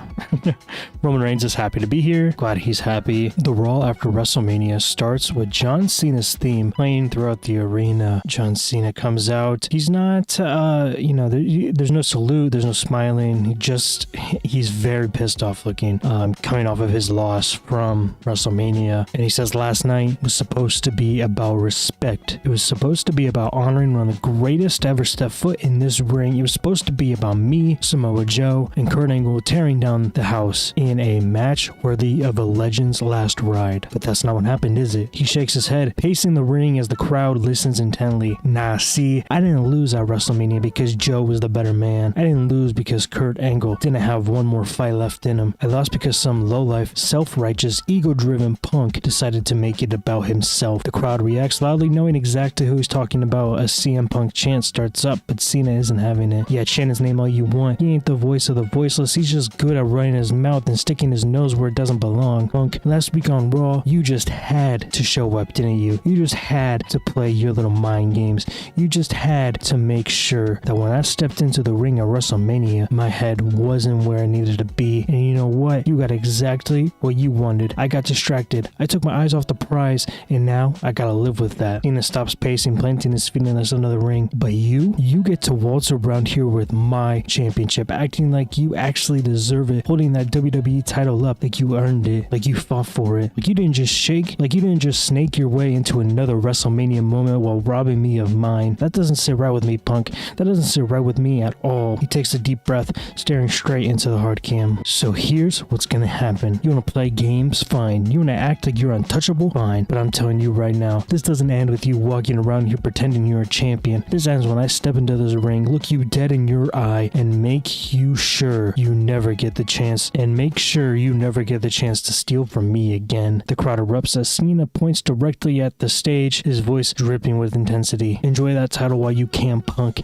because I promise you, I'm coming to take it. Cena slams down the mic as his music hits, the crowd buzzing with anticipation. He stands tall in the ring, eyes locked on the entrance ramp, waiting for Punk to show his face. Suddenly, Cult of Personality hits, and the arena erupts in a mix of boos and cheers. CM Punk strolls into the change, his WWE Championship draped over his shoulder, a smirk plastered across his face. He takes the moment to soak in the reaction before raising his mic to his lips. Wow, John Cena, everybody, the man who just can't stand not being the center of attention. The crowd reacts, some booing, some cheering. Cena glares up the ramp, jaw clenched, arms crossed. You know, I could come down to that ring and get in your face, John. I could throw some insults, maybe even take a cheap shot. But unlike you, I actually know when to walk away. Because let's be real, you're out here crying, not because I screwed you over, but because you just can't handle the fact that last night you weren't good enough. And now, instead of taking responsibility, instead of admitting that Samoa Joe beat you, you need someone to blame. And surprise, surprise, it's me. Because when things don't go John Cena's way, it always is someone else's fault, right? Cena steps towards the ropes, fuming, but Punk holds up a hand. Relax, John. I'm not here to fight you, because honestly, I don't need to. I already won. I walked into WrestleMania, I took the WWE Championship, and I walked out. Exactly how I said I would, as the best in the world. And the best part, I did it all while living rent-free in your head. Punk chuckles as Cena shakes his head in frustration. Look at you, you're furious. You're standing in that ring steaming mad because I dared to take the spotlight away from John Cena for one night. But here's the thing, John. You don't get to control everything. You don't get to dictate who has their moment and who doesn't. That's not how this works anymore. Punk steps forward, his smirk fading slightly as his voice lowers. So go ahead. Keep blaming me. Keep calling me out. But deep down, you know the truth, John. You choked. You let me get in your head, and because of that, you lost. And now you have to sit there and watch while I hold this WWE Championship and do exactly what you wish you could do. Move on. Punk passed the title, smirking again. So if you're looking for a fight, get in line. But if you're looking for an apology, you're gonna wait a long time. Punk drops the mic and turns around, walking back through the curtain as John Cena fumes in the ring. The crowd is buzzing with anticipation as the tension between them reaches a boiling point. This got a segment rating of 75. Then after the fact, we have our first match in the Dusty Rhodes Classic. The Dusty Rhodes Classic has been moved to the main roster, and our first match here is the Revival versus the Wyatt family of Eric Rowan and Bo Dallas. This had a wrestling rating of 45, crowd rating of 34, and a segment rating of 41. Bo with a 41 performance, Eric Rowan with a 39, Scott Dawson with a 49, Dash Wilder with a 49 performance. Eric Rowan and Bo Dallas have great performance, great chemistry, and I did not expect that, so I'm really happy to see that. Obviously, I want to get the tag teams over, and I want to get some more people over as well, and I feel like this is the best opportunity to do that. So you're gonna see, returns and debuts and so on and so forth. AJ Styles' music hits. The Phenomenal One makes his way to the ring, fresh off his victory over Seth Rollins at WrestleMania. There was a time where I trusted Seth Rollins. At this time, I thought this guy was my brother. We fought together, we won gold together, we made history together, and I actually believe that when we went one-on-one at WrestleMania, it was about competition, about respect. But then, last week, Seth Rollins showed his true colors. You stabbed me in the back, Seth. You took the coward's way out. And for what? Because you couldn't handle the thought of losing to me? Because you wanted to make sure you had the advantage? Burn it down, blast through the speakers, and the crowd erupts in boos as Seth Rollins steps onto the stage, dressed in a black suit. He walks down the ramp with a mic in hand, his expression unusually somber. He climbs into the ring, standing across from AJ Styles, who is still seething, and Seth says, AJ, listen, man, I messed up. I let my ego, my pride, my insecurity get the best of me. I wanted that match to be special. I really did. But in a moment of weak weakness. I made the worst decision could have made, and for that, I'm sorry. You and I, we've been through too much, man. We're champions together. We made history. And I threw it away in a second, and I regret it, AJ. I regret it more than anything. I don't expect you to trust me right away, but I just want you to know I want to make things right. I don't want things to end up like they did the Shield. You don't want things to end up like the Shield, AJ says. Seth, wake up. You already made your choice, just like you did then. You turned your back on your own brothers once, and you did it again to me. The difference? I see you for who you really are, and I don't forgive you. You made your bed, Rollins, and now you're gonna lie in it. You want to make things right? Then prove it, because I ain't letting this slide. I want you a backlash. Seth Rollins says, if that's what it takes to earn your respect again, then you got it. Backlash, me and you, one more time. And then our next Dusty Rhodes Tag Team Classic match, the War Raiders defeat Corbin and Morrison with a wrestling rating of 46, crowd rating of 39, and a 7 rating of 53. Ivar had a performance of 47, Eric with a 39, John Morrison with a 47, and Baron Corbin with a 52. And then we have Sami Zayn gloating about his win over The Undertaker, taking full-on credit, not even really acknowledging the fact that Brock Lesnar was involved. But Sami Zayn keeps on gloating, and he turns around to an angry Brock Lesnar who suplexes him over and over again. Brock Lesnar is not happy with Sami Zayn now.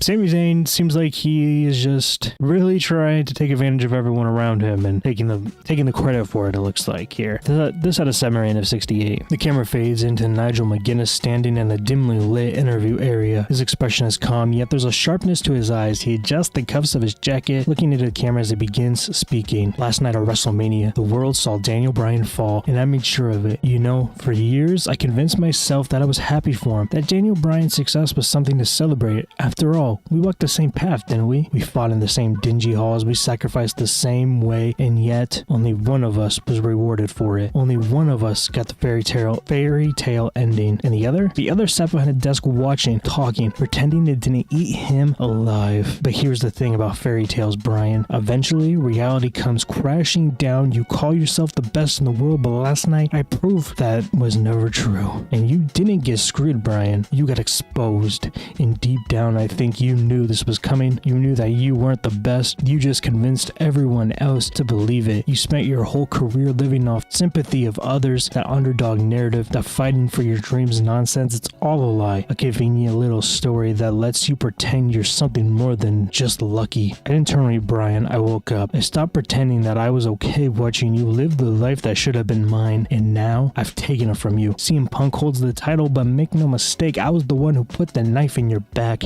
and I don't regret it. If you're looking for revenge, I welcome it, but understand this, you don't get happy endings anymore. That part of your story is over, and I made sure of it. Got a segment rating of 73. Great segment. And then our next match in the Dusty Rhodes Classic, the Usos defeat Beer Money Inc. because of not entirely, but we had interference from the Revival in here, costing Beer Money Inc. the match here.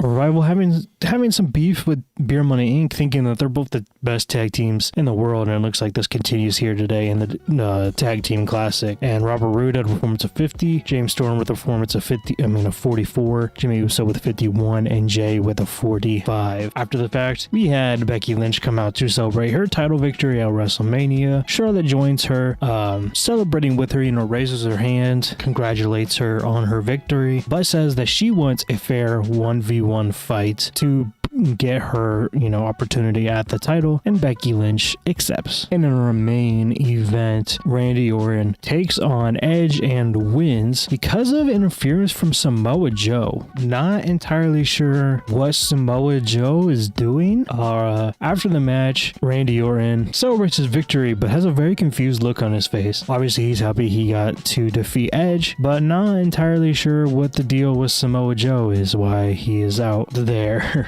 This had a wrestling rating of 52, crowd rating of 58, and a segment rating of 55. I'm really upset that this match did not do better. Edge had a 44 performance, Randy Orton with a 59 performance, and Randy Orton and Devon Dudley are continuing to do good things together as a pair, so I'm happy to see that. That show sucked. I actually thought that was going to be a lot better. Clearly we have two things working here. These two obviously I expected the Cena Punk segment to do well, but I didn't expect it to do this well because of how things have been going. And then this Nigel McGuinness one, I kind of expected to do well, but not this well either. So I'm really happy with that. So I know where things are going, and I wasn't sure what I expected just because of the start of the Tag Team Classic, but I promise I have made a lot of plans and I know things are going to get a lot better. So hope you guys enjoy and stay tuned for the next episode.